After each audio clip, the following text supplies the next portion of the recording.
Zindagi Nama, Hal e Dunia. You are listening now your own Doaba Radio. Welcome all. Live on Finland time, Monday to Friday, 8 p.m.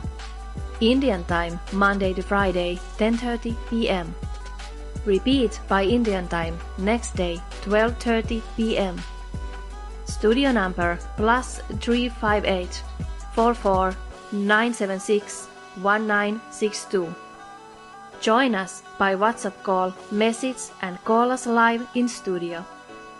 Please like us and follow us on Facebook and download Doaba Radio iOS and Android app. Zindagi Nama, Hal e Dunia. ਜੀ ਦੋਸਤੋ, ਸਭ ਦੋਸਤਾਂ ਦਾ ਫਿਰ ਤੋਂ ਇੱਕ ਵਾਰ ਨਿੱਘਾ ਸਵਾਗਤ ਹੈ। ਛੋਟੇ ਜਿਹੇ ਬ੍ਰੇਕ ਤੋਂ ਬਾਅਦ ਤੇ ਬਾਤ ਪਾਉਂਦੇ ਆ ਨਾਵਲ ਦੀ। ਨਾਵਲ ਤਮਸ, ਭੀਸ਼ਮ ਸਾਨੀ ਹੋਣਾ ਦੀ ਕਲਮ ਤੇ ਅਨੁਵਾਦ ਜਿੰਦਰ ਹੋਣਾ ਦਾ ਪੰਜਾਬੀ ਦੇ ਵਿੱਚ ਅਨੁਵਾਦ ਕੀਤਾ ਤੇ ਮੈਂ ਤੁਹਾਡਾ ਦੋਸਤ ਭੁਪਿੰਦਰ ਭਾਰਜ। ਲੜੀਵਾਰ ਭਾਗ ਇਸ ਦਾ 6ਵਾਂ ਨਾਵਲ ਤਮਸ ਦਾ। ਕਰਦੇ ਹਾਂ ਆਗਾਜ਼ ਤੁਹਾਡੇ ਨਾਲ ਅਗਲੀ ਗੱਲਬਾਤ ਦਾ। ਦਫ਼ਤਰ ਦੇ ਵਿੱਚ ਮਿਲਣ ਦੀ ਥਾਂ ਤੇ ਤੁਸੀਂ ਮੈਨੂੰ ਘਰ ਮਿਲਣ ਆਇਓ, ਬੜਾ ਜ਼ਰੂਰੀ ਕੰਮ ਹੀ ਹੋਏਗਾ। ਰਿਚਰਡ ਨੇ ਜਿਹੜਾ ਮੁਸਕਰਾ ਕੇ ਕਿਹਾ ਸੀ। ਚਪੜਾਸੀ ਨੇ ਪਰਦੇ ਦੀ ਚਿੱਕ ਚੁੱਕ ਦਿੱਤੀ ਤੇ ਨਾਗਰਿਕਾਂ ਦੇ ਸ਼ਿਸ਼ਟ ਮੰਡਲ ਦੇ ਇੱਕ ਕਰਕੇ ਸਾਰੇ ਬੰਦੇ ਕਮਰੇ ਦੇ ਵਿੱਚ ਆ ਗਏ। ਰਿਚਰਡ ਬੂਹੇ ਕੋਲ ਹੀ ਖੜਾ ਰਿਹਾ, ਕਮਰੇ ਦੇ ਵਿੱਚ ਪਈਆਂ ਕੁਰਸੀਆਂ ਵੱਲ ਇਸ਼ਾਰਾ ਕਰਦਾ ਰਿਹਾ ਤੇ ਉੜਦੀ ਨਜ਼ਰ ਦੇ ਨਾਲ ਸ਼ਿਸ਼ਟ ਮੰਡਲ ਦੇ ਮੈਂਬਰਾਂ ਨੂੰ ਘੋਖਦਾ ਰਿਹਾ। ਫਿਰ ਉਹ ਮੇਜ਼ ਦੇ ਪਿੱਛੇ ਕੁਰਸੀ ਤੇ ਜਾ ਬੈਠਿਆ। ਬੈਠਣ ਸਾਰ ਹੀ ਪੈਨਸਲ ਹੱਥ ਦੇ ਵਿੱਚ ਫੜ ਲਈ। 4 ਬੰਦੇ ਪੱਗਾਂ ਵਾਲੇ ਸਨ ਤੇ ਇੱਕ ਰੂਮੀ ਟੋਪੀ ਵਾਲਾ। 2 ਜਣਿਆਂ ਨੇ ਗਾਂਧੀ ਟੋਪੀ ਪਾਈ ਹੋਈ ਸੀ। ਰਿਚਰਡ ਨੇ ਉਹਨਾਂ ਦੀ ਬਨਾਵਟ ਤੋਂ ਹੀ ਜਿਹੜਾ ਅੰਦਾਜ਼ਾ ਲਾ ਲਿਆ ਸੀ ਕਿ ਇਹਨਾਂ ਦੇ ਨਾਲ ਨਿਪਟਣਾ ਔਖਾ ਨਹੀਂ ਹੋਵੇਗਾ। ਕਹੋ, ਮੈਂ ਤੁਹਾਡੀ ਕੀ ਸੇਵਾ ਕਰ ਸਕਦਾ ਹਾਂ? ਮੈਂਬਰ ਨੂੰ ਡਿਪਟੀ ਕਮਿਸ਼ਨਰ ਦਾ ਵਿਹਾਰ ਬੜਾ ਚੰਗਾ ਲੱਗਿਆ ਸੀ। ਇਸ ਤੋਂ ਪਹਿਲਾਂ ਵਾਲਾ ਡਿਪਟੀ ਕਮਿਸ਼ਨਰ ਤਾਂ ਸਿੱਧੇ ਮੂੰਹ ਗੱਲ ਵੀ ਨਹੀਂ ਸੀ ਕਰਦਾ। ਉਹਨੂੰ ਮਿਲਣਾ ਬੜਾ ਔਖਾ ਹੁੰਦਾ ਸੀ। ਹੁਣ ਤਾਈਂ ਰਿਚਰਡ ਨੇ ਸਾਰੇ ਮੈਂਬਰਾਂ ਦਾ ਜਾਇਜ਼ਾ ਲੈ ਲਿਆ ਸੀ। ਪੁਲਿਸ ਦੀਆਂ ਰਿਪੋਰਟਾਂ ਤੋਂ ਉਹ ਸਿਆਸੀ ਬੰਦਿਆਂ ਬਾਰੇ ਕੁਝ ਨਾ ਕੁਝ ਜਿਹੜਾ ਸਮਝ ਗਿਆ ਸੀ ਕਿ ਇਹ ਕੌਣ ਹੋਣਗੇ। ਗਾਂਧੀ ਟੋਪੀ ਵਾਲਾ ਇਹੋ ਢਿੱਲਾ ਢਾਲਾ ਬੰਦਾ ਬਖਸ਼ੀ ਹੋਵੇਗਾ ਜੋ 16 ਸਾਲ ਜੇਲ੍ਹ ਕੱਟ ਚੁੱਕਿਆ ਹੈ। ਉਹ ਖੂੰਜੇ ਦੇ ਵਿੱਚ ਬੈਠਾ ਰੂਮੀ ਟੋਪੀ ਵਾਲਾ ਹਯਾਤ ਬਖਸ਼ ਹੈ ਤੇ ਮੁਸਲਿਮ ਲੀਗ ਦਾ ਸੰਚਾਲਕ। ਨਾਲ ਹੀ ਮਿਸ਼ਨ ਕਾਲਜ ਦਾ ਅਮਰੀਕੀ ਪ੍ਰਿੰਸੀਪਲ ਹਰਬਰਟ ਵੀ ਆਇਆ ਸੀ। ਇਹ ਲੋਕ ਪ੍ਰੋਫੈਸਰ ਰਘੂਨਾਥ ਨੂੰ ਵੀ ਨਾਲ ਲੈ ਕੇ ਆਏ ਨੇ, ਕਿਉਂ ਜੋ ਉਹ ਮੇਰਾ ਜਾਣੂ ਹੈ। ਬਾਕੀ ਜਣੇ ਵੀ ਵੱਖ-ਵੱਖ ਸੰਸਥਾਵਾਂ ਤੋਂ ਆਏ ਹੋਣਗੇ। ਬਖਸ਼ੀ ਜੀ ਨੂੰ ਮੁਖਾਤਿਬ ਹੋ ਕੇ ਰਿਚਰਡ ਬੋਲਿਆ ਸੀ, ਮੈਨੂੰ ਖਬਰ ਮਿਲੀ ਹੈ ਜੀ ਕਿ ਸ਼ਹਿਰ ਦੇ ਵਿੱਚ ਤਣਾਅ ਪਾਇਆ ਜਾ ਰਿਹਾ। ਇਸ ਸਿਲਸਿਲੇ ਦੇ ਵਿੱਚ ਅਸੀਂ ਤੁਹਾਨੂੰ ਮਿਲਣ ਆਏ ਹਾਂ। ਬਖਸ਼ੀ ਜੀ ਬੋਲੇ। ਬਖਸ਼ੀ ਜੀ ਉਤੇਜਿਤ ਸਨ। ਸਵੇਰ ਦੇ ਸਾਰੇ ਕੰਮ ਧੰਦਿਆਂ ਤੋਂ ਖਿਜੇ ਹੋਏ ਨੇ ਤੇ ਸਾਰਿਆਂ ਤੋਂ ਪਹਿਲਾਂ ਤਾਂ ਲੀਗ ਦੇ ਪ੍ਰਧਾਨ ਦੇ ਘਰ ਗਏ ਸਨ। ਫਿਰ ਉੱਥੇ ਬੇਰੁਖੀ ਦੇਖ ਕੇ ਉਹਨਾਂ ਨੇ ਡਿਪਟੀ ਕਮਿਸ਼ਨਰ ਦੇ ਕੋਲ ਸ਼ਿਸ਼ਟ ਮੰਡਲ ਲੈ ਕੇ ਜਾਣ ਦਾ ਫੈਸਲਾ ਕੀਤਾ। ਇੱਕ ਕਰਕੇ ਸਾਰਿਆਂ ਮੈਂਬਰਾਂ ਨੂੰ ਘਰੋਂ ਵੜ ਜਾਣੀ ਕਿ ਫੜ ਕੇ ਇਕੱਠਾ ਕੀਤਾ ਸੀ ਤੇ ਆਪਣੇ ਨਾਲ ਲਿਆਏ ਸਨ। ਡਿਪਟੀ ਕਮਿਸ਼ਨਰ ਕੋਲ ਆਉਣ ਦੇ ਲਈ ਕਿਸੇ ਨੂੰ ਇਤਰਾਜ਼ ਨਹੀਂ ਸੀ। ਸਰਕਾਰ ਵੱਲੋਂ ਤੁਰੰਤ ਅਜਿਹੀ ਕਾਰਵਾਈ ਕੀਤੀ ਜਾਣੀ ਚਾਹੀਦੀ ਹੈ ਜਿਹਦੇ ਨਾਲ ਹਾਲਤ ਕਾਬੂ ਦੇ ਵਿੱਚ ਆ ਜਾਣ, ਜਾਂ ਹਾਲਾਤ ਜਿਹੜੇ ਨੇ ਬਣੇ ਹੋਏ। ਨਹੀਂ ਤਾਂ ਕੀ ਇਸ ਸ਼ਹਿਰ ਦੇ ਵਿੱਚ ਤੇ ਗਿਰਜਾਂ ਮੰਡਰਾਉਣਗੀਆਂ। ਉਹਨਾਂ ਨੇ ਇੱਕੋ ਵਾਰ ਦੁਹਰਾ ਦਿੱਤਾ ਸੀ ਜੋ ਵਾਰ-ਵਾਰ ਉਹਨਾਂ ਦੇ ਜ਼ਿਹਨ ਦੇ ਵਿੱਚ ਘੁੰਮ ਰਿਹਾ ਸੀ। ਉੱਦਾਂ ਸਾਰੇ ਮੈਂਬਰ ਵੀ ਚਿੰਤਤ ਸਨ, ਪਰ ਬਖਸ਼ੀ ਜੀ ਵਾਂਗੂ ਉਤੇਜਿਤ ਨਹੀਂ ਸਨ ਹੋਏ। ਉਦੋਂ ਹੀ ਰਿਚਰਡ ਤੇ ਪ੍ਰੋਫੈਸਰ ਸਾਹਿਬ ਦੀਆਂ ਨਜ਼ਰਾਂ ਮਿਲੀਆਂ ਸਨ ਤੇ ਪ੍ਰੋਫੈਸਰ ਹੀ ਇੱਕ ਅਜਿਹਾ ਹਿੰਦੁਸਤਾਨੀ ਸੀ ਜਿਹਦੇ ਨਾਲ ਰਿਚਰਡ ਦਾ ਥੋੜਾ ਬਹੁਤਾ ਉੱਠਣਾ ਬੈਠਣਾ ਸੀ। ਦੋਹਾਂ ਦੀ ਅੰਗਰੇਜ਼ੀ ਸਾਹਿਤ ਤੇ ਭਾਰਤੀ ਇਤਿਹਾਸ ਦੇ ਵਿੱਚ ਰੁਚੀ ਸੀ। ਰਿਚਰਡ ਨੂੰ ਹਮੇਸ਼ਾ ਹੀ ਉਹ ਇੱਕ ਚੰਗਾ ਪੜ੍ਹਿਆ ਲਿਖਿਆ ਬੰਦਾ ਜਾਪਦਾ। ਨਜ਼ਰਾਂ ਹੀ ਨਜ਼ਰਾਂ ਦੇ ਵਿੱਚ ਉਹ ਦੋਵੇਂ ਮੁਸਕਰਾ ਪਏ, ਜਿੱਦਾਂ ਇਹ ਕਹਿ ਰਹੇ ਹੋਣ, ਇਹ ਲੋਕ ਦੁਨਿਆਵੀ ਕੰਮਾਂ ਦੇ ਵਿੱਚ ਵੀ ਸਾਨੂੰ ਘੜੀਸ ਲਿਆਏ ਨੇ, ਨਹੀਂ ਤਾਂ ਸਾਡੀ ਦੁਨੀਆ ਹੀ ਹੋਰ ਹੈ। ਰਿਚਰਡ ਨੇ ਸਿਰ ਹਿਲਾਇਆ, ਪੈਨਸਲ ਨੂੰ ਮੇਜ਼ ਤੇ ਘੁਮਾਇਆ। ਸਰਕਾਰ ਤਾਂ ਬਦਨਾਮ ਹੈ ਜੀ, ਮੈਂ ਅੰਗਰੇਜ਼ ਅਧਿਕਾਰੀ ਹਾਂ।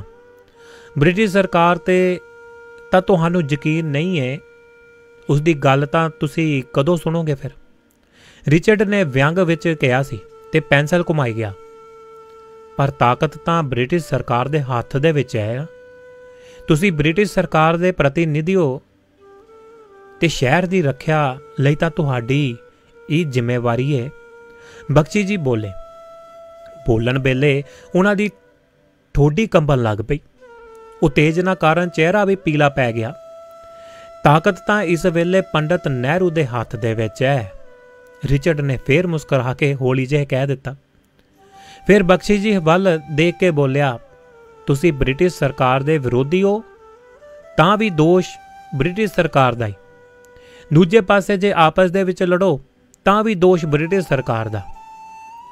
ਉਹਦੇ ਬੁੱਲਾਂ ਤੇ ਮੁਸਕਾਨ ਲਗਾਤਾਰ ਬਣੀ ਹੋਈ ਸੀ, ਪਰ ਉਹ ਫੇਰ ਵੀ ਸੰਭਲ ਗਿਆ ਤੇ ਬੋਲਿਆ, ਪਰ ਦੱਸੋ ਤਾਂ ਸਹੀ, ਦੱਸੋ, ਸਾਨੂੰ ਇਸ ਮਸਲੇ ਨੂੰ ਮਿਲ ਕੇ ਸੁਲਝਾਉਣਾ ਚਾਹੀਦਾ ਹੈ। ਉਸਨੇ ਹਯਾਤ ਬਖਸ਼ ਵੱਲ ਦੇਖਿਆ ਤੇ ਕਿਹਾ, ਜੇ ਪੁਲਿਸ ਚੌਕਸ ਰਹੇ ਨਾ ਤਾਂ ਕੁਛ ਨਹੀਂ ਹੋਊਗਾ। ਹਯਾਤ ਬਖਸ਼ ਬੋਲਿਆ, ਉਹਦਾ ਮਸਜਿਦ ਦੇ ਸਾਹਮਣੇ ਜੋ ਕੁਝ ਮਿਲਿਆ ਹੈ ਉਸ ਦੇ ਪਿੱਛੇ ਹਿੰਦੂਆਂ ਦੀ ਬੜੀ ਵੱਡੀ ਸ਼ਰਾਰਤ ਹੈ। ਤੁਸੀਂ ਕਿਵੇਂ ਕਹਿ ਸਕਦੇ ਹੋ ਕਿਸ ਪਿੱਛੇ ਹਿੰਦੂਆਂ ਦੀ ਸ਼ਰਾਰਤ ਹੈ? ਦਾਨਵੀਰ ਲక్ష్ਮੀ ਨਾਰਾਇਣ ਨੇ ਕੁੱਦ ਕੇ ਕਿਹਾ ਸੀ। ਬੋਲਦਿਆਂ ਹੀ ਉਸ ਦੀ ਆਵਾਜ਼ ਉੱਚੀ ਹੁੰਦੀ ਗਈ। ਰਿਚਰਡ ਲਈ ਮਾਮਲਾ ਖੁਦ ਹੀ ਜਿਹੜਾ ਸੁਲਝਦਾ ਜਾ ਰਿਹਾ ਸੀ। ਇੱਕ ਦੂਜੇ ਨੂੰ ਦੋਸ਼ ਦੇਣ ਦਾ ਕੋਈ ਫਾਇਦਾ ਨਹੀਂ ਹੋਊਗਾ। ਰਿਚਰਡ ਨੇ ਹੌਸਲੇ ਦੇ ਨਾਲ ਕਿਹਾ, ਤੇ ਤੁਸੀਂ ਲੋਕ? ਜ਼ਾਹਿਰ ਹੈ ਮਸਲੇ ਨੂੰ ਸੁਲਝਾਉਣ ਦੇ ਲਈ ਹੀ ਮੇਰੇ ਕੋਲ ਆਏ ਹੋ। ਬਿਲਕੁਲ ਜੀ, ਬਿਲਕੁਲ, ਇਸੇ ਲਈ ਆਏ ਹਾਂ। ਹਯਾਤ ਬਖਸ਼ ਬੋਲਿਆ, ਤੇ ਅਸੀਂ ਨਹੀਂ ਚਾਹੁੰਦੇ ਕਿ ਸ਼ਹਿਰ ਦੇ ਵਿੱਚ ਦੰਗੇ ਫਸਾਦ ਹੋਣ, ਵੱਢ ਟੁੱਕ ਹੋਵੇ। ਲక్ష్ਮੀ ਨਾਰਾਇਣ ਨੂੰ ਬੜੀ ਇਕੱਲਤਾ ਮਹਿਸੂਸ ਹੋਈ ਸੀ। ਉਹਨੂੰ ਆਪਣੇ ਧਰਮ ਭਰਾਵਾਂ ਤੇ ਗੁੱਸਾ ਆਇਆ ਤੇ ਉਹ ਵੀ ਉਹਦੇ ਨਾਲ ਹੀ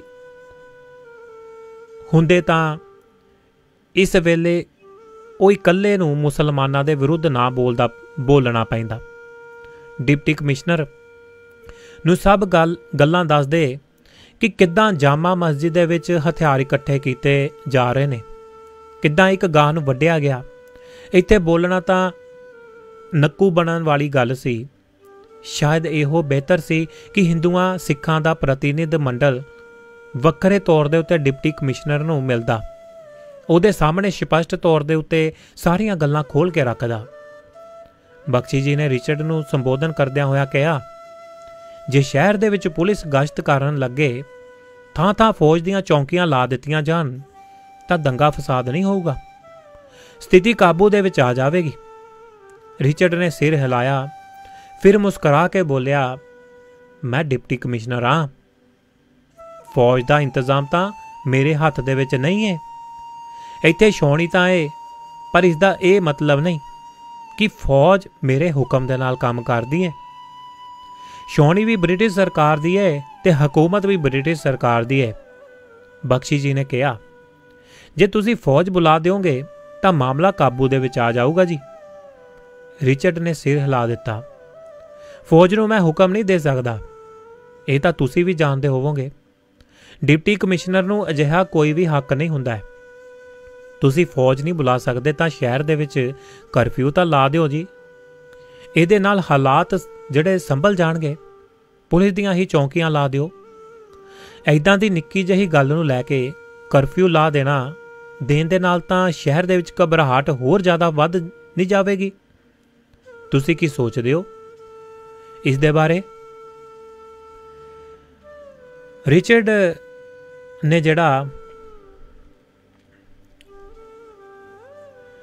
ਨੇ ਸਿਰ ਹਿਲਾਇਆ ਤਾਂ ਫਿਰ ਮੁਸਕਰਾ ਕੇ ਬੋਲਿਆ ਤੇ ਉਹਨੇ ਅੱਗਿਓਂ ਉਹਨਾਂ ਨੂੰ ਹੀ ਸਵਾਲ ਕੀਤਾ, ਤੁਸੀਂ ਫੌਜ ਨਹੀਂ ਬੁਲਾ ਸਕਦੇ ਤਾਂ ਸ਼ਹਿਰ ਦੇ ਵਿੱਚ ਕਰਫਿਊ ਤਾਂ ਲਾ ਦਿਓ। ਪਰ ਨਹੀਂ, ਐਦਾਂ ਦੀ ਨਿੱਕੀ ਜਿਹੀ ਗੱਲ ਤੇ ਇਹ ਕੰਮ ਨਹੀਂ ਹੋ ਸਕਦਾ।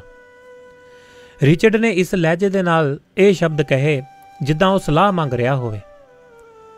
ਇਹਦੇ ਨਾਲ ਹੀ ਉਸਨੇ ਰੈਂਕ ਤੋਂ ਇੱਕ ਕਾਗਜ਼ ਚੁੱਕਿਆ ਤੇ ਉਸ ਤੇ ਪੈਨਸਲ ਦੇ ਨਾਲ ਕੁਝ ਝਰੀਟ ਦਿੱਤਾ। ਫਿਰ ਘੜੀ ਵੱਲ ਦੇਖਿਆ।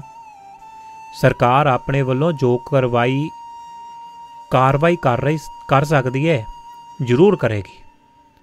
ਰਿਚਰਡ ਨੇ ਹੌਸਲਾ ਦੇਣ ਦੇ ਲਹਿਜੇ ਦੇ ਵਿੱਚ ਕਿਹਾ, ਪਰ ਤੁਸੀਂ ਸਾਰੇ ਲੋਕ ਸ਼ਹਿਰ ਦੇ ਨੇਤਾ ਹੋ। ਲੋਕ ਤੁਹਾਡੀ ਗੱਲ ਜ਼ਰੂਰ ਸੁਣਨਗੇ। ਤੁਹਾਨੂੰ ਚਾਹੀਦਾ ਕਿ ਤੁਸੀਂ ਲੋਕਾਂ ਨੂੰ ਅਪੀਲ ਕਰੋ ਕਿ ਉਹ ਅਮਨ ਸ਼ਾਂਤੀ ਕਾਇਮ ਰੱਖਣ। 2-3 ਸਿਰ ਤੁਰੰਤ ਹਿੱਲਣ ਲੱਗ ਗਏ। ਸਾਹਿਬ ਠੀਕ ਕਹਿੰਦੇ ਨੇ। ਰਿਚਰਡ ਬੋਲੀ ਜਾ ਰਿਹਾ ਸੀ ਤੇ ਮੁਸਲਿਮ ਲੀਗ ਦੇ ਤੇ ਕਾਂਗਰਸ ਦੋਹਾਂ ਦੇ ਨੇਤਾ ਇੱਥੇ ਮੌਜੂਦ ਨੇ। ਤੁਸੀਂ ਸਰਦਾਰ ਜੀ ਨੂੰ ਨਾਲ ਲੈ ਲਓ ਤੇ ਰਲ ਮਿਲ ਕੇ ਅਮਨ ਕਮੇਟੀ ਬਣਾਓ। ਕੰਮ ਸ਼ੁਰੂ ਕਰ ਦਿਓ। ਸਰਕਾਰ ਤੁਹਾਡੀ ਹਰ ਤਰ੍ਹਾਂ ਦੇ ਨਾਲ ਮਦਦ ਕਰੇਗੀ। ਉਹ ਤਾਂ ਅਸੀਂ ਕਰਾਂਗੇ ਹੀ ਜੀ। ਬਖਸ਼ੀ ਜੀ ਫਿਰ ਉਤੇਜਿਤ ਆਵਾਜ਼ ਦੇ ਵਿੱਚ ਬੋਲਿਆ, ਪਰ ਇਸ ਵੇਲੇ ਹਾਲਤ ਨਾਜ਼ੁਕ ਹੈ। ਜੇ ਵੱਢ ਟੁੱਕ ਸ਼ੁਰੂ ਹੋ ਗਈ ਨਾ ਤਾਂ ਉਹਨੂੰ ਸੰਭਾਲਣਾ ਬੜਾ ਔਖਾ ਹੋ ਜੂ। ਜੇ ਇੱਕ ਹਵਾਈ ਜਹਾਜ਼ ਹੀ ਸ਼ਹਿਰ ਤੇ ਉੱਡ ਜਾਵੇ ਤਾਂ ਲੋਕਾਂ ਨੂੰ ਕੰਨ ਹੋ ਜਾਣਗੇ ਕਿ ਸਰਕਾਰ ਸੁਚੇਤ ਹੈ। ਫਸਾਦ ਨੂੰ ਰੋਕਣ ਦੇ ਲਈ ਇੰਨਾ ਹੀ ਕਾਫੀ ਨਹੀਂ ਹੋਊਗਾ। ਰਿਚਰਡ ਨੇ ਦੁਬਾਰਾ ਸਿਰ ਹਿਲਾ ਦਿੱਤਾ, ਮੁਸਕਰਾਇਆ, ਕਾਗਜ਼ ਤੇ ਪੈਨਸਲ ਦੇ ਨਾਲ ਕੁਝ ਲਿਖ ਲਿਆ। ਹਵਾਈ ਜਹਾਜ਼ਾਂ ਦਾ ਵਿਭਾਗ ਮੇਰੇ ਕੋਲ ਨਹੀਂ ਜੀ। ਰਿਚਰਡ ਨੇ ਫਿਰ ਮੁਸਕਰਾ ਕੇ ਕਿਹਾ, ਤੁਹਾਡੇ ਅਧੀਨ ਸਾਰਾ ਕੁਝ ਹੈ ਸਾਹਿਬ ਜੀ। ਜੇ ਤੁਸੀਂ ਕਰਨਾ ਚਾਹੋ ਤਾਂ। ਇੰਨਾ ਚੁੱਪ ਰਹਿਣਾ ਵੀ ਤਾਂ ਸਹੀ ਨਹੀਂ ਨਾ। ਰਿਚਰਡ ਨੇ ਸੋਚਿਆ, ਇਹ ਬੰਦਾ ਵੱਧਦਾ ਹੀ ਜਾ ਰਿਹਾ ਹੈ। ਦਰਅਸਲ ਤੁਹਾਡਾ ਮੇਰੇ ਕੋਲ ਸ਼ਿਕਾਇਤ ਲੈ ਕੇ ਆਉਣਾ ਹੀ ਗਲਤ ਸੀ। ਤੁਹਾਨੂੰ ਪੰਡਤ ਨਹਿਰੂ ਜੀ ਤੇ ਡਿਫੈਂਸ ਮਿਨਿਸਟਰ ਦੇ ਵਿੱਚ ਬਲਦੇਵ ਸਿੰਘ ਕੋਲ ਜਾਣਾ ਚਾਹੀਦਾ ਸੀ। ਸਰਕਾਰ ਦੀ ਵਾਗਡੋਰ ਤਾਂ ਉਹਨਾਂ ਦੇ ਹੱਥ 'ਚ ਹੈ। ਇਹ ਕਹਿੰਦਿਆਂ ਹੀ ਉਹ ਫਿਰ ਹੱਸ ਪਿਆ। ਡਿਪਟੀ ਕਮਿਸ਼ਨਰ ਦਾ ਵਤੀਰਾ ਦੇਖ ਕੇ ਬਾਕੀ ਸਾਰੇ ਲੋਕ ਚੁੱਪ ਹੋ ਗਏ। ਪਰ ਬਖਸ਼ੀ ਜੀ ਦੁਬਾਰਾ ਉਤੇਜਿਤ ਹੋ ਕੇ ਬੋਲੇ, ਸਾਨੂੰ ਖਬਰ ਮਿਲੀ ਹੈ ਜੀ ਕਿ ਹੁਣੇ ਅੱਧਾ ਘੰਟਾ ਪਹਿਲਾਂ ਤੁਹਾਡੇ ਅੰਗਰੇਜ਼ ਅਧਿਕਾਰੀ ਰਾਬਰਟ ਸਾਹਿਬ ਨੇ ਜ਼ਬਰਦਸਤੀ ਇੱਕ ਮੁਸਲਮਾਨ ਪਰਿਵਾਰ ਨੂੰ ਘਰੋਂ ਕੱਢਿਆ। ਇਸ ਦੇ ਨਾਲ ਸਾਰੇ ਇਲਾਕੇ ਦੇ ਵਿੱਚ ਤਣਾਅ ਵੱਧ ਗਿਆ। ਕਿਉਂ ਜੋ ਉਹ ਮੁਸਲਮਾਨ ਇੱਕ ਹਿੰਦੂ ਮਾਲਕ ਮਕਾਨ ਦਾ ਕਿਰਾਏਦਾਰ ਸੀ। ਮੈਂ ਸੋਚਦਾ ਕਿ ਸ਼ਹਿਰ ਦੀ ਹਾਲਤ ਨੂੰ ਦੇਖਦਿਆਂ ਹੋਇਆਂ ਐਦਾਂ ਦੀ ਕਾਰਵਾਈ ਅੱਗੇ ਪਾਈ ਜਾ ਸਕਦੀ ਸੀ। ਰਿਚਰਡ ਨੂੰ ਇਸ ਸਾਰੀ ਘਟਨਾ ਬਾਰੇ ਪਤਾ ਸੀ, ਸਗੋਂ ਪੁਲਿਸ ਅਫਸਰ ਨੇ ਕਾਰਵਾਈ ਕਰਨ ਤੋਂ ਪਹਿਲਾਂ ਰਿਚਰਡ ਦੀ ਸਲਾਹ ਵੀ ਲਈ ਸੀ। ਰਿਚਰਡ ਨੇ ਕਹਿ ਦਿੱਤਾ ਸੀ ਕਿ ਕੋਰਟ ਦੇ ਫੈਸਲੇ ਤੇ ਅਮਲ ਕਰਨਾ ਤਾਂ ਹਮੇਸ਼ਾ ਇੱਕ ਸਧਾਰਨ ਕਾਰਵਾਈ ਹੈ। ਇਸ ਨੂੰ ਅੱਗੇ ਆਉਣ ਦੀ ਕੋਈ ਤੁੱਕ ਨਹੀਂ ਹੈ, ਅੱਗੇ ਪਾਉਣ ਦੀ। ਪਰ ਉਸਨੇ ਸ਼ਿਸ਼ਟ ਮੰਡਲ ਦੇ ਮੈਂਬਰਾਂ ਤੇ ਜ਼ਾਹਿਰ ਨਹੀਂ ਹੋਣ ਦਿੱਤਾ ਸੀ ਉਹਨਾਂ ਨੂੰ ਕਿ ਉਹ ਇਸ ਘਟਨਾ ਬਾਰੇ ਵੀ ਕੁਝ ਜਾਣਦਾ ਹੈ। ਪੈਨਸਲ ਦੇ ਨਾਲ ਕਾਗਜ਼ ਤੇ ਕੁਝ ਲਿਖਦਿਆਂ ਰਹਿਣ ਮਗਰੋਂ ਉਸਨੇ ਕਿਹਾ, ਮੈਂ ਪਤਾ ਕਰਾਂਗਾ ਇਸ ਬਾਰੇ। ਫਿਰ ਘੜੀ ਵੱਲ ਦੇਖਿਆ। ਗੱਲ ਸੁਣ ਕੇ ਹਰਬਰਟ, ਜਿਹੜਾ ਵੱਡੀ ਉਮਰ ਦਾ ਅਮਰੀਕੀ ਪਾਦਰੀ ਸੀ ਤੇ ਸਥਾਈ ਮਿਸ਼ਨ ਕਾਲਜ ਦਾ ਪ੍ਰਿੰਸੀਪਲ ਸੀ, ਹੌਲੀ ਆਵਾਜ਼ ਦੇ ਵਿੱਚ ਬੋਲਿਆ, ਸ਼ਹਿਰ ਦੀ ਰੱਖਿਆ ਦਾ ਸਵਾਲ ਹੈ, ਸਿਆਸੀ ਸਵਾਲ ਨਹੀਂ ਹੈ। ਸ਼ਹਿਰ ਦੇ ਸਾਰੇ ਲੋਕਾਂ ਦਾ, ਨਾਗਰਿਕਾਂ ਦਾ ਸਵਾਲ ਹੈ। ਇਸ ਦੇ ਵਿੱਚ ਆਪਣੀਆਂ ਪਾਰਟੀਆਂ ਨੂੰ ਭੁੱਲ ਜਾਣਾ ਹੋਵੇਗਾ। ਸਰਕਾਰ ਦਾ ਵੀ ਰੋਲ ਇਸ ਦੇ ਵਿੱਚ ਬੜਾ ਵੱਡਾ ਹੈ। ਸਾਨੂੰ ਸਾਰਿਆਂ ਨੂੰ ਮਿਲ ਕੇ ਸ਼ਹਿਰ ਦੀ ਸਥਿਤੀ ਨੂੰ ਸੰਭਾਲ ਲੈਣਾ ਚਾਹੀਦਾ ਹੈ। ਸਾਨੂੰ ਇਸ ਵੇਲੇ ਸ਼ਹਿਰ ਦਾ ਦੌਰਾ ਕਰਨਾ ਚਾਹੀਦਾ ਹੈ, ਲੋਕਾਂ ਨੂੰ ਸਮਝਾਉਣਾ ਚਾਹੀਦਾ ਹੈ, ਉਹਨਾਂ ਨੂੰ ਬੇਨਤੀ ਕਰਨੀ ਚਾਹੀਦੀ ਹੈ ਕਿ ਉਹ ਆਪਸ ਦੇ ਵਿੱਚ ਨਾ ਲੜਨ। ਰਿਚਰਡ ਨੇ ਤੁਰੰਤ ਇਸ ਸੁਝਾਅ ਦਾ ਸਮਰਥਨ ਕਰਦਿਆਂ ਹੋਇਆ ਇਸ ਨੂੰ ਹੋਰ ਜ਼ਿਆਦਾ ਠੋਸ ਰੂਪ ਦੇ ਵਿੱਚ ਪੇਸ਼ ਕੀਤਾ। ਮੇਰਾ ਸੁਝਾਅ ਹੈ कि एक बस लै ਲਈ ਜਾਵੇ ਤੇ ਉਸ ਤੇ ਲਾਊਡ ਸਪੀਕਰ ਲਾ ਦਿੱਤਾ ਜਾਵੇ।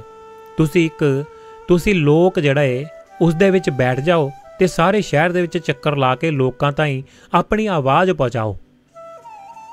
ਰਿਚਰਡ ਦੇ ਮੂੰਹੋਂ ਇਹ ਗੱਲ ਨਿਕਲਣ ਦੀ ਹੀ ਦੇਰ ਸੀ ਕਿ ਬਾਹਰ ਬਗੀਚੇ ਵੱਲੋਂ ਭਾਂਤ ਦੀਆਂ ਘਬਰਾਹਟ ਦੇ ਨਾਲ ਭਰੀਆਂ ਆਵਾਜ਼ਾਂ ਸੁਣਾਈ ਦੇਣ ਲੱਗ ਗਈਆਂ।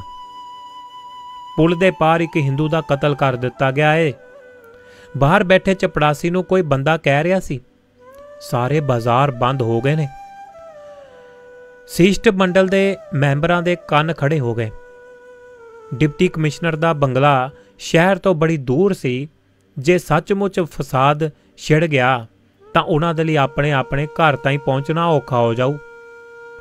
ਉਦੋਂ ਹੀ ਦੂਰ ਬੰਗਲੇ ਤੋਂ ਪਰੇ ਕਿਤੇ ਕਿਸੇ ਟਾਂਗੇ ਦੇ ਸਰਪਟ ਦੌੜਨ ਦੀ ਆਵਾਜ਼ ਸੁਣਾਈ ਦਿੱਤੀ ਤੇ ਸੜਕ ਤੇ ਕਿਸੇ ਦੇ ਦੌੜਦੇ ਕਦਮਾਂ ਦੀ ਆਵਾਜ਼ ਆਈ। ਲੱਗਦਾ ਹੈ ਸ਼ਹਿਰ ਦੇ ਵਿੱਚ ਗੜਬੜ ਸ਼ੁਰੂ ਹੋ ਗਈ ਹੈ। ਲక్ష్ਮੀ ਨਾਰਾਇਣ ਨੇ ਘਬਰਾ ਕੇ ਕਿਹਾ ਤੇ ਉੱਠ ਖੜਾ ਹੋ ਗਿਆ। ਜੋ ਵੀ ਹੋ ਸਕਿਆ ਕੀਤਾ ਜਾਵੇਗਾ, ਰਿਚਰਡ ਨੇ ਕਿਹਾ ਅੱਗਿਓਂ। ਗੜਬੜ ਤਾਂ ਸ਼ੁਰੂ ਹੋ ਗਈ ਹੈ ਜੀ, ਇਹ ਤਾਂ ਬੁਰੀ ਗੱਲ ਹੈ। ਇੱਕ ਕਰਕੇ ਸਾਰੇ ਮੈਂਬਰ ਉੱਠ ਖੜੇ ਹੋਏ। ਫਿਰ ਚਿੱਕ ਚੁੱਕ ਕੇ ਬਾਹਰ ਆਉਣ ਲੱਗੇ। ਡਿਪਟੀ ਕਮਿਸ਼ਨਰ ਵੀ ਦਰਵਾਜ਼ੇ ਤਾਈਂ ਉਹਨਾਂ ਦੇ ਨਾਲ ਆ ਗਿਆ। ਤੁਹਾਨੂੰ ਪਹੁੰਚਾਉਣ ਦਾ ਕੰਮ ਅਸੀਂ ਕਰਾਂਗੇ, ਕਹਿੰਦਾ ਘਰਾਂ ਨੂੰ। ਪੁਲਿਸ ਦੇ ਕੁਝ ਸਿਪਾਹੀ ਤੁਹਾਡੇ ਨਾਲ ਜਾਣਗੇ ਹਿਫਾਜ਼ਤ ਲਈ। ਰਿਚਰਡ ਨੇ ਕਿਹਾ। ਮੇਜ਼ ਤੇ ਰੱਖੇ ਟੈਲੀਫੋਨ ਵੱਲ ਮੁੜਿਆ ਤੇ ਤੁਸੀਂ ਸਾਡੀ ਚਿੰਤਾ ਨਾ ਕਰੋ ਜੀ। ਜ਼ਰੂਰੀ ਇਹ ਹੈ ਕਿ ਸ਼ਹਿਰ ਦੇ ਵਿੱਚ ਗੜਬੜ ਨਾ ਹੋਵੇ। ਬਖਸ਼ੀ ਜੀ ਨੇ ਬਾਹਰ ਆਉਂਦਿਆਂ ਹੋਇਆ ਕਿਹਾ। ਅਜੇ ਵੀ ਵੇਲਾ ਹੈ, ਤੁਸੀਂ ਕਰਫਿਊ ਲਾ ਦੇਵੋ ਜੀ। ਸਾਹਿਬ ਨੇ ਫਿਰ ਮੁਸਕਰਾ ਕੇ ਸਿਰ ਹਿਲਾ ਦਿੱਤਾ। ਬੰਗਲੇ ਵਿੱਚੋਂ ਬਾਹਰ ਆਉਂਦੇ ਹੀ ਸਿਸ਼ਟ ਮੰਡਲ ਦੇ ਮੈਂਬਰਾਂ ਦੇ ਦਿਮਾਗ ਦੇ ਵਿੱਚ ਜਿੱਦਾਂ ਧੂੜ ਉੱਡਣ ਲੱਗ ਗਈ। ਫਾਟਕ ਪਾਰ ਕਰਦਿਆਂ ਹੀ ਉਹਨਾਂ ਇੱਕ ਦੂਜੇ ਨਾਲ ਬੋਲਣਾ ਬੰਦ ਕਰ ਦਿੱਤਾ ਸੀ। ਕੁਝ ਦੂਰ ਤਾਈਂ ਉਹ ਇਕੱਠੇ ਤੁਰਦੇ ਰਹੇ। ਫਿਰ ਅਚਾਨਕ ਲక్ష్ਮੀ ਨਾਰਾਇਣ ਤੇ ਸਰਦਾਰ ਜੀ ਸੜਕ ਪਾਰ ਕਰਨ ਲੱਗੇ ਤੇ ਲక్ష్ਮੀ ਨਾਰਾਇਣ ਨੇ ਸਿਰ ਤੋਂ ਪੱਗ ਲਾ ਕੇ ਕੱਛ ਦੇ ਵਿੱਚ ਮਾਰ ਲਈ। ਦੌੜਦਾ ਹੋਇਆ ਸੜਕ ਪਾਰ ਕਰਨ ਲੱਗਿਆ।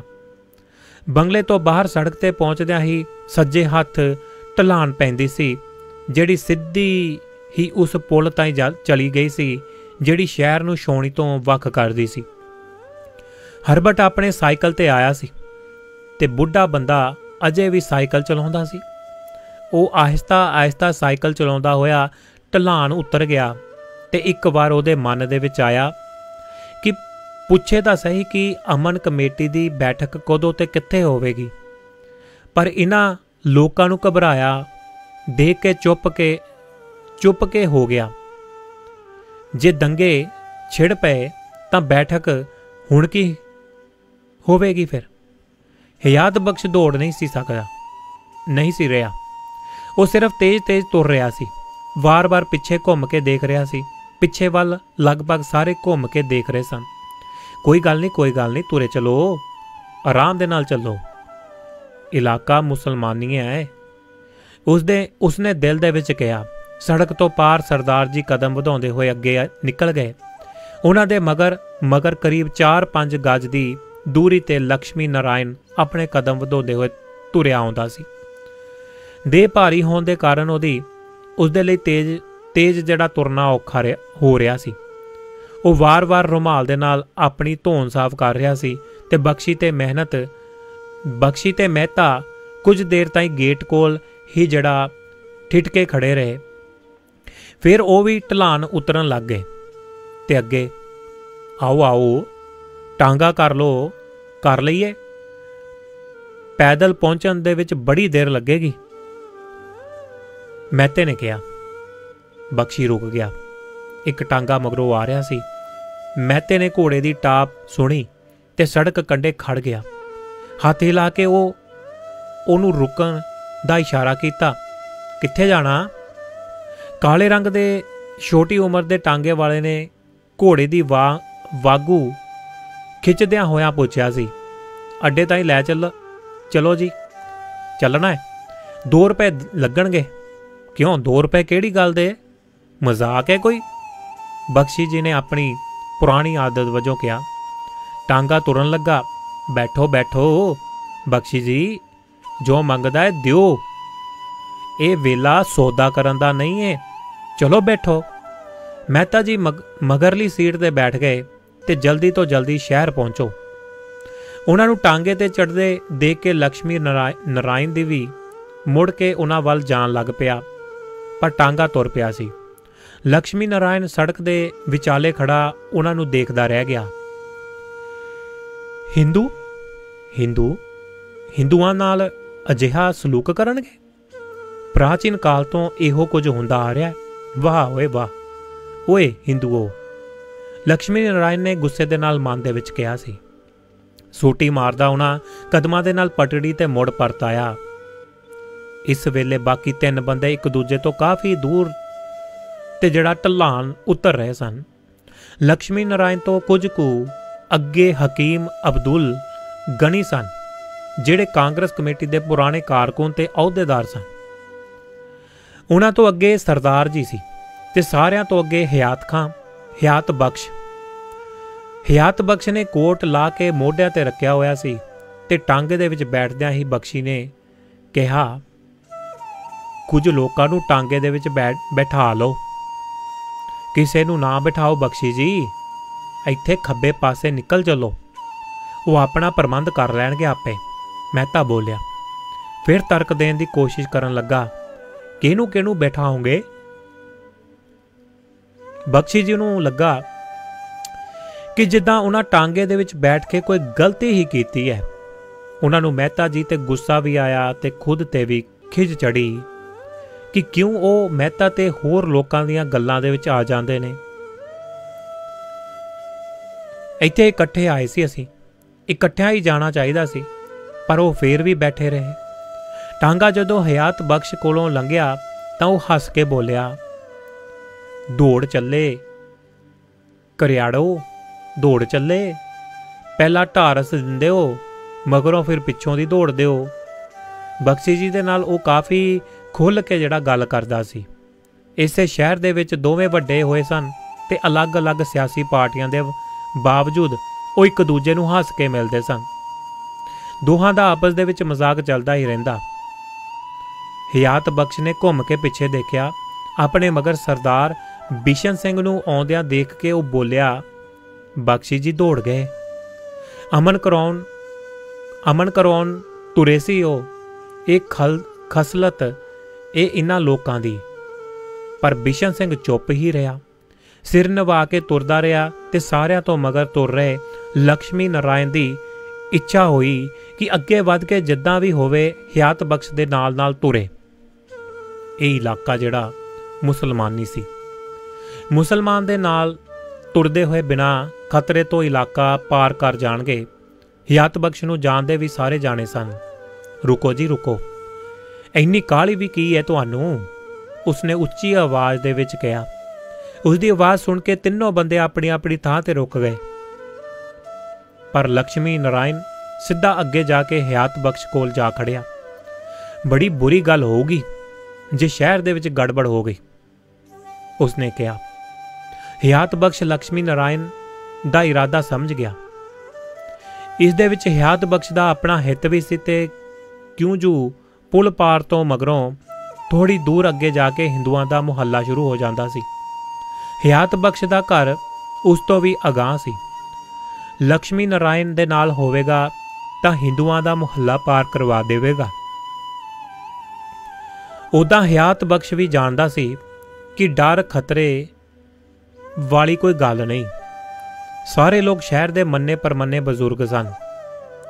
छेती कोई ना कोई उन्हां ते हथ नहीं चुक सकदा सी। टांगे दे विच बैठे बख्शी जी बड़े उदास ते घबराए हुए सन। जदों भी किसी तरह के संकट का मौका होंदा तां वो बुड़बड़ाउंदे रहिंदे ते साथियां दे नाल खिज के बोलदे। उन्हां दा दिमाग काम करना बंद कर दिंदा सी। भावनावां दे हड़ दे सामने सारा कुछ वग जांदा सी। गिरजा उड़न गया गिरजा मेहता जी, शहर ते गिरजा मंडराउण गया हुण, उसने दोबारा कहा। टांगे दे विचों बाहर देखण लग गए। जो होवेगा हुण देखी जाऊ, ਪਹਿਲਾਂ ਸ਼ਹਿਰ ਤਾਂ ਪੜੋ। ਗੱਲ ਸੁਣ ਬਖਸ਼ੀ ਜੀ ਬੋਲੇ, ਸ਼ਹਿਰ ਪਹੁੰਚ ਕੇ ਕੀ ਹੋ ਜਾਊ, ਹੁਣ ਤਾਂ ਸਿਰ ਤੇ ਆ ਗਈ ਹੈ। ਮੈਂ ਤਾਂ ਘਬਰਾਇਆ ਹੋਇਆ ਜ਼ਰੂਰ ਸੀ ਉਹ, ਪਰੰਤੂ ਬਖਸ਼ੀ ਜੀ ਵਾਂਗੂ ਬੋਂਦਲਿਆ ਹੋਇਆ ਨਹੀਂ ਸੀ। ਡਿਪਟੀ ਕਮਿਸ਼ਨਰ ਨੇ ਗੱਲ ਤਾਂ ਸੁਣੀ। ਪਹਿਲਾਂ ਡਿਪਟੀ ਕਮਿਸ਼ਨਰ ਸਿੱਧੇ ਮੂੰਹ ਗੱਲ ਵੀ ਨਹੀਂ ਸੀ ਕਰਦਾ। ਇਹਨੇ ਕੀ ਕਰ ਲੈਣਾ, ਗਦੀ ਦਾ ਸਿਰ। ਬਖਸ਼ੀ ਜੀ ਖਿੱਚ ਕੇ ਬੋਲੇ ਸਨ, ਇਹਨੇ ਸਾਡੀ ਕਿਹੜੀ ਗੱਲ ਸੁਣੀ ਹੈ। ਫਿਰ ਬਖਸ਼ੀ ਜੀ ਦਾ ਦਿਮਾਗ ਹੋਰ ਪਾਸੇ ਜਾਣ ਲੱਗ ਗਿਆ। ਕਿਸੇ ਦਾ ਭਰੋਸਾ ਨਹੀਂ ਕੀਤਾ ਜਾ ਸਕਦਾ। ਮੈਂ ਤਾਂ ਬੋਲਿਆ, ਦੇਖੋ ਬਖਸ਼ੀ ਜੀ, ਗੱਲ ਭਾਵੇਂ ਨਿੱਕੀ ਜਿਹੀ ਹੈ, ਪਰ ਸਿਆਣੇ ਨੂੰ ਉਸੇ ਤੋਂ ਪਤਾ ਲੱਗ ਜਾਂਦਾ ਹੈ। ਮੁਬਾਰਕ ਅਲੀ ਜ਼ਿਲ੍ਹਾ ਕਾਂਗਰਸ ਕਮੇਟੀ ਦਾ ਮੈਂਬਰ ਹੈ। ਖੱਦਰ ਦਾ ਕੁੜਤਾ ਤੇ ਖੱਦਰ ਦੀ ਸਲਵਾਰ ਪਾਉਂਦਾ ਹੈ, ਪਰ ਸਿਰ ਤੇ ਪਸ਼ੋਰੀ ਟੋਪੀ ਪਾਉਂਦਾ ਹੈ। ਗਾਂਧੀ ਟੋਪੀ ਨਹੀਂ ਪਾਉਂਦਾ ਉਹ। ਮੁਜ਼ੱਫਰ ਨੂੰ ਛੱਡ ਕੇ ਕੋਈ ਵੀ ਕਾਂਗਰਸੀ ਮੁਸਲਮਾਨ ਗਾਂਧੀ ਟੋਪੀ ਨਹੀਂ ਪਾਉਂਦਾ। ਬਖਸ਼ੀ ਜੀ ਨੇ ਜੇਬ ਦੇ ਵਿੱਚੋਂ ਰੁਮਾਲ ਕੱਢ ਕੇ ਮੁੜਕਾ ਪੂੰਝਿਆ, ਪੱਗ ਨੂੰ ਕੱਛ ਵਿੱਚ ਥੱਲਿਓਂ ਕੱਢ ਕੇ ਗੋਦ ਦੇ ਵਿੱਚ ਰੱਖ ਲਿਆ। ਹਿੰਦੂ ਸਭਾ ਵਾਲਿਆਂ ਨੇ ਮੁਹੱਲਾ ਕਮੇਟੀਆਂ ਬਣਾਈਆਂ ਨੇ, ਅਸੀਂ ਤਾਂ ਉਹ ਵੀ ਨਹੀਂ ਕਰ ਸਕਦੇ। ਮੁਹੱਲੇ ਦੇ ਵਿੱਚ ਅਮਨ ਕਮੇਟੀ ਹੀ ਬਣਾ ਲੈਂਦੇ ਆ। ਮਹਿਤੇ ਨੇ ਧੋਣ ਪੂੰਝਦਿਆਂ ਹੋਇਆ ਕਿਹਾ ਸੀ, ਮਹਿਤਾ ਜੀ ਡੁੱਬ ਮਰੋ ਮਹਿਤਾ ਜੀ, ਚੱਪਣੀ 'ਚ ਨੱਕ ਡੁਬੋ ਕੇ ਡੁੱਬ ਮਰੋ। ਬਖਸ਼ੀ ਜੀ ਫਿਰ ਪੰਗਰ ਕੇ ਬੋਲੇ, ਕਿਉਂ, ਕੀ ਹੋ ਗਿਆ ਓਏ, ਡੁੱਬ ਕਿਉਂ ਮਰਾਂ, ਮੈਂ ਕੀ ਕੀਤਾ ਹੈ। ਦੋ ਕਿਸ਼ਤੀਆਂ ਦੇ ਵਿੱਚ ਪੈਰ ਰੱਖਣਾ ਚੰਗਾ ਨਹੀਂ ਹੁੰਦਾ। ਤੂੰ ਹਮੇਸ਼ਾ ਇਹੋ ਕਰਦਾ ਰਿਹਾ, ਇੱਕ ਲੱਤ ਕਾਂਗਰਸ, ਦੂਜੀ ਹਿੰਦੂ ਸਭਾ ਦੇ ਵਿੱਚ। ਤੂੰ ਸਮਝਦਾ ਹੈ ਕਿਸੇ ਨੂੰ ਪਤਾ ਨਹੀਂ, ਸਾਰਿਆਂ ਨੂੰ ਪਤਾ ਹੈ। ਜੇ ਫਸਾਦ ਹੋ ਗਿਆ ਨਾ ਤਾਂ ਤੂੰ ਮੈਨੂੰ ਬਚਾਉਣ ਆਵੇਂਗਾ। ਨਾਲੇ ਦੇ ਪਾਰ ਦਾ ਸਾਰਾ ਇਲਾਕਾ ਮੁਸਲਮਾਨੀ ਹੈ। ਮੇਰਾ ਘਰ ਨਾਲੇ ਦੇ ਸਿਰੇ ਤੇ ਹੈ। ਫਸਾਦ ਹੋ ਗਿਆ ਤਾਂ ਉਸੇ ਵੇਲੇ ਤੂੰ ਮੈਨੂੰ ਬਚਾਉਣ ਆਵੇਂਗਾ। ਜਾਂ ਬਾਪੂ ਜੀ ਆ ਕੇ ਬਚਾਉਣਗੇ।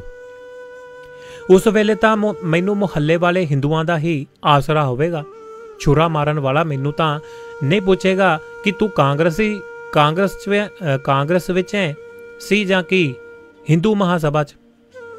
ਹੁਣ ਚੁੱਪ ਕਿਉਂ ਕਰ ਗਿਆ, ਡੁੱਬ ਮਾਰ ਮਹਿਤਾ, ਡੁੱਬ ਮਾਰ। ਇਹੋ ਵਾਲਾ ਹੁੰਦਾ ਹੈ, ਇਹੋ ਵਲਾ ਹੁੰਦਾ ਹੈ। ਜਦੋਂ ਬੰਦੇ ਦੇ ਵਿਸ਼ਵਾਸ ਪਰਖੇ ਜਾਂਦੇ ਨੇ, ਇਹੋ ਹੀ ਵੇਲਾ ਹੁੰਦਾ ਹੈ। ਜਦੋਂ ਬੰਦੇ ਦੇ ਵਿਸ਼ਵਾਸ ਪਰਖੇ ਜਾਂਦੇ ਨੇ, ਤੂੰ ਬੜਾ ਪੈਸਾ ਇਕੱਠਾ ਕਰ ਲਿਆ ਏ, ਤੇਰੀ ਅਕਲ ਤੇ ਚਰਬੀ ਚੜ ਗਈ ਹੈ। ਹੁਣ ਤੇਰਾ ਘਰ ਮੁਸਲਮਾਨਾਂ ਦੇ ਮੁਹੱਲੇ ਕੋਲ ਏ ਤਾਂ ਕੀ ਮੇਰਾ ਹਿੰਦੂਆਂ ਦੇ ਮੁਹੱਲੇ 'ਚ? ਤੇਰਾ ਕੀ ਹੈ ਤੇਰਾ? ਤੂੰ ਤਾਂ ਸਾਧੂ ਬੇਰਾਗੀ ਹੈ। ਤੇਰੀ ਨਾ ਰੰਨ ਤੇ ਨਾ ਕੰਨ, ਤੈਨੂੰ ਕੋਈ ਮਾਰ ਕੇ ਕੀ ਕਰੇਗਾ ਓਏ? ਮਹਿਤੇ ਨੇ ਕਿਹਾ। ਫਿਰ ਉਹ ਵੀ ਭੜਕ ਪਿਆ। ਕਿਹਾ ਸੀ ਕਿ ਲਤੀਫ ਨੂੰ ਕਾਂਗਰਸ ਦੇ ਦਫ਼ਤਰ ਦੇ ਵਿੱਚੋਂ ਕੱਢ ਦੇਵੋ, ਮੈਂ ਲਿਖ ਕੇ ਦੇ ਸਕਦਾ ਕਿ ਉਹ ਖੂਫੀਆ ਪੁਲਿਸ ਦਾ ਬੰਦਾ ਹੈ, ਸਾਡੀ ਸਾਰਿਆਂ ਦੀ ਰਿਪੋਰਟ ਦਿੰਦਾ ਹੈ, ਡਾਇਰੀਆਂ ਦੇ ਵਿੱਚ ਲਿਖਦਾ ਹੈ। ਤੈਨੂੰ ਵੀ ਪਤਾ ਹੈ ਤੇ ਮੈਨੂੰ ਵੀ। ਫੇਰ ਵੀ ਤੂੰ ਆਸਤੀਨ ਦਾ ਸੱਪ ਪਾਲ ਰਿਹਾ ਹੈ। ਉਧਰ ਮੁਬਾਰਕ ਅਲੀ ਲੀਗੀਆਂ ਦੇ ਨਾਲ ਗੰਢ ਤੁੱਪ ਕਰ ਰਿਹਾ ਹੈ ਤੇ ਤੈਥੋਂ ਵੀ ਪੈਸੇ ਲੈਂਦਾ ਹੈ। ਲੀਗ ਵਾਲਿਆਂ ਤੋਂ ਵੀ ਲੈਂਦਾ ਹੈ ਤੇ ਪੱਕੀਆਂ ਇੱਟਾਂ ਦਾ ਮਕਾਨ ਉਸਨੇ ਬਣਵਾ ਲਿਆ ਹੈ। ਪਰ ਚੰਗੇ ਲੋਕ ਜੇ ਤੁਸੀਂ ਵੀ, ਸਾਰਾ ਕੁਝ ਦੇਖਦੇ ਹੋਏ ਵੀ ਕੁਝ ਨਹੀਂ ਦੇਖਦੇ ਤੁਸੀਂ। ਲੈ ਦੇ ਕੇ 2 ਮੁਸਲਮਾਨ ਤਾਂ ਸਾਡੇ ਨਾਲ ਕੰਮ ਕਰਦੇ ਨੇ, ਉਹਨਾਂ ਨੂੰ ਵੀ ਕੱਢ ਦਈਏ। ਹੁਣ ਤੇਰੀ ਅਕਲ ਟਿਕਾਣੇ ਹੈ ਜਾਂ ਨਹੀਂ? ਹੁਣ ਇੱਕ ਲਤੀਫ ਬੁਰਾ ਏ ਤਾਂ ਸਾਰੇ ਬੁਰੇ ਹੋ ਗਏ। ਹਕੀਮ ਜੀ ਵੀ ਬੁਰੇ ਨੇ ਜੋ ਤੇਰੇ ਤੋਂ ਪਹਿਲਾਂ ਦੇ ਕਾਂਗਰਸ ਦੇ ਵਿੱਚ ਕੰਮ ਕਰ ਰਹੇ ਨੇ। ਅਜ਼ੀਜ਼ ਅਹਿਮਦ ਵੀ ਬੁਰਾ ਹੈ। ਟਾਂਗਾ ਢਲਾਨ ਉਤਰ ਗਿਆ ਸੀ, ਪੁਲ ਵੱਲ ਘੁੰਮ ਗਿਆ ਸੀ। ਸੱਜੇ ਪਾਸੇ ਇਸਲਾਮੀਆ ਸਕੂਲ ਬੰਦ ਪਿਆ ਸੀ। ਤੇ ਸੜਕ ਤੇ ਆਵਾਜਾਈ ਬੜੀ ਥੋੜੀ ਸੀ।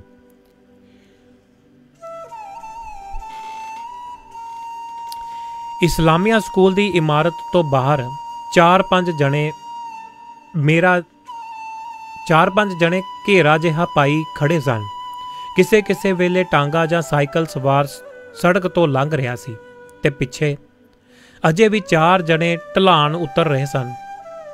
ਬਿਜਲੀ ਦੇ ਦਫ਼ਤਰ ਸਾਹਮਣੇ ਹਯਾਤ ਬਖਸ਼ ਨੂੰ ਮੋਲਾ ਦਾਦ ਸੜਕ ਦੇ ਕੰਢੇ ਖੜਾ ਮਿਲ ਗਿਆ।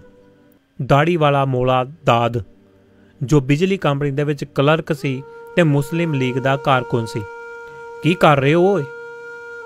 ਕੀ ਕਰ ਆਏ ਹੋ? ਉਸਨੇ ਹਯਾਤ ਬਖਸ਼ ਨੂੰ ਪੁੱਛਿਆ। ਡਿਪਟੀ ਕਮਿਸ਼ਨਰ ਨੂੰ ਮਿਲਣ ਗਏ ਸੀ ਨਾ ਤੁਸੀਂ?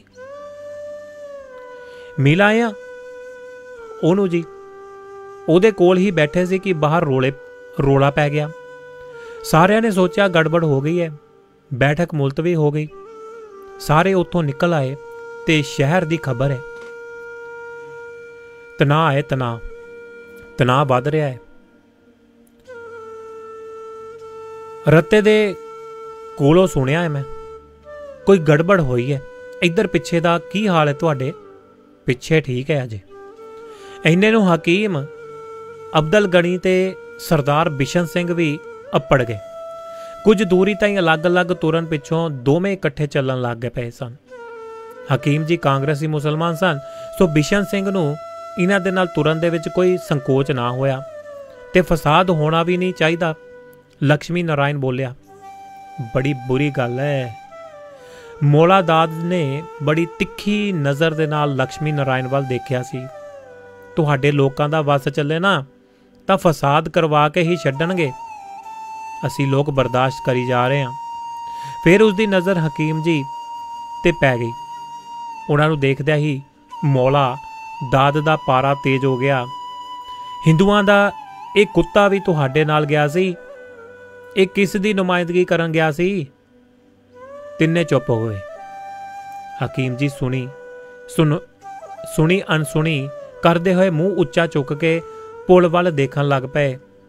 ਪਰ ਮੌਲਾ ਦਾਦ ਹਕੀਮ ਜੀ ਨੂੰ ਦੇਖਦਿਆਂ ਹੀ ਗਰਮ ਹੋ ਗਿਆ ਸੀ। ਮੁਸਲਮਾਨ ਦਾ ਦੁਸ਼ਮਣ ਹਿੰਦੂ ਨਹੀਂ ਹੈ। ਮੁਸਲਮਾਨ ਦਾ ਦੁਸ਼ਮਣ ਉਹ ਮੁਸਲਮਾਨ ਹੈ ਜੋ ਪੂਛ ਹਿਲਾਉਂਦਾ ਹਿੰਦੂਆਂ ਦੇ ਮਗਰ ਜਾਂਦਾ ਹੈ, ਉਹਨਾਂ ਦੇ ਟੁਕੜਿਆਂ ਤੇ ਪਲਦਾ ਹੈ। ਦੇਖੋ ਦੇਖੋ ਦੇਖੋ ਮੌਲਾ ਦਾਦ ਸਾਹਿਬ, ਹਕੀਮ ਜੀ ਨੇ ਬੜੇ ਠਰਮੇ ਦੇ ਨਾਲ ਕਿਹਾ। ਤੁਹਾਡਾ ਜੋ ਮਨ ਕਰੇ ਮੈਨੂੰ ਕਹੋ, ਪਰ ਸਭ ਤੋਂ ਮਹੱਤਵਪੂਰਨ ਸਵਾਲ ਹਿੰਦੁਸਤਾਨ ਦੀ ਆਜ਼ਾਦੀ ਦਾ ਹੈ, ਅੰਗਰੇਜ਼ਾਂ ਤੋਂ ਤਾਕਤ ਖੋਹਣ ਦਾ ਹੈ, ਹਿੰਦੂ ਮੁਸਲਮਾਨ ਦਾ ਨਹੀਂ ਹੈ। ਚੁੱਪ ਓਏ ਚੁੱਪ ਕਰੋ, ਮੌਲਾ ਦਾਦ ਨੇ ਚੀਕ ਕੇ ਕਿਹਾ। ਉਸ ਦੀਆਂ ਅੱਖਾਂ ਲਾਲ ਹੋ ਰਹੀਆਂ ਸਨ ਤੇ ਬੁੱਲ ਕੰਬ ਰਹੇ ਸਨ। ਛੱਡੋ ਪਰੇ, ਜਾਣ ਦਿਓ, ਇਹ ਵੇਲਾ ਲੜਾਈ ਕਰਨ ਦਾ ਨਹੀਂ। ਸੋਚ ਲਿਆ ਕਰੋ, ਕੋਈ ਸਮਾਂ ਦੇਖ ਲਿਆ ਕਰੋ। ਕੁਝ ਪਲ ਲਈ ਲక్ష్ਮੀ ਨਾਰਾਇਣ ਦੀਆਂ ਲੱਤਾਂ ਵਿੱਚ ਪਾਣੀ ਭਰ ਗਿਆ, ਪਰ ਹਯਾਤ ਬਖਸ਼ ਬਜ਼ੁਰਗ ਆਦਮੀ ਸੀ। ਉਸਨੇ ਸਥਿਤੀ ਸੰਭਾਲ ਲਈ। ਉਹ ਜਾਓ ਓਏ ਜਾਓ ਹਕੀਮ ਜੀ, ਪਰ ਤੁਹਾਡੇ ਸਰਪ੍ਰਸਤ ਦਾ ਟਾਂਗੇ ਦੇ ਵਿੱਚ ਬੈਠ ਕੇ ਚਲੇ ਗਏ ਨੇ, ਤੁਹਾਨੂੰ ਕੱਲਾ ਛੱਡ ਗਏ ਨੇ। ਹਕੀਮ ਜੀ ਆਹਿਸਤਾ ਖਿਸਕਣ ਲੱਗੇ ਸਨ। ਸਰਦਾਰ ਜੀ ਵੀ ਉਹਨਾਂ ਦੇ ਨਾਲ ਜਾਣ ਲੱਗੇ ਤੇ ਲక్ష్ਮੀ ਨਾਰਾਇਣ ਜਿਉਂ ਤਾਂ ਤਿਉਂ ਖੜਾ ਰਿਹਾ। ਘਰ ਜਾ ਰਹੇ ਹੋ? ਮੌਲਾ ਦਾਦ ਨੇ ਹਯਾਤ ਬਖਸ਼ ਨੂੰ ਪੁੱਛਿਆ। ਲੀਗ ਦੇ ਦਫ਼ਤਰ ਨਹੀਂ ਚੱਲੋਗੇ? ਮੈਂ ਬਾਅਦ ਦੇ ਵਿੱਚ ਆ ਜਾਵਾਂਗਾ, ਤੁਸੀਂ ਚੱਲੋ। ਮੌਲਾ ਦਾਦ ਸਮਝ ਗਿਆ ਸੀ ਕਿ ਹਯਾਤ ਬਖਸ਼ ਨੇ ਕਿਉਂ ਲక్ష్ਮੀ ਨਾਰਾਇਣ ਨੂੰ ਆਪਣੇ ਨਾਲ ਲਿਆ ਹੋਇਆ ਸੀ। ਬੜੇ ਸਤਿਕਾਰ ਦੇ ਲਹਿਜੇ ਦੇ ਨਾਲ ਦਿਲ ਤੇ ਹੱਥ ਧਰ ਕੇ ਲక్ష్ਮੀ ਨਾਰਾਇਣ ਨੂੰ ਕਹਿਣ ਲੱਗਾ, ਤੁਸੀਂ ਚਿੰਤਾ ਨਾ ਕਰੋ ਲਾਲਾ ਜੀ, ਸਾਡੇ ਹੁੰਦਿਆਂ ਕੋਈ ਤੁਹਾਡਾ ਵਾਲ ਵਿੰਗਾ ਨਹੀਂ ਕਰੇਗਾ। ਹਯਾਤ ਬਖਸ਼ ਤੇ ਲక్ష్ਮੀ ਨਾਰਾਇਣ ਅੱਗੇ ਵਧ ਗਏ। 12 ਵਜੇ ਦੇ ਕਰੀਬ ਲੀਜ਼ਾ ਟਹਿਲਦੀ ਹੋਈ ਵਰਾਂਡੇ ਦੇ ਵਿੱਚ ਖੁੱਲਣ ਵਾਲੇ ਦਰਵਾਜ਼ੇ ਵੱਲ ਆ ਗਈ। ਪਰਦੇ ਨੂੰ ਥੋੜਾ ਜਿਹਾ ਪਰਾਂ ਕਰਕੇ ਲੀਜ਼ਾ ਨੇ ਬਾਹਰ ਝਾਤੀ ਮਾਰ ਕੇ ਦੇਖਿਆ। ਵਰਾਂਡੇ ਤੋਂ ਬਾਹਰ ਚਮਕਦੀ ਧੁੱਪ ਨੇ ਸਾਰੇ ਬਾਗ ਨੂੰ ਕੱਜਿਆ ਹੋਇਆ ਸੀ। ਲੱਗਦਾ ਸੀ ਜਿੱਦਾਂ ਕੱਚ ਚਮਕ ਰਿਹਾ ਹੋਵੇ। ਲੱਗਦਾ ਸੀ ਜਿੱਦਾਂ ਜ਼ਮੀਨ ਦੇ ਵਿੱਚੋਂ ਕੋਈ ਚੀਜ਼ ਕੰਬ ਕੇ ਨਿਕਲ ਰਹੀ ਹੈ, ਹਵਾ ਦੇ ਵਿੱਚ ਥਰਥਰਾ ਰਹੀ ਹੈ। ਤੇ ਹੁਣ ਤੋਂ ਹੀ ਧੁੱਪ ਇੰਨੀ ਤੇਜ਼ ਹੋ ਗਈ ਸੀ कि उसने परदा हेठां सुट लिया। अंगीठी कोल लंघदियां होइयां उसदी नज़र एक बुੱਤ ਦੇ ਉੱਤੇ ਪਈ ਜਿਹੜਾ अंगीठी ਤੇ ਰੱਖਿਆ ਹੋਇਆ ਸੀ।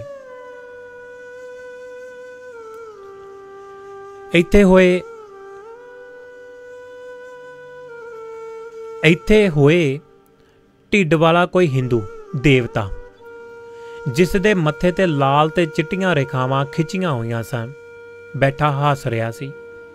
ਉਹਨੂੰ ਦੇਖ ਕੇ ਲੀਜ਼ਾ ਨੂੰ ਬੱਤ ਜਿਹਾ ਆਉਣ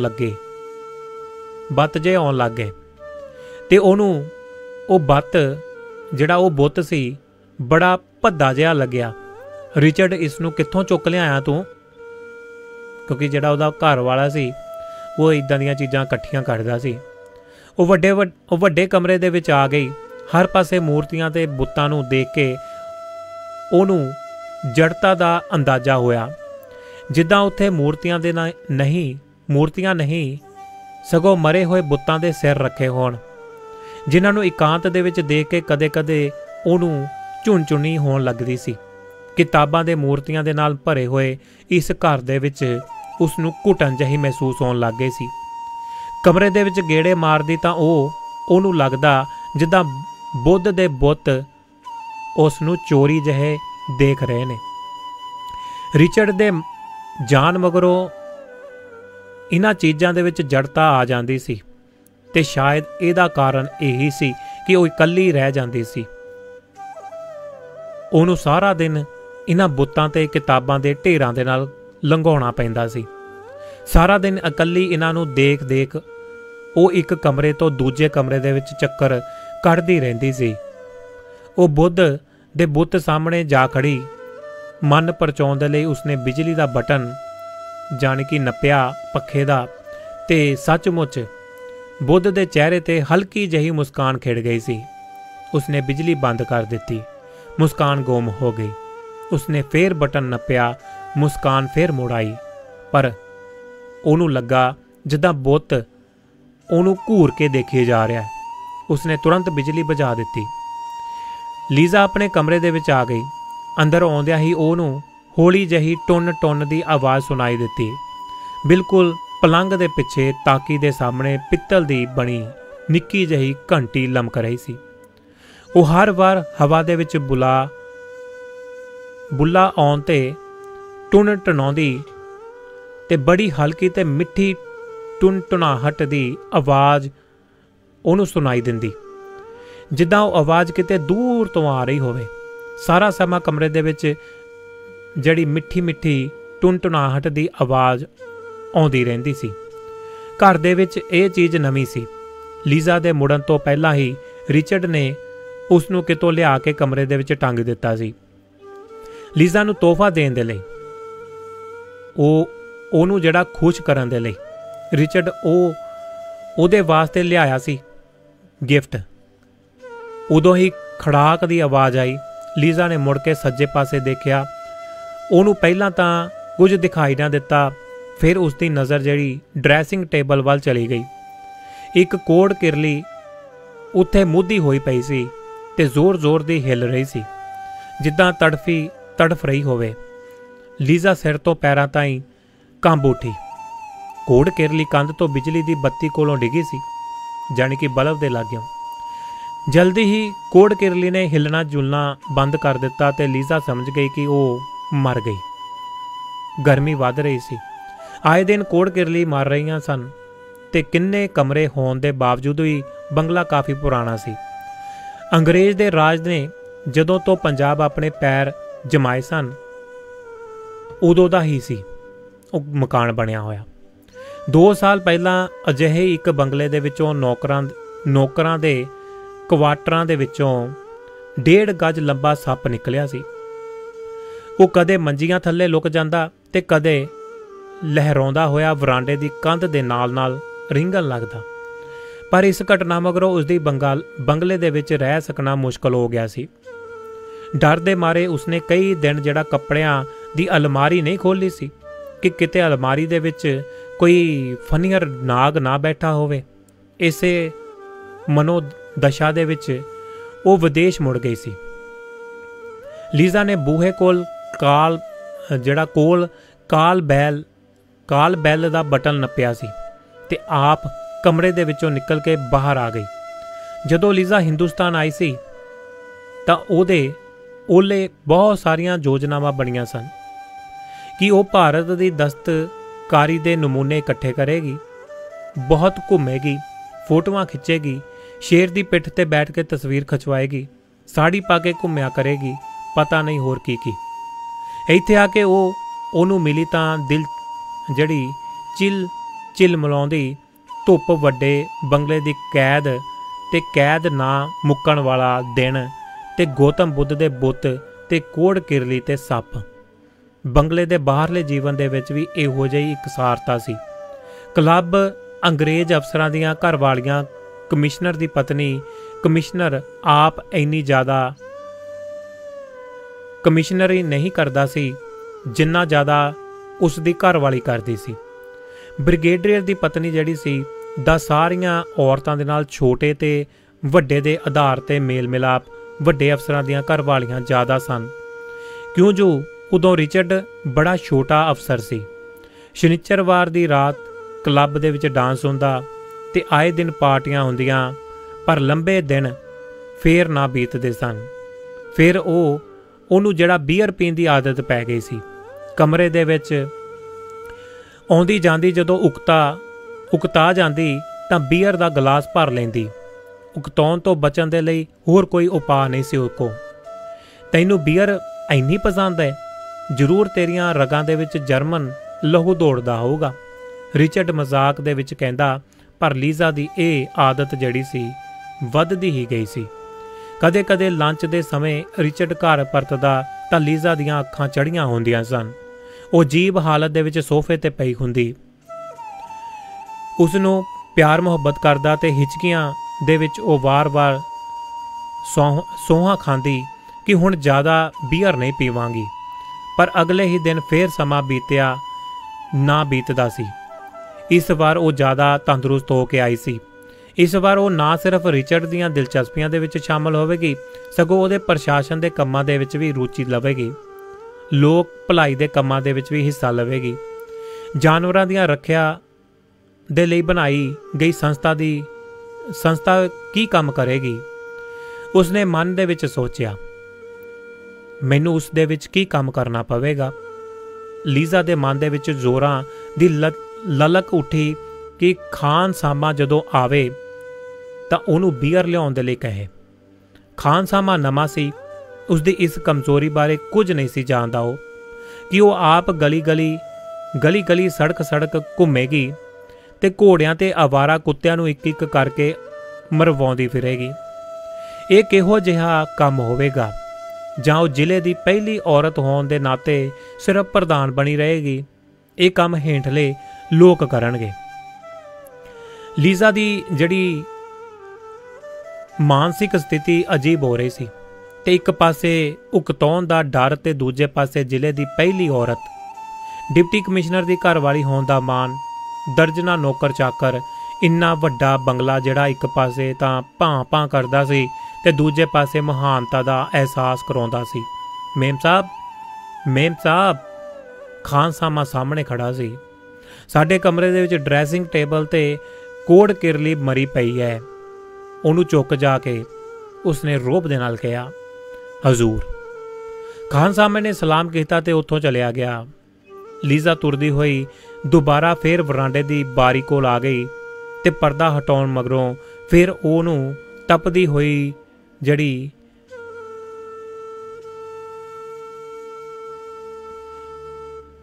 ਜਿਹੜਾ ਫਿਰ ਉਸ ਨੂੰ ਕੁਝ ਨਾ ਕੁਝ ਦਿਖਾਈ ਦਿੱਤਾ। ਪਰ ਨਾਲ ਹੀ ਵਰਾਂਡੇ ਦੇ ਵਿੱਚ ਇੱਕ ਪਾਸੇ ਲੱਗੇ ਨਿੱਕੇ ਜਿਹੇ ਮੇਜ਼ ਤੇ ਰਿਚਰਡ ਦੇ ਦਫ਼ਤਰ ਦਾ ਕਲਰਕ ਬੈਠਾ ਦਿਖਾਈ ਦਿੱਤਾ, ਜੋ ਚਿੱਠੀਆਂ ਛਾਂਟ ਰਿਹਾ ਸੀ। ਕਾਲੇ ਰੰਗ ਦਾ ਛੋਟੀ ਉਮਰ ਦਾ ਇੱਕ ਕਲਰਕ, ਜਿਸ ਦੇ ਚਿੱਟੇ ਦੰਦ ਬੜੇ ਚਮਕਦੇ ਸਨ ਤੇ ਜਿਹੜਾ ਹਰ ਵਾਕ ਨਾਲ ਰਿਚਰਡ ਨੂੰ ਯੈਸ ਸਰ ਕਰਦਾ, 2 ਵਾਰ ਜ਼ਰੂਰ ਕਹਿੰਦਾ ਤੇ ਸੱਜੇ ਖੱਬੇ ਸਿਰ ਹਿਲਾਉਂਦਾ ਸੀ। ਉਹਨੂੰ ਦੇਖ ਕੇ ਲੀਜ਼ਾ ਹੱਸ ਪਈ ਤੇ ਕਲਰਕ ਅੰਗਰੇਜ਼ੀ ਜਾਣਦਾ ਸੀ। ਲੀਜ਼ਾ ਖਾਣ ਵਾਲੇ ਕਮਰੇ ਦੇ ਰਸਤੇ ਵਰਾਂਡੇ ਦੇ ਵਿੱਚ ਆ ਗਈ ਤੇ ਬਾਬੂ ਰਿਚਰਡ ਦੀ ਦੇਖਾ देखा देखी लीजा ने भी ਉਹਨੂੰ बाबू कह के बुलाया ਤੇ दरवाजे ਦੇ ਨਾਲ ਪਈ ਕੁਰਸੀ ਤੇ ਬੈਠ ਗਈ। ਕਲਰਕ ਆਪਣੀ ਫਾਈਲ ਸੰਭਾਲਦਾ ਹੋਇਆ ਦੌੜ ਕੇ ਲੀਜ਼ਾ ਸਾਹਮਣੇ ਆ ਖੜਿਆ। ਯੈਸ ਸਰ, ਯੈਸ ਮੈਡਮ ਕਰਦਾ। ਕਲਰਕ ਦਾ ਚਿਹਰਾ ਪੱਕੇ ਰੰਗ ਦਾ ਸੀ, ਦੰਦ ਬੜੇ ਚਿੱਟੇ ਸਨ ਤੇ ਉਹਦੇ ਜਿਸਮ ਦਾ ਹਰ ਇੱਕ ਅੰਗ ਜਿੱਦਾਂ ਧੜ ਦੇ ਲਾਲ ਪੇਚਾਂ ਦੇ ਨਾਲ ਜੋੜਿਆ ਗਿਆ ਸੀ। ਕੋਈ ਨਾ ਕੋਈ ਅੰਗ ਹਰ ਵੇਲੇ ਜਿਹੜਾ ਝਟਕਾ ਖਾ ਕੇ ਟੇਢਾ ਹੋ ਜਾਂਦਾ ਸੀ। ਕਦੇ ਸੱਜਾ ਮੋਢਾ ਝੁਕ ਜਾਂਦਾ, ਕਦੇ ਖੱਬਾ ਝੁਕ ਜਾਂਦਾ, ਪਰ ਮੂੰਹ ਹਰ ਵੇਲੇ ਖੁੱਲ੍ਹਾ ਰਹਿੰਦਾ। ਮੋਤੀਆਂ ਵਰਗੇ ਦੰਦ ਹਰ ਵੇਲੇ ਝਿਲਮਿਲਾਉਂਦੇ ਰਹਿੰਦੇ। ਯੂ ਹਿੰਦੂ ਬਾਬੂ? ਜਾਣੀ ਕਿ ਉਹ ਪੁੱਛਦੇ ਆ ਕਿ ਤੂੰ ਹਿੰਦੂ ਹੈ? You Hindu babu? Yes madam, ਬਾਬੂ ਨੇ ਝਿਜਕਦਿਆਂ ਹੋਇਆ ਕਿਹਾ। ਲੀਜ਼ਾ ਆਪਣੀ ਸਿਆਣਪ ਤੇ ਬੜੀ ਖੁਸ਼ ਹੋਈ। I guessed right this time I am right. Yes madam, yes. Liza ਉਹਦੇ ਵੱਲ ਦੇਖਦੀ ਰਹੀ ਤੇ ਦੇਖਦਿਆਂ ਦੇਖਦਿਆਂ ਉਹ ਦੁਬਿਧਾ ਦੇ ਵਿੱਚ ਪੈ ਗਈ। ਉਸਨੇ ਕਿਸ ਆਧਾਰ ਤੇ ਕਿਹਾ ਸੀ ਕਿ ਉਹ ਹਿੰਦੂ ਹੈ? ਪਹਿਰਾਵੇ ਦੇ ਵਿੱਚ ਉਸਨੇ ਪਤਲੂਨ ਕੋਟ ਟਾਈ ਪਾ ਰੱਖੇ ਸਨ ਤੇ ਉਹ ਸੋਚਾਂ ਦੇ ਵਿੱਚ ਪੈ ਗਈ। ਕਿਹੜੇ ਚਿੰਨ੍ਹ ਹੁੰਦੇ ਨੇ ਜਿਨ੍ਹਾਂ ਤੋਂ ਇੱਕ ਹਿੰਦੂ ਪਛਾਣਿਆ ਜਾਂਦਾ ਹੈ? ਫਿਰ ਉਹ ਉੱਠ ਖੜੀ। ਉਹਦੇ ਸਿਰ ਦੇ ਵਾਲਾਂ ਦੇ ਵਿੱਚ ਕੁਝ ਲੱਭਦੀ ਰਹੀ। ਬਾਬੂ ਝੇਪ ਗਿਆ ਤੇ 30 ਕੁ ਸਾਲਾਂ ਦਾ ਬਾਬੂ ਪਿਛਲੇ 10 ਸਾਲਾਂ ਤੋਂ ਦਫ਼ਤਰ ਦੇ ਵਿੱਚ ਸਟੈਨੋ ਦਾ ਕੰਮ ਕਰ ਰਿਹਾ ਸੀ। ਲੀਜ਼ਾ ਹੀ ਪਹਿਲੀ ਡਿਪਟੀ ਕਮਿਸ਼ਨਰ ਦੀ ਘਰ ਵਾਲੀ ਸੀ ਜੋ ਬਿਨਾਂ ਕਿਸੇ ਡਰ ਦੇ ਉਹਦੇ ਨਾਲ ਗੱਲਾਂ ਮਾਰਨ ਲੱਗ ਗਈ ਸੀ। ਹੋਰ ਡਿਪਟੀ ਕਮਿਸ਼ਨਰਾਂ ਦੀਆਂ ਘਰ ਵਾਲੀਆਂ ਬੜੀਆਂ ਰੁੱਖੇਪਨ ਦੇ ਨਾਲ ਪੇਸ਼ ਆਇਆ ਕਰਦੀਆਂ ਸਨ। ਵਰਾਂਡੇ ਦੇ ਸਿਰੇ ਤੇ ਕਿਚਨ ਵੱਲ ਜਾਣ ਵਾਲੇ ਨਿੱਕੇ ਜਿਹੇ ਵਿਹੜੇ ਦੇ ਵਿੱਚ ਖਾਨਸਾਮਾ ਬਾਗ ਦਾ ਮਾਲੀ ਤੇ ਕਿਚਨ ਦਾ ਰਸੋਈਆ ਖੜੇ ਸਨ। ਉਹਨਾਂ ਵੱਲ ਦੇਖੀ ਜਾ ਰਹੇ ਸਨ। No it is it there? Liza ਬੋਲੀ। ਬਾਬੂ ਦੇ ਸਿਰ ਤੋਂ ਪੈਰਾਂ ਤਾਈਂ ਝੁੰਝਣੀ ਹੋਈ ਸੰਗ ਦੇ ਵਿੱਚ ਉਹਦੇ ਮੁਸਕਰਾਉਂਦਿਆਂ ਬੁੱਲ ਕੰਬਣ ਲੱਗ ਗਏ। No madam, no, I am a Hindu, a Brahmin Hindu. Oh no, then where is your tufty? You are no Hindu, you told a lie. ਜਾਣੀ ਕਿ ਤੂੰ ਮੈਨੂੰ ਝੂਠ ਬੋਲਦਾ। ਬਾਬੂ ਡਰ ਰਿਹਾ ਸੀ। ਸ਼ਹਿਰ ਦੇ ਵਿੱਚ ਫਸਾਦਾਂ ਦਾ ਖਤਰਾ ਸੀ ਤੇ ਉਹ ਬੜੀ ਮੁਸ਼ਕਲ ਦੇ ਨਾਲ ਬਚਦਾ ਹੋਇਆ ਦਫ਼ਤਰ ਪਹੁੰਚਿਆ ਸੀ। ਪਰ ਲੀਜ਼ਾ ਦੀ ਗੱਲ ਸੁਣ ਕੇ ਉਹਨੂੰ ਜਿਹੜਾ ਹੌਸਲਾ ਜਿਹਾ ਹੋ ਗਿਆ। ਕਾਲੇ ਚਿਹਰੇ ਵਿੱਚ ਚਿੱਟੇ ਦੰਦਾਂ ਦੀ ਲੜੀ ਚਮਕ ਉੱਠੀ। I have no tuft madam, then you are no Hindu. Liza ਨੇ ਆਪਣੀ ਤਰਜਨੀ ਉਸ ਵੱਲ ਹਿਲਾਉਂਦਿਆਂ ਹੋਇਆਂ ਹੱਸ ਕੇ ਕਿਹਾ। You told a lie. No madam, no, I am a Hindu. Take off your coat babu, Liza ਨੇ ਕਿਹਾ। ਓ ਮੈਡਮ, ਬਾਬੂ ਫਿਰ ਸੰਗ ਗਿਆ। ਟੇਕ ਆਫ ਹਰੀ। ਬਾਬੂ ਨੇ ਮੁਸਕਰਾਉਂਦਿਆਂ ਹੋਇਆਂ ਕੋਟ ਲਾ ਦਿੱਤਾ। Very good, now unbutton your shirt. What madam? Do say what madam? Say I beg your pardon madam. All right, unbutton your shirt. ਬਾਬੂ ਲਾਚਾਰ ਜਿਹਾ ਲੀਜ਼ਾ ਸਾਹਮਣੇ ਖੜਾ ਰਿਹਾ ਤੇ ਫਿਰ ਨੈਕ ਤੇ ਟਾਈ ਜਿਹੜੀ ਹੁੰਦੀ ਹੈ, ਨੈਕਟਾਈ ਥੱਲੇ ਹੱਥ ਪਾ ਕੇ ਇੱਕ ਇੱਕ ਕਰਕੇ 3 ਬਟਨ ਉਸਨੇ ਖੋਲ ਦਿੱਤੇ। Show me your thread. What madam? Your thread? What madam? Show me your Hindu thread. ਬਾਬੂ ਸਮਝ ਗਿਆ ਕਿ ਮੇਮ ਸਾਹਿਬ ਜਨੇਊ ਬਾਰੇ ਪੁੱਛ ਰਹੀ ਸੀ। ਬਾਬੂ ਨੇ ਜਨੇਊ ਨਹੀਂ ਪਾਇਆ ਹੋਇਆ ਸੀ। 10ਵੀਂ ਕਲਾਸ ਪਾਸ ਕਰਕੇ ਕਾਲਜ ਆਉਣ ਤੇ ਉਸਨੇ ਬੰਦੀ ਕਟਵਾ ਦਿੱਤੀ ਸੀ। 12ਵੀਂ ਜਮਾਤ ਦੇ ਵਿੱਚ ਦਾਖਲ ਹੋਣ ਤੇ ਉਸਨੇ ਜਨੇਊ ਲਾ ਕੇ ਸੁੱਟ ਦਿੱਤਾ ਸੀ। I have no thread madam, ਉਸਨੇ ਸੁਸਤ ਮੁਸਕਾਨ ਦੇ ਨਾਲ ਕਿਹਾ। No thread, then you are no Hindu. I am a Hindu madam, I swear by guard I am a Hindu. ਉਹ ਫਿਰ ਡਰਨ ਲੱਗਿਆ।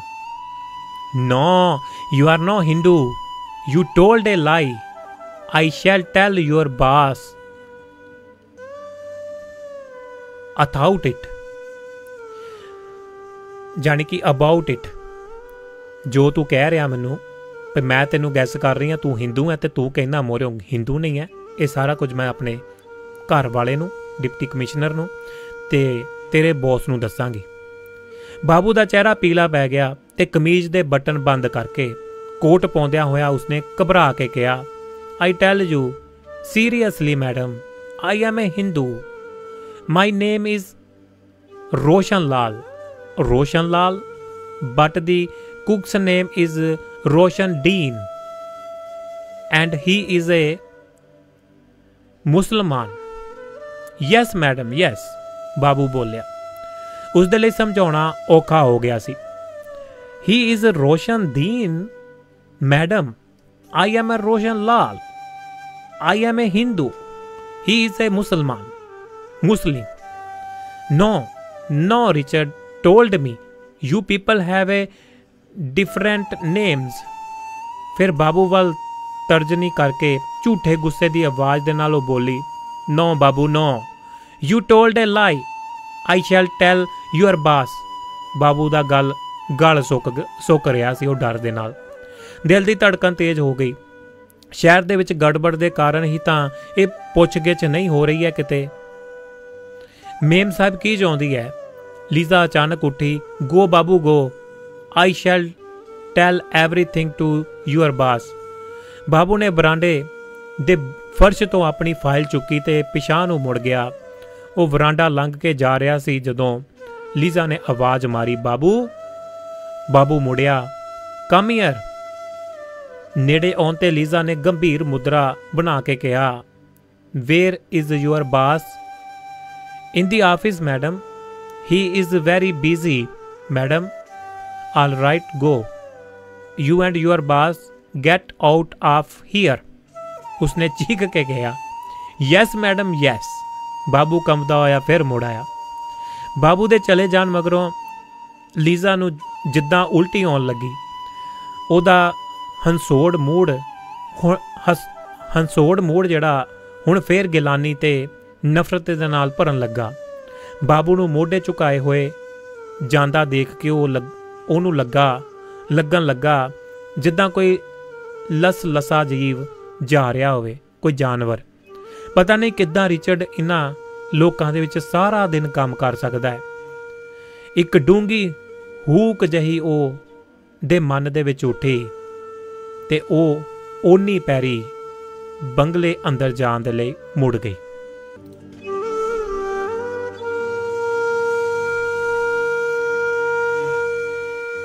शहर दे विच सारे काम जिद्दां वंडे होए सन। कपड़े दियां दुकानां ज़्यादा करके हिंदुआं दियां सन, जुत्तियां दियां मुसलमानां दियां, ते मोटर गड्डियां दा सारा काम मुसलमानां दे हत्थां दे विच सी। अनाज दा काम हिंदुआं दे हत्थां विच, निक्के निक्के होर भी काम हिंदू करदे, मुसलमान भी रल मिल के। शिवाले दा बाजार किसे लाड़ी दे मुखड़े वांगू खिड़िया होया। उत्थे रोज़ाना जड़ा वर्गी चहल पहल सी। कोई नहीं कह सकदा सी कि किते कोई तनाव पाया जांदा है। सुनियारियां दियां दुकानां ते कई बुरके वालियां पिंडां दियां औरतां चांदी दे गहने खरीदन बनवाउण दे लई थां थां बैठियां होईयां सन। हकीम लाभराम दी दुकान ते सामने दवाई रगड़न वाले दे दो कश्मीरी मुसलमान नक मूँह लपेटी दोरी डंडे नाल दवाइयां पीस रहे सन। कुंबड़े हलवाई दी दुकान ते रोज़ाना वर्गी ही भीड़। छाबड़ी वाला सांतराम अज भी सही 1 बजे अपनी हथ गड्डी आहिस्ता खिंचदा होया सराफां दा बाजार लंघ के शिवाले दे बाजार दे विच आ गया सी। हर रोज़ वांगू ही दर्जी खुदा बख्श ते ओहदे 2 भरावां दे लई अद्धी छटांक हलवे दे 3 पत्ते बना के भेज रहा सी। माहौल दे विच ठहराओ सी। सवेर दी घटना दे नाल पैदा होण वाला तनाव कुछ दब गया, कुछ फैल गया सी। सड़कां ते रौनक सी ते खुदा बख्श दी दुकान सामने वाली गली ते सिरे ते कमेटी दा करिंदा पौड़ी ला के दीवार ते लगे लैंप दी ਚਿਮਨੀ ਨੂੰ ਸਾਫ਼ ਕਰ ਰਿਹਾ ਸੀ। ਲੈਂਪ ਦੇ ਵਿੱਚ ਤੇਲ ਪਾ ਰਿਹਾ ਸੀ ਤੇ ਸ਼ਹਿਰ ਦਾ ਕਾਰ ਵਿਹਾਰ ਦੁਬਾਰਾ ਜਿੱਦਾਂ ਕਿਸੇ ਸੰਗੀਤ ਦੀ ਧੁਨ ਤੇ ਤੁਰਨ ਲੱਗਾ ਹੋਵੇ। ਜਦੋਂ ਅਤਰ ਵੇਚਣ ਵਾਲਾ ਇਬਰਾਹੀਮ ਮੋਢਿਆਂ ਤੇ ਪਿੱਠ ਤੇ ਕਈ ਤਰ੍ਹਾਂ ਦੀਆਂ ਬੋਤਲਾਂ ਲਮਕਾਈ ਇੱਕ ਗਲੀ ਤੋਂ ਦੂਜੀ ਗਲੀ ਅਤਰ ਫਲੇਲ ਦਾ ਹੋਕਾ ਦਿੰਦਾ ਆਪਣੀ ਸਥਿਰ ਚਾਲ ਦੇ ਨਾਲ ਲੰਘ ਜਾਂਦਾ ਤਾਂ ਲੰਘਦਾ ਸ਼ਹਿਰ ਦੀ ਇਸ ਧੁਨ ਤੇ ਉਹਦੇ ਪੈਰ ਉੱਠ ਰਹੇ ਹਨ। ਇਸੇ ਧੁਨ ਤੇ ਔਰਤਾਂ ਆਪਣੇ ਘੜੇ ਲੈ ਕੇ ਗਲੀ ਦੇ ਨਲਕੇ ਤੇ ਜਾਂਦੀਆਂ ਤੇ ਇਸੇ ਧੁਨ ਦੀ ਲਹਿ ਦੇ ਉੱਤੇ ਸੜਕਾਂ ਤੇ ਟਾਂਗੇ ਚੱਲਦੇ ਐ। ਇਸੇ ਧੁਨ ਤੇ ਬੱਚੇ ਸਕੂਲ ਜਾਂਦੇ ਐ।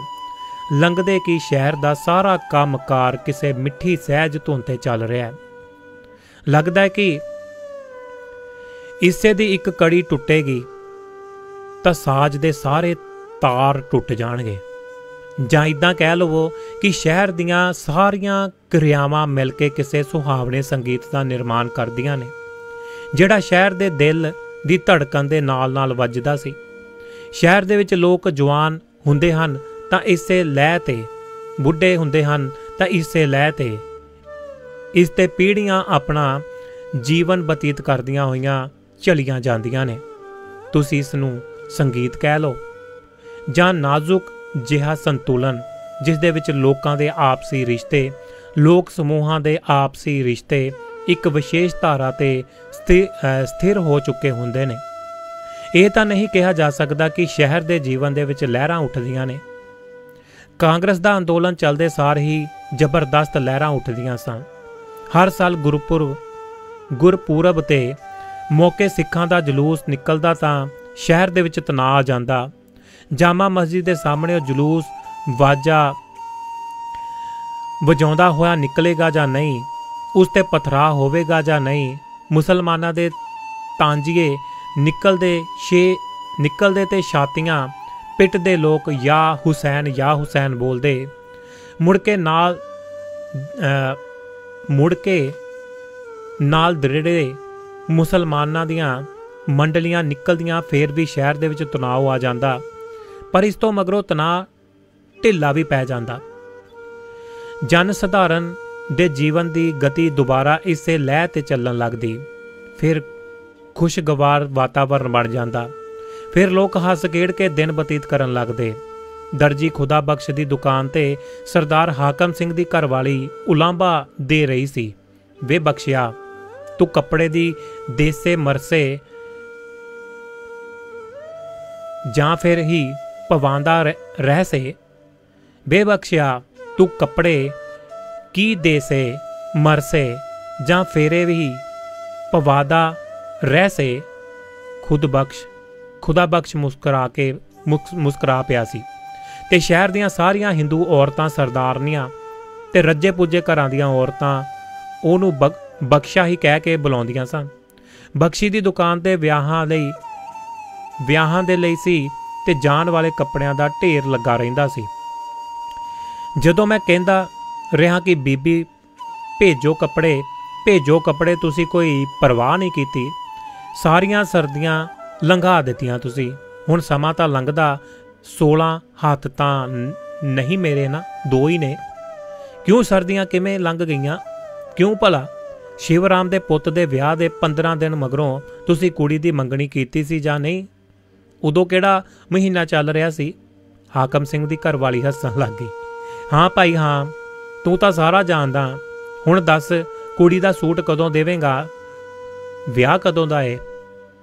ਵਾਹ ਬਈ ਵਾਹ, ਕੁੜੀ ਦੀ ਮੰਗਣੀ ਦਾ ਦਿਨ ਤੈਨੂੰ ਪਤਾ ਹੈ, ਯਾਦ ਹੈ, ਤੇ ਵਿਆਹ ਦਾ ਦਿਨ ਤੈਨੂੰ ਪਤਾ ਨਹੀਂ। 25 ਨੂੰ ਏ ਨਾ? ਅੱਜ ਕਿੰਨੀ ਤਰੀਕ ਹੈ? 5 ਤਰੀਕ ਹੈ। ਦੇ ਦਿਆਂਗੇ ਨਹੀਂ, ਦੱਸ ਕਦੋਂ ਦੇਵੇਂਗਾ? ਆਨੰਦ ਕਾਰਜ ਵਾਲੇ ਦਿਨ ਤੂੰ ਫੇਰੇ ਪਵਾਵੇਂਗਾ। ਮੈਂ ਤੈਨੂੰ ਜਾਣਦੀ ਨਹੀਂ, ਆ ਜੰਮਿਆ। ਵਿਦਿਆ ਦੇ ਵਿਆਹ ਤੇ ਵੀ ਤੂੰ ਐਦਾਂ ਹੀ ਕੀਤਾ ਸੀ। ਉਧਰ ਜਨ ਆਉਣ ਵਾਲੀ ਸੀ ਤੇ ਇੱਧਰ ਜ਼ਰੀ ਦੇ ਸੂਟ ਲਈ ਮੈਨੂੰ ਵਾਰ-ਵਾਰ ਬੰਦੇ ਤੇਰੇ ਕੋਲ ਭੇਜਣੇ ਪਏ ਸੀ। ਠੀਕ ਦੱਸ ਕਦੋਂ ਦੇਵਾਂਗਾ? ਦੇ ਦੱਸ, ਬੋਲ। ਉਹ ਜੇ ਗੱਲ ਹੀ ਕਰ ਹੀ ਰਹੀ ਸੀ ਕਿ ਜਦੋਂ ਉਹਦੇ मगरों बख्शे की झोली दे विच किसी ने कपड़े का पुलंदा वगा सुटिया। हरे रंग का रेशमी कपड़ा नाल तिल्ले का बार्डर। बख्शिया कपड़े नूं माप लई। होर लोड़ होवे तां बुद्ध सिंह दी दुकान तो मेरा नां लै के लै लई। एक तीमी सी। बख्शे ने कपड़े दे एक सिरे ते लब ला के, जानी कि कपड़ा कट लेंदे हुंदे छोटा जिहा पीस, लब ला के उसनूं गिला कर लिया ते फिर कंन दे पिछे टंगी पेंसिल नूं कढ के उसने नंबर ला लिया। नाल वाली अलमारी दे विच तुन्न दिता। अलमारी विआह शादियां दे लई सिउण वाले कपड़ियां दे नाल भरी पई सी। दे देऊंगा मैं आपे ही घरे पहुंचा देऊंगा। तू गल्लां बड़ियां करदा है। इस बार टाइम सिर कपड़े ना दिते ना तां मैं तेरी दुकान ते कदे पैर नहीं रखना। हाकम सिंह दी घरवाली दुकान तो चली गई। उसदे जान तो मगरों खुदा बख्श दी नज़र शिवाले दी कंध ते पई ते कोई बंदा उसते चढ़िया होया सी। खुदा बख्श ने ध्यान दे नाल देखिया। गोरखा चौकीदार सी।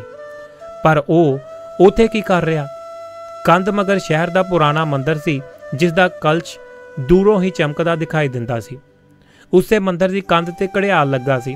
गोरखा चौकीदार उसे घड़ियाल नूं साफ कर रहा सी। देखी भला ਉਹ की है? खुदा बख्श ने अपने एक चेले नूं कहा जिहड़ा ਉਹਦੇ कोल बैठा मशीन ते कपड़े सिओ रहा सी। घड़ियाल ठीक कर रहा है। करिंदे ने कहा या अल्लाह। खुदा बख्श दे मूहों निकलिया शहर दे विच फसादां दा डर है। फिर दोवें चुप हो गए। सन 26 दे फसाद मगरों एक घड़ियाल लगवाया गया सी। उदों तो हुण ताईं इहदी चमक बहुत हद ताईं घट गई सी। धुप ते मींह दे नाल उहदे आले दुआले दी कंध दा पलस्तर उखड़ गया सी। पहले फसादां वाले वेले खुदा बख्श 20-22 साल दा जवान मुंडा सी जदों ਉਹਨੂੰ ਜਿਹੜਾ ਡੰਡ ਬੈਠਕਾਂ ਕੱਢਣ ਤੇ ਕਸਰਤ ਕਰਨ ਦਾ ਸ਼ੌਂਕ ਸੀ ਤੇ ਉਨੀ ਦਿਨੀ ਹੀ ਉਹ ਆਪਣੇ ਪਿਤਾ ਦੀ ਦਰਜੀ ਦੀ ਦੁਕਾਨ ਤੇ ਬੈਠਾ ਸੀ। ਉਦੋਂ ਘੜਿਆਲ ਇੱਥੇ ਲਾਇਆ ਗਿਆ। ਹੁਣ ਖੁਦਾ ਬਖਸ਼ ਅੱਧ-ਖੜ ਉਮਰ ਦਾ ਹੋ ਚੱਲਿਆ। ਸ਼ਹਿਰ ਦੇ ਵਿੱਚ ਵਿਰਲਾ ਹੀ ਕੋਈ ਅਜਿਹਾ ਹੋਵੇਗਾ ਜਿਸ ਦੇ ਕੱਪੜੇ ਖੁਦਾ ਬਖਸ਼ ਨੇ ਨਾ ਸਿਉਂਤੇ ਹੋਣ। ਕੰਧ ਤੇ ਚੜਿਆ ਗੋਰਖਾ ਰਾਮ ਬਲੀ ਵੀ ਉਹੋ ਹੀ ਪੁਰਾਣਾ ਚੌਕੀਦਾਰ ਸੀ ਤੇ ਜਿਸ ਦੇ ਹੱਥੀਂ ਇਹ ਟੱਲ ਲਗਵਾਇਆ ਗਿਆ ਸੀ। पिछले फसादां तो मगरों सावधानी सेवा भाव ते ईमानदारी कारण ये अपने काम ते लग्या रहा सी। हुण ओह दा जिसम जड़ा गदरा गया सी। चेहरे ते झूरड़ियां सी ते पुड़पुड़ियां दे वाल चिट्टे हो गए। पर शिवाले दी चौकीदारी वो अजे भी पहलां वर्गी चौकसी दे नाल ही करदा। घड़ियाल दी हौली जही टन टन सुनाई दित्ती। खुदा बख्श की नज़र दोबारा फिर कंध ते गई। गोरखा टल दे नाल रस्सी बन रहा सी। घड़ियाल इसे कारण हिल गया। टन टन की आवाज़ आई ते गोरखे ने गरारियां दे विच तेल ला दिता सी। घड़ियाल चमकन लगा सी। इस घड़ियाल की आवाज़ सुन रूह कंबन लगदी है। खुदा बख्श ने कहा पहले फसादां वेले भी जदों वज्जिया सी तां मंडी दे विच अग लग गई सी। भांबड़ा ने अद्धे आसमान नूं कज्जिया होया सी। कंध ते गोरखा अजे भी घड़ियाल नूं साफ करी जा रहा जिद्दां त्योहार जां पूरब आउण वाला होवे। घड़ियाल ऐदां चमकन लगा सी जिद्दां कोई पित्तल जां मांजिया होया भांडा चमकदा है। ਉਹਦੇ नाल नवीं रस्सी झूलन लगी सी। खुदा बख्श की नज़र घड़ियाल तो हट के नाल वाले सुनियारे की दुकान ते जा पहुंची जिथे एक अध-खड़ उमर का बंदा ते उसकी तीवी जिहड़े किसी पिंडों आए जापदे सन अपनी कुड़ी नूं कांटियां दी जोड़ी लैण दे लई कह रहे सन। तैनूं पसंद ने तां लै क्यों नहीं लैंदी? जल्दी कर, असीं होर भी किन्ना समान अजे खरीदना, पिंड भी मुड़ना है। कुड़ियां दियां अखां चमक रहीआं सन ते ਉਹ ਵਾਰ-ਵਾਰ ਕਾਂਟਿਆਂ ਨੂੰ ਕੰਨ ਕੋਲ ਲੈ ਜਾਂਦੀ ਸੰਗ ਕੇ ਆਪਣੀ ਬੀਬੀ ਨੂੰ ਦਿਖਾਉਣ ਲੱਗਦੀ। ਕਿਹੋ ਜਿਹੇ ਲੱਗਦੇ ਨੇ ਜੀ ਬੀਬੀ ਇਹ ਕਾਂਟੇ? ਸੰਗਾਊ ਜਿਹੀ ਕੁੜੀ ਇਸ ਦੁਚਿੱਤੀ ਦੇ ਵਿੱਚ ਸੀ कि कांटियां दी जोड़ी ਉਹਨੂੰ जचदी है ਜਾਂ नहीं। ਉਹਨਾਂ ਨੂੰ खरीदे भी ਜਾਂ ना खरीदे। खुदा बख्श ने एक बार फिर मंदिर की कंध वाल नज़र मार के देखा। बुढ़ा चौकीदार कंध तो हेठा उतर रहा सी। चमकदे घड़ियाल दे नाल लगी रस्सी कंध ते झूल रही सी ते खुदा बख्श दे मूहों फिर एक बार या अल्लाह निकलिया। उसने मुँह घुमा लिया। उधर फजलदीन नानबाई दी दुकान ते खुंड चर्चा होण लगी सी ते ढलदी दोपहर वेले काम मंदा पै जाण कारण आले दुआले दे दुकानदार आके गल्लां मारन लग जांदे। हुक्के दे दौर दे विच दीन दुनिया दियां गल्लां चलदियां। गल्लां दा सिलसिला शुरू तां उसे घटना तो होया सी जिहड़ी अज शहर दे विच चर्चा दा विशा बनी होई सी, पर गल्लां दे विचों गल निकलदी गई ते इस नुक्ते ते जा अपड़ी जिथे जाके बुढ़ा करीम खान कहन लगा कि हाकमां दे मन दी थाह पाउणा आम बंदे दे वस दा रोक नहीं। हाकम दूर दी सोचदा है, ਉਹਦੇ हर काम पिछे दूर अंदेशी पाई जाती है। वो जो कुछ देखता है ਉਹਨੂੰ आम बंदा नहीं देख सकता। मूसा ने एक दिन खिजर ਨੂੰ ਕਿਹਾ ਸੀ कि करीम खान कह रहा सी कि तैनू तुसी मैनू अपना चेला बना लो। सुन जिलानी सुन, बड़ा सिक्ख्यादायक किस्सा है। मूसा निक्का सी ते मूसा खुद पैगंबर बनना चाहता सी। अजे वो पैगंबर बनया नहीं सी, पर चाहता बड़ा सी। खिजर तां पहलां तो ही पैगंबर सी। समझे ना कुछ। उम्र दे विच भी वड्डा सी ते सारे लोग उसदी बड़ी इज्जत करदे। करीम खान सुनाई जा रहा सी ते उसदियां निक्कियां निक्कियां अखां हर वेले मुस्कुराउंदियां।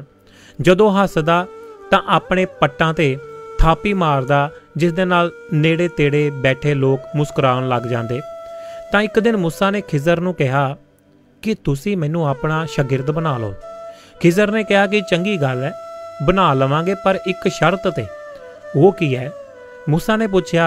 शर्त यह है कि तू बोलेगा नहीं, मैं कुछ भी कहा तू अपना मुंह बंद रखेगा। मूसा ने कहा मंजूर है।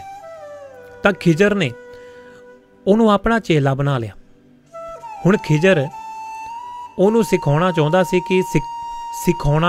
सी कि देखदा तां खुदावंद जिंदरा है, कि देखदा तां खुदावंद जिंदरा है। असी सारे इंसान तां कुछ भी नहीं देख सकते। असी तां अपने दिमाग नूं घसा के कारण तो कारज खोजते रहंदे हां, पर साडे पल्ले कुछ नहीं है पैंदा। क्यों जो देखदा तां खुदावंद करीम है। तां खिजर ने कहा कि तू बोलेगा नहीं, मैं कुछ भी करा, कुछ भी बोला, तू अपना मुंह बंद रखना है बस। हुक्का करीम खान ने अगे सरका दिता ते हुण जड़ा ਉਹ ਤੇ ਜਲਾਨੀ ਫੂਕਾ ਮਾਰ ਰਿਹਾ ਸੀ।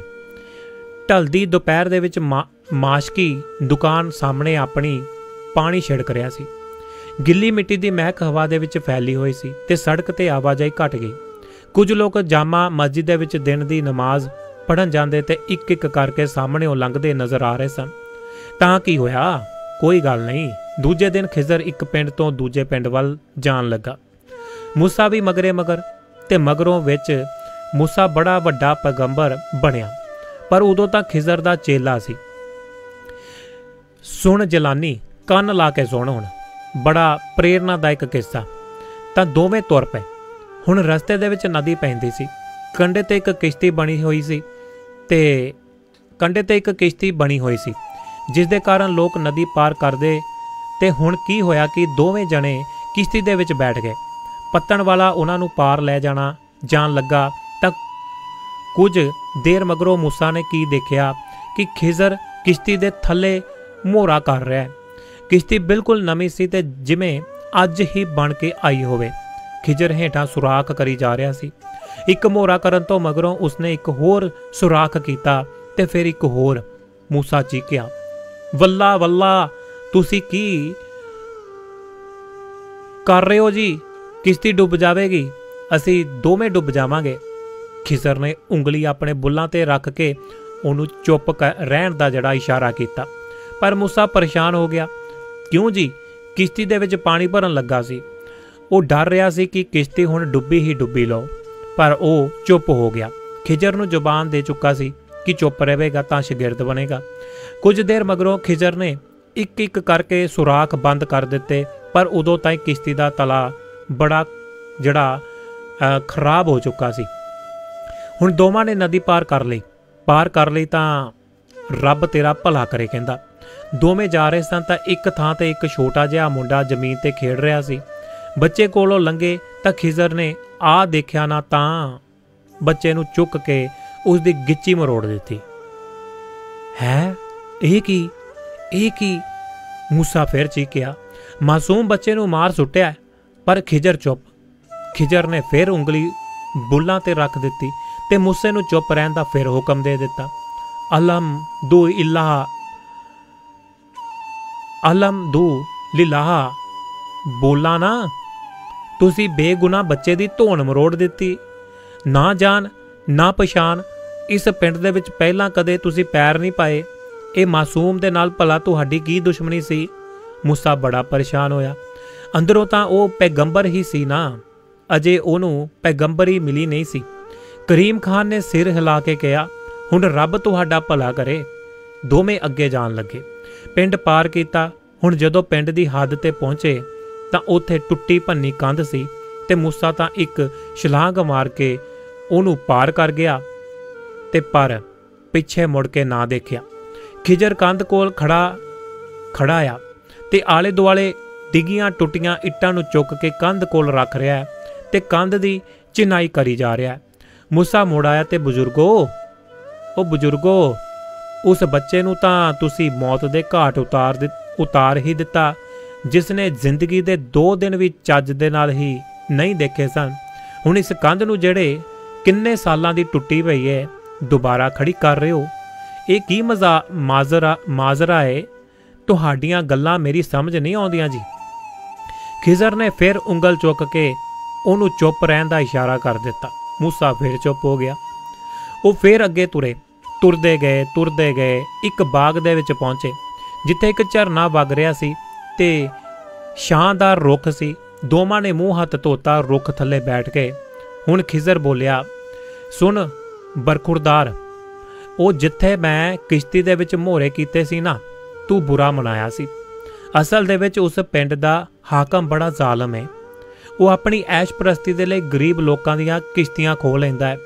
ਮੈਂ ਸੋਚਿਆ ਕਿ ਉਹ ਕਿਸ਼ਤੀ ਦੇ ਵਿੱਚ ਸੁਰਾਖ ਕਰਦਿਆਂ ਤਾਂ ਹਾਕਮ ਦੇ ਬੰਦੇ ਉਸ ਕਿਸ਼ਤੀ ਨੂੰ ਖੋਣਗੇ ਨਹੀਂ, ਉਸ ਨੂੰ ਉੱਥੇ ਹੀ ਛੱਡ ਜਾਣਗੇ।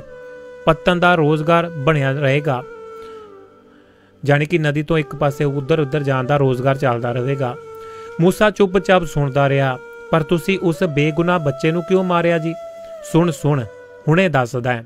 ਉਹ ਬੱਚਾ ਹਰਾਮ ਦਾ ਬੱਚਾ ਸੀ, ਹਲਾਲ ਦਾ ਬੱਚਾ ਨਹੀਂ ਸੀ। ਜਿਸ ਬੰਦੇ ਦੀ ਉਹ ਔਲਾਦ ਹੈ ਉਹ ਬੜਾ ਜ਼ਾਲਮ ਤੇ ਪਾਪੀ।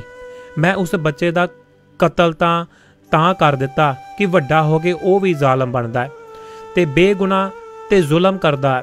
ਤੇ ਹੁਣ ਦੱਸ, ਮੈਂ ਚੰਗਾ ਕੀਤਾ ਜਾਂ ਮਾੜਾ ਕੀਤਾ? ਮੂਸਾ ਸੋਚਾਂ ਦੇ ਵਿੱਚ ਪੈ ਗਿਆ।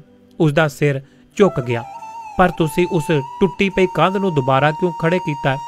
ਇਸ ਦੇ ਨਾਲ ਕਿਸੇ ਨੂੰ ਕੀ ਫਾਇਦਾ ਹੋਣਾ ਹੈ? ਉਹ ਵੀ ਸੁਣ ਲੈ।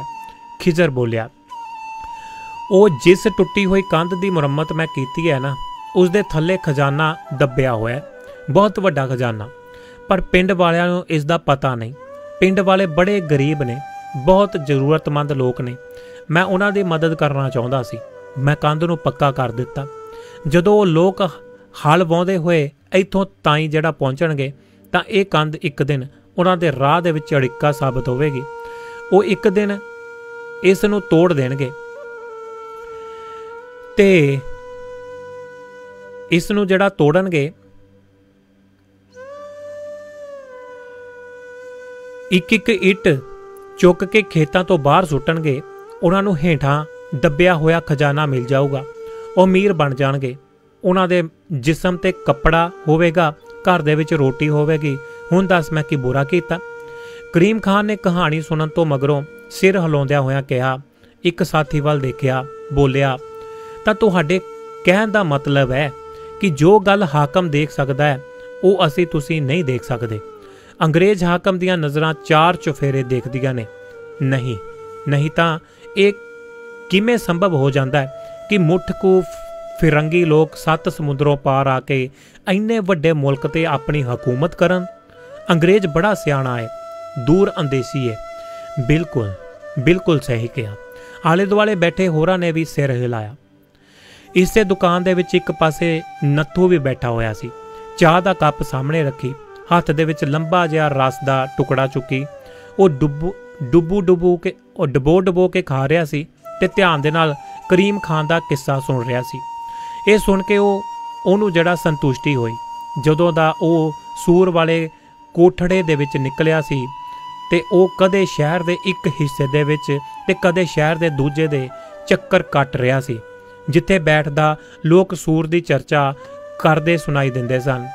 ਰਾਹ ਜਾਂਦੇ ਲੋਕਾਂ ਦੀਆਂ ਗਾਲਾਂ ਸੁਣਦਿਆਂ ਉਹ ਕੰਨ ਖੜੇ ਹੋ ਜਾਂਦੇ ਤੇ ਕਿਸੇ ਸਮੇਂ ਉਹ ਜਿਹੜਾ ਸੀ ਉਹਨਾਂ ਨੂੰ ਲੱਗਦਾ ਲੋਕ ਕਿਸੇ ਹੋਰ ਸੂਰ ਦੀਆਂ ਗੱਲਾਂ ਕਰ ਰਹੇ ਨੇ। ਉਹ ਉਸ ਦੀ ਗੱਲ ਨਹੀਂ ਕਰ ਰਹੇ ਜਿਸ ਨੂੰ ਉਸਨੇ ਮਾਰਿਆ ਸੀ, ਪਰ ਫਿਰ ਕਿਸੇ ਵੇਲੇ ਲੋਕਾਂ ਦੀਆਂ ਗੱਲਾਂ ਸੁਣਦਿਆਂ ਹੋਇਆਂ ਉਹਦਾ ਦਿਲ ਬੈਠ ਜਾਂਦਾ ਸੀ। ਇੱਥੇ ਇਸ ਨਾਨਾ ਬਾਈ ਦੀ ਦੁਕਾਨ ਤੇ ਵੀ ਗੱਲ ਸੂਰ ਤੋਂ ਹੀ ਸ਼ੁਰੂ ਹੋਈ ਸੀ, ਪਰ ਬੁੱਢੇ ਦੀਆਂ ਗੱਲਾਂ ਤੋਂ ਉਹਨੂੰ ਹੌਸਲਾ ਹੋਇਆ। ਜੇ ਲੜਾਈ ਦੰਗੇ ਆਦਿ ਨਾ ਹੋਣ ਤਾਂ ਇਹ ਇੱਕ ਸਧਾਰਨ ਜਿਹੀ ਘਟਨਾ ਬਣ ਕੇ ਰਹਿ ਜਾਵੇਗੀ। ਸਰਕਾਰ ਦੀ ਅੱਖ ਸਾਰਾ ਕੁਝ ਜਿਹੜਾ ਦੇਖਦੀ ਹੈ ਤਾਂ ਕੋਈ ਅਣਹੋਣੀ ਗੱਲ ਨਹੀਂ ਵਾਪਰੇਗੀ। ਨੱਥੂ ਨੇ ਫਿਰ ਇੱਕ ਵਾਰ ਆਪਣੀ ਜੇਬ ਨੂੰ ਟੋਹ ਕੇ ਦੇਖਿਆ। ਨੋਟ ਚਰਮਰਾਇਆ ਜਿਹੜਾ ਉਹਨੂੰ ਸੂਰ ਮਾਰਨ ਤੇ ਜਿਹੜਾ ਪੈਸਾ ਮਿਲਿਆ ਸੀ ਤੇ ਉਹ ਨੋਟ ਜਿਹੜਾ ਉਸਨੇ ਸਾਂਭ ਕੇ ਉਹਨੇ ਰੱਖਿਆ ਸੀ, ਚਿੱਟਾ ਕੋਰਾ ਨੋਟ। ਤੇ ਉਹਨੂੰ ਤਸੱਲੀ ਹੋਈ, ਸ਼ੁਕਰ ਹੋਵੇ ਮੁਰਾਦ ਅਲੀ ਦਾ ਜਿਹਨੇ ਇਹ ਪੈਸੇ ਐਡਵਾਂਸ ਦੇ ਦਿੱਤੇ ਸਨ, ਨਹੀਂ ਤਾਂ ਅਠਾਨੀ ਤਲੀ ਤੇ ਰੱਖ ਕੇ ਬਾਕੀ ਰਕਮ ਮਗਰੋਂ ਦੇਣੀ ਕਹਿ ਜਾਂਦਾ ਤਾਂ ਨੱਥੂ ਘੁਮਿਆਰ ਉਹਦਾ ਕੀ ਕਰ ਸਕਦਾ ਸੀ। ਮੁਰਾਦ ਅਲੀ ਆਪਣੀ ਜ਼ੁਬਾਨ ਦਾ ਪੱਕਾ ਨਿਕਲਿਆ ਤਾਂ ਨੱਥੂ ਨੂੰ ਵੀ ਆਪਣੇ ਬੋਲਾਂ ਦਾ ਪੱਕਾ ਆਉਣਾ ਚਾਹੀਦਾ ਸੀ। ਪਰ ਉਹ ਉਸ ਕੋਠੜੀ ਦੇ ਵਿੱਚੋਂ ਦੌੜ ਆਇਆ ਸੀ ਜਦੋਂ ਕਿ ਉਸਦੇ ਮੁਰਾਦ ਅਲੀ ਨੂੰ ਸਹੁੰ ਖਾ ਕੇ ਕਿਹਾ ਸੀ ਕਿ ਉਹ ਉੱਥੇ ਉਸੇ ਦੀ ਉਡੀਕ ਕਰੇਗਾ। ਉਸ ਕੋਠੜੀ ਦੇ ਵਿੱਚ ਉਹਦਾ ਦਮ ਘੁੱਟਣ ਲੱਗਾ ਸੀ, ਪਰ ਸ਼ਹਿਰ ਦੇ ਵਿੱਚ ਆਉਣ ਦੀ ਦੇਰ ਸੀ ਕਿ ਉਹਦਾ ਲਹੂ ਠੰਡਾ ਪੈ ਗਿਆ। ਹਰ ਪਾਸੇ ਸੂਰ ਦੀ ਚਰਚਾ ਹੋ ਰਹੀ ਸੀ। ਉਹ ਅੰਦਰੋਂ ਅੰਦਰ ਬੜਾ ਪਰੇਸ਼ਾਨ ਹੋਇਆ ਤੇ ਕਿੰਨੇ ਤਰ੍ਹਾਂ ਦੇ ਖਿਆਲ ਉਸਦੇ ਮਨ ਦੇ ਵਿੱਚ ਘੁੰਮ ਰਹੇ ਸਨ। ਜਿੰਨੀ ਜ਼ਿਆਦਾ ਘਬਰਾਹਟ ਵੱਧਦੀ ਜਾ ਰਹੀ ਸੀ, ਉਨੇ ਹੀ ਜ਼ਿਆਦਾ ਉਹਦੇ ਖਿਆਲ ਖਿੰਡਦੇ ਸਨ। ਗੱਲ ਕਰੇ ਵੀ ਤਾਂ ਕਿਹਦੇ ਨਾਲ ਕਰੇ, ਪੁੱਛੇ ਵੀ ਤਾਂ ਕੀ ਪੁੱਛੇ। ਉਹਦੇ ਨਾਲ ਬੜਾ ਵੱਡਾ ਜਿਹੜਾ ਧੋਖਾ ਹੋਇਆ ਸੀ। ਮੁਰਾਦ ਅਲੀ ਨੇ ਸਲੋਤਰੀ ਦਾ ਨਾਂ ਲੈ ਕੇ ਸੂਰ ਮਰਵਾ ਲਿਆ ਸੀ, ਮਸਜਿਦ ਅੱਗੇ ਸੁਟਵਾ ਦਿੱਤਾ ਸੀ। ਪਰ ਕੀ ਪਤਾ ਬਈ ਇਹ ਕੋਈ ਹੋਰ ਸੂਰ ਹੋਵੇ। ਉਸਨੇ ਮਸਜਿਦ ਵਾਲੇ ਸੂਰ ਨੂੰ ਦੇਖਿਆ ਤਾਂ ਨਹੀਂ ਸੀ, ਪਰ ਉਹਦਾ ਮਨ ਵਾਰ-ਵਾਰ ਬੇਚੈਨ ਹੋ ਉੱਠਦਾ। ਜੇ ਇਹ ਉਹ ਸੂਰ ਹੋਇਆ ਤਾਂ ਕੀ ਹੋਵੇਗਾ? ਜੇ ਲੋਕਾਂ ਨੂੰ ਪਤਾ ਲੱਗ ਜਾਵੇ ਕਿ ਉਸੇ ਨੇ ਸੂਰ ਨੂੰ ਮਾਰਿਆ ਤਾਂ ਕੀ ਹੋਵੇਗਾ? ਇਸੇ ਬੇਚੈਨੀ ਵਿੱਚ ਉਹਦਾ ਜੀ ਕਰਦਾ ਕਿ ਘਰ ਚਲਿਆ ਜਾਵੇ, ਕੁੰਡੀ ਮਾਰ ਕੇ ਅੰਦਰ ਲੰਮਾ ਪਿਆ ਰਵੇ। ਕਦੇ ਮਨ ਕਰਦਾ ਕਿ ਗਲੀਆਂ ਦੇ ਵਿੱਚ ਘੁੰਮਦਾ ਰਵੇ ਤੇ ਕਦੇ ਕੁਝ ਤੇ ਕਦੇ ਕੁਝ। ਉਹ ਘਰ ਨਹੀਂ ਜਾਵੇਗਾ। ਤੇ ਰਾਤ ਹੁੰਦਿਆਂ ਹੀ ਰੰਡੀ ਕੋਲ ਮੋਤੀਆਂ ਜਿਹੜੀ ਕੋਈ ਉਹਦੇ ਕੋਲ ਚਲਿਆ ਜਾਵੇਗਾ ਤੇ ਉਹ 1 ਰੁਪਇਆ ਮੰਗੇਗਾ ਤਾਂ ਉਹ 5 ਰੁਪਏ ਦੇਵੇਗਾ। ਸਾਰੀ ਰਾਤ ਉਸੇ ਕੋਲ ਰਹੇਗਾ। ਪਰ ਸੜਕਾਂ ਦੀ ਧੂੜ ਸਾਰਾ ਦਿਨ ਸ਼ਾਨ ਦੇ ਰਹਿਣ ਤੋਂ ਮਗਰੋਂ ਉਹਨੂੰ ਆਪਣੀ ਘਰਵਾਲੀ ਦੀ ਯਾਦ ਜ਼ਿਆਦਾ ਤੰਗ ਕਰਨ ਲੱਗ ਗਈ। ਇਸ ਵੇਲੇ ਜੇ ਉਹ ਆਪਣੀ ਘਰ ਦੇ ਵਿੱਚ ਹੁੰਦਾ ਤਾਂ ਆਪਣੇ ਆਦਿ ਧਰਮੀ ਦੋਸਤਾਂ ਦੇ ਨਾਲ ਬੈਠ ਕੇ ਹੁੱਕਾ ਪੀਂਦਾ ਤੇ ਦੋ ਗੱਲਾਂ ਕਰ ਰਿਹਾ ਹੁੰਦਾ। ਨਹੀਂ, ਮੈਂ ਆਪਣੇ ਘਰ ਜਾਵਾਂਗਾ, ਨਹਾਵਾਂਗਾ, ਕੁੜਤਾ ਬਦਲਾਂਗਾ, ਘਰਵਾਲੀ ਨੂੰ ਕੋਲ ਬਿਠਾ ਕੇ ਉਹਦੇ ਨਾਲ ਗੱਲਾਂ ਕਰਾਂਗਾ। ਜਾਂਦਿਆਂ ਹੀ ਉਹਨੂੰ ਜਿਹੜਾ ਕਾਲਜੇ ਨਾਲ ਘੁੱਟ ਕੇ ਲਾਵਾਂਗਾ। ਮੁਰਾਦ ਅਲੀ ਦਾ ਨਾਂ ਲੈਣ ਦੀ ਜ਼ਰੂਰਤ ਨਹੀਂ ਹੈ, ਉਸ ਨੂੰ ਕੁਝ ਵੀ ਦੱਸਣ ਦੀ ਲੋੜ ਨਹੀਂ ਹੈ। ਇਸ ਸਾਰੇ ਘਿਨਾਉਣੇ ਕਿਸੇ ਨੂੰ ਸੁਣਾਉਣ ਦੀ ਲੋੜ ਨਹੀਂ ਹੈ। ਉਸ ਦੀ ਛਾਤੀ ਤੇ ਜਿਹੜਾ ਸਿਰ ਰੱਖਾਂਗਾ ਤਾਂ ਚੈਨ ਮਿਲੇਗਾ, ਤੇ ਜੇ ਕੋਠੇ ਤੇ ਜਾਵਾਂਗਾ ਤਾਂ ਮੰਦਾ ਚੰਗਾ ਬੋਲੇਗੀ। ਸਿਰ ਰੱਖਾਂਗਾ ਤਾਂ ਚੈਨ ਮਿਲੇਗਾ ਤੇ ਕੋੜੀ ਜਾਣੀ ਕਿ ਥੋੜਾ ਬਹੁਤਾ ਪੈਗ ਸ਼ੈਗ ਵੀ ਲਾਵਾਂਗਾ। ਤੇ ਘਰ ਵਾਲੀ ਚੁੱਪ ਰਹਿਣ ਵਾਲੀ ਤੀਵੀਂ ਹੈ, ਢਾਰਸ ਦੇਣ ਵਾਲੀ ਹੈ, ਸੁੱਖ ਪਹੁੰਚਾਉਣ ਵਾਲੀ ਹੈ। ਨੱਥੂ ਨੇ ਦਿਲ ਦੇ ਵਿੱਚ ਕਿਹਾ, 2 ਰੁਪਏ ਮੋਤੀਆਂ ਜਿਹੜੀ ਕੋਠੇ ਵਾਲੀ ਨੂੰ ਦੇਣ ਦੀ ਬਜਾਏ ਘਰ ਵਾਲੀ ਦੇ ਲਈ ਕੁਝ ਲੈ ਜਾਵਾਂਗਾ। ਉਹ ਖੁਸ਼ ਹੋਵੇਗੀ, ਕਹੇਗੀ ਤੂੰ ਕਿਉਂ ਲਿਆਇਆ, ਮੇਰੇ ਕੋਲ ਸਾਰਾ ਕੁਝ ਹੈ। ਉਹ ਕਦੇ ਕੁਝ ਨਹੀਂ ਮੰਗਦੀ। ਉਸ ਨੂੰ ਐਦਾਂ ਲੱਗਾ ਜਿੱਦਾਂ ਦੂਰ ਹੁੰਦੇ ਹੋਏ ਵੀ ਉਸਨੇ ਘਰ ਵਾਲੀ ਨੂੰ ਜਿਹੜਾ ਦੂਰ ਹੁੰਦੇ ਵੀ ਘਰ ਵਾਲੀ ਨੂੰ ਬਾਹਾਂ ਦੇ ਵਿੱਚ ਘੁੱਟ ਲਿਆ ਹੋਵੇ। ਉਸਦੇ ਮਨ ਦੀ ਸਾਰੀ ਚਿੰਤਾ ਦੂਰ ਹੋ ਰਹੀ ਹੈ। ਦੁੱਖ ਤੋਂ ਛੁਟਕਾਰਾ ਪਾਉਣ ਦੇ ਲਈ ਬੰਦਾ ਸਭ ਤੋਂ ਪਹਿਲਾਂ ਔਰਤ ਵੱਲ ਮੁੜਦਾ ਹੈ। ਔਰਤ ਨੂੰ ਬਾਹਾਂ ਦੇ ਵਿੱਚ ਲੈਣ ਤੇ ਉਹਦੇ ਸਾਰੇ ਕਲੇਸ਼ ਖਤਮ ਹੋ ਜਾਣਗੇ। ਉਹਨੂੰ ਇਸ ਗੱਲ ਤੇ ਵਿਸ਼ਵਾਸ ਬਣਿਆ ਰਹਿੰਦਾ ਹੈ ਕਿ ਉਹ ਬੜੇ ਸਬਰ ਵਾਲੀ ਤੀਵੀਂ ਹੈ। ਉਸਦੀਆਂ ਜਿਹੜਾ ਉਸਨੂੰ ਪਿਆਰ ਦੇ ਨਾਲ ਆਪਣੇ ਨਾਲ ਲਾਏਗੀ। ਢਾਬਾ ਧੂਏ ਦੇ ਨਾਲ ਭਰਿਆ ਹੋਇਆ ਸੀ। ਤੇ ਦੁਕਾਨ ਦੇ ਬਾਹਰ 2 ਬੈਂਚ ਪਏ ਹੋਏ ਨੇ, ਜਿਨ੍ਹਾਂ ਤੇ ਭਾਰ ਚੁੱਕਣ ਵਾਲੇ ਮਜ਼ਦੂਰ ਬੈਠੇ ਟੀਨ ਦੀਆਂ ਪਲੇਟਾਂ ਦੇ ਵਿੱਚ ਰੋਟੀ ਖਾ ਰਹੇ ਸਨ। ਦਾਲ ਦੀ ਕੋਲੀ ਸਾਹਮਣੇ ਰੱਖੀ, ਬੈਂਚਾਂ ਦੇ ਆਰ-ਪਾਰ ਲੱਤਾਂ ਲਮਕਾਈ ਨਾਨ ਤੋੜ ਰਹੇ ਸਨ। ਸੜਕ ਤੇ ਮਾਸ਼ਕੀ ਫੇਰ ਜਿਹੜਾ ਛਿੜਕਾਓ ਕਰ ਰਿਹਾ ਸੀ ਤੇ ਉਦੋਂ ਹੀ ਦੂਰੋਂ ਢੋਲ ਵੱਜਣ ਦੀ ਆਵਾਜ਼ ਜਿਹੀ ਆਈ। ਬਾਹਰ ਬੈਠੇ ਮਜ਼ਦੂਰ ਨੇ ਪਿਛਾਂਹ ਮੁੜ ਕੇ ਸੜਕ ਵੱਲ ਦੇਖਿਆ। ਢੋਲ ਵੱਜਣ ਦੀ ਆਵਾਜ਼ ਉੱਥੋਂ ਵੀ ਆਈ, ਲਗਾਤਾਰ ਹੋਰ ਨੇੜੇ ਆਈ ਜਾਂਦੀ ਸੀ। ਢਾਬੇ ਦੇ ਅੰਦਰ ਲੋਕ ਚੁੱਪ ਹੋ ਗਏ। ਕੀ ਹੋ ਗਿਆ? ਕਿਸੇ ਨੇ ਪੁੱਛਿਆ। ਮੁਨਿਆਦੀ ਵਾਲਾ ਏ, ਕਿਸੇ ਨੇ ਜਵਾਬ ਦਿੱਤਾ। ਇੱਧਰ ਹੀ ਆ ਰਿਹਾ ਹੈ। ਇਹਨਾਂ ਨੂੰ ਇੱਕ ਟਾਂਗਾ ਜਿਸ ਤੇ ਕਾਂਗਰਸ ਦਾ ਤਿਰੰਗਾ ਝੰਡਾ ਲਹਿਰਾ ਰਿਹਾ ਸੀ, ਟਾਂਗੇ ਦੇ ਵਿੱਚ ਬੈਠਾ ਬੰਦਾ ਢੋਲ ਵਜਾ ਰਿਹਾ ਸੀ। ਬਿਲਕੁਲ ਉਸੇ ਢਾਬੇ ਅੱਗੇ ਆ ਕੇ ਰੁਕ ਗਿਆ। ਅਗਲੀ ਸੀਟ ਤੋਂ ਇੱਕ ਬੰਦਾ ਉੱਠ ਕੇ ਖੜਾ ਹੋ ਗਿਆ। ਫਿਰ ਢੋਲ ਵੱਜਣਾ ਬੰਦ ਹੋਇਆ ਤੇ ਉਹ ਬੰਦਾ ਉੱਠ ਕੇ ਮੁਨਾਦੀ ਕਰਨ ਲੱਗਾ, ਵਤਨ ਦੀ ਫਿਕਰ ਕਰ, वतन की फिक्र कर, ज़्यादा मुसीबत आने वाली है। वतन की फिक्र कर, ज़्यादा मुसीबत आने वाली है। तेरी बर्बादियों के तज़क्रे हैं आसमानों में। सहबान, अज शाम के 6 बजे गंज मंडी दे विच जिला कांग्रेस कमेटी वालों एक आम पब्लिक जलसा होवेगा, जिस दे विच हिंदुस्तान की आज़ादी की जद्दोजहद दे विच अंग्रेजी सरकार की फुट पाओ नीति का भोल खोलिया जाऊगा। शहर के सारे लोगों को अपील की जाती है कि वह अमन कायम रखन, हुम हमा के इस जलसे दे विच शामिल होन ते रौनक नूं वधाउण। टांगे की मगरली सीट ते जरनैल ढोल फड़ी बैठा सी ते मुनियादी करन वाला शंकर सी, जिहड़ा मुनादी खत्म करन तो मगरों अपनी सीट ते बैठ गया सी। ढोल दोबारा फिर वजना शुरू हो गया। झूलते हुए झंडे दे नाल टांगा उत्थों चलिया गया। टांगा जदों काफ़ी दूर चलिया गया तो एक मजदूर ने दूजे नूं कहा, गंज मंडी तो एक बाऊ दी पंड चुकी आ रहा सी। तां बाऊ कहन लगा, आज़ादी आउण वाली है। मैं हस के कहा, आवे आज़ादी बाऊ जी, सानू की है, असी हुण भी पंड चुकनी है ते आज़ादी तो मगरों भी पंड चुकांगे। कह के मजदूर ठहाका मार मार के हसन लग गया। ਉਹਦੇ लाल लाल मसूड़े चमक उठे। असी हुण भी पंड चुकनी है ते मगरों भी पंड चुकनी है। वो फिर हसन लग गया। उदों ही ढाबे अंदर बैठा एक अधेड़ उम्र का दाढ़ी वाला बंदा बोलिया, वो आदमी फड़िया गया है जां नहीं, जिहने मस्जिद की तौहीन की सी, सूर दा पुत्र। ਉਹਦੇ हत्थां पैरां दे विच कीड़े पैण, बड़ा माड़ा होया। कोई बुड़बड़ाया। नथू ने सुनिया, वो सिर तो पैरां तक कंब गया। फिर कोई होर जाना बोलिया, सुनिया है कोई गां भी मारी गई है, गंदे नाले कोल कोई मार के सुट गया। ये भी बड़ा बुरा होया। इसते मीचियां अखां वाला बजुर्ग करीम खान कहन लगा, कुरान शरीफ दे विच फरमाया है कि इंसान दियां खेतियां मेरे आदेशां दे नाल खिड़ियां ने। इंसान दे सारे मनसूबे मेरे हुक्मां ते निर्भर ने। मेरा हुक्म नहीं होवेगा तां लहाउंदियां खेतियां झुलस जाणगियां। मेरे आदेश ते हड़ होणगे, शहरां दे शहर बर्बाद हो जाणगे। बजुर्ग ने कहा, सारा कुछ मालक दे हत्थ है, इंसान दे हत्थ दे विच कुछ भी नहीं है। सारे काम पाक परवरदिगार दे हुक्म दे नाल हुंदे ने। ओदा जो हुक्म होवे ओह होवेगा। नेड़े तेड़े बैठे सारे जाणियां ने सिर हिलाए। हुक्के दा दौर लगातार चलदा रहा। बाहर एक मजदूर उच्ची हेक दे नाल गाउण लगा, ओए उड़ी उड़ी क्या ताया ना, ओए उड़ी उड़ी क्या ताया ना, माहड़े सुथने नी चूड़ियां।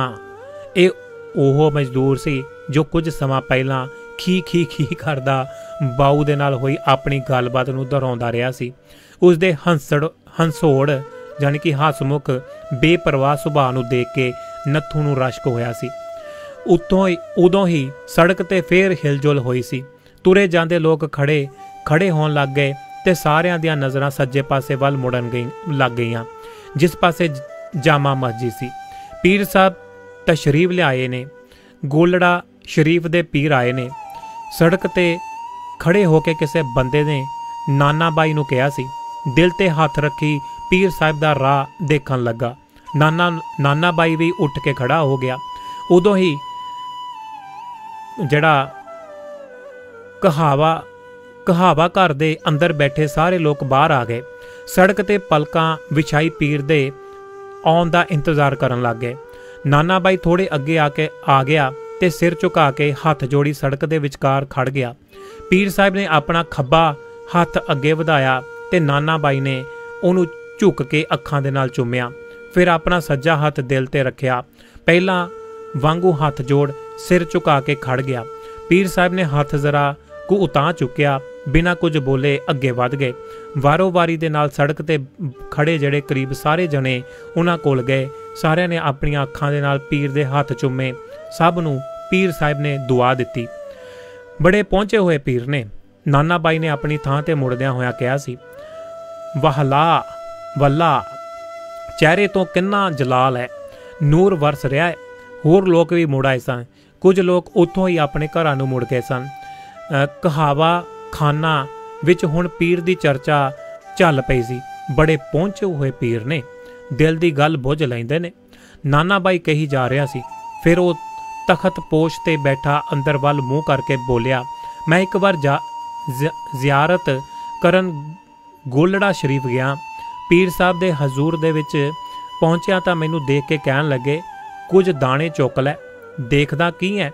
ਸਾਹਮਣੇ ਕਣਕ ਦੇ ਦਾਣਿਆਂ ਦਾ ਢੇਰ ਲੱਗਾ ਸੀ।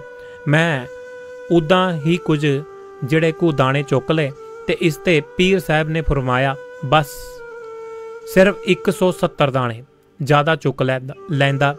ਮੈਂ ਹੱਕਾ ਬੱਕਾ ਉੱਥੇ ਹੀ ਬੈਠ ਕੇ ਦਾਣੇ ਗਿਣਨ ਲੱਗਾ। ਪੂਰੇ 170 ਦਾਣੇ ਸਨ। ਤੇ ਇਸ ਤੇ ਕਰੀਮ ਖਾਨ ਬੋਲਿਆ, ਇਹਨਾਂ ਦੇ ਹੱਥ ਦੇ ਵਿੱਚ ਬੜੀ ਛਾਫ ਏ।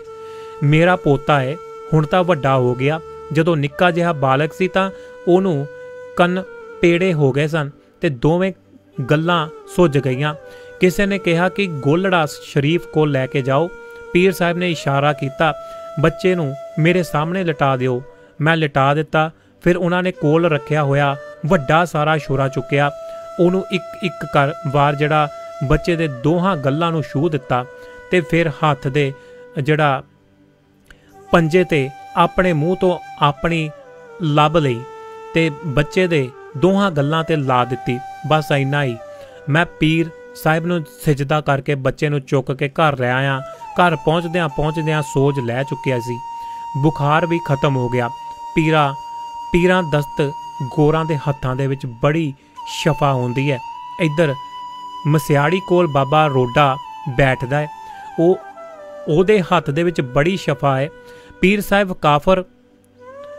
ਸਾਹਿਬ ਕਾਫਰਾਂ ਨੂੰ ਹੱਥ ਨਹੀਂ ਲਾਉਂਦੇ, ਕਾਫਰਾਂ ਨੂੰ ਨਫ਼ਰਤ ਕਰਦੇ ਨੇ।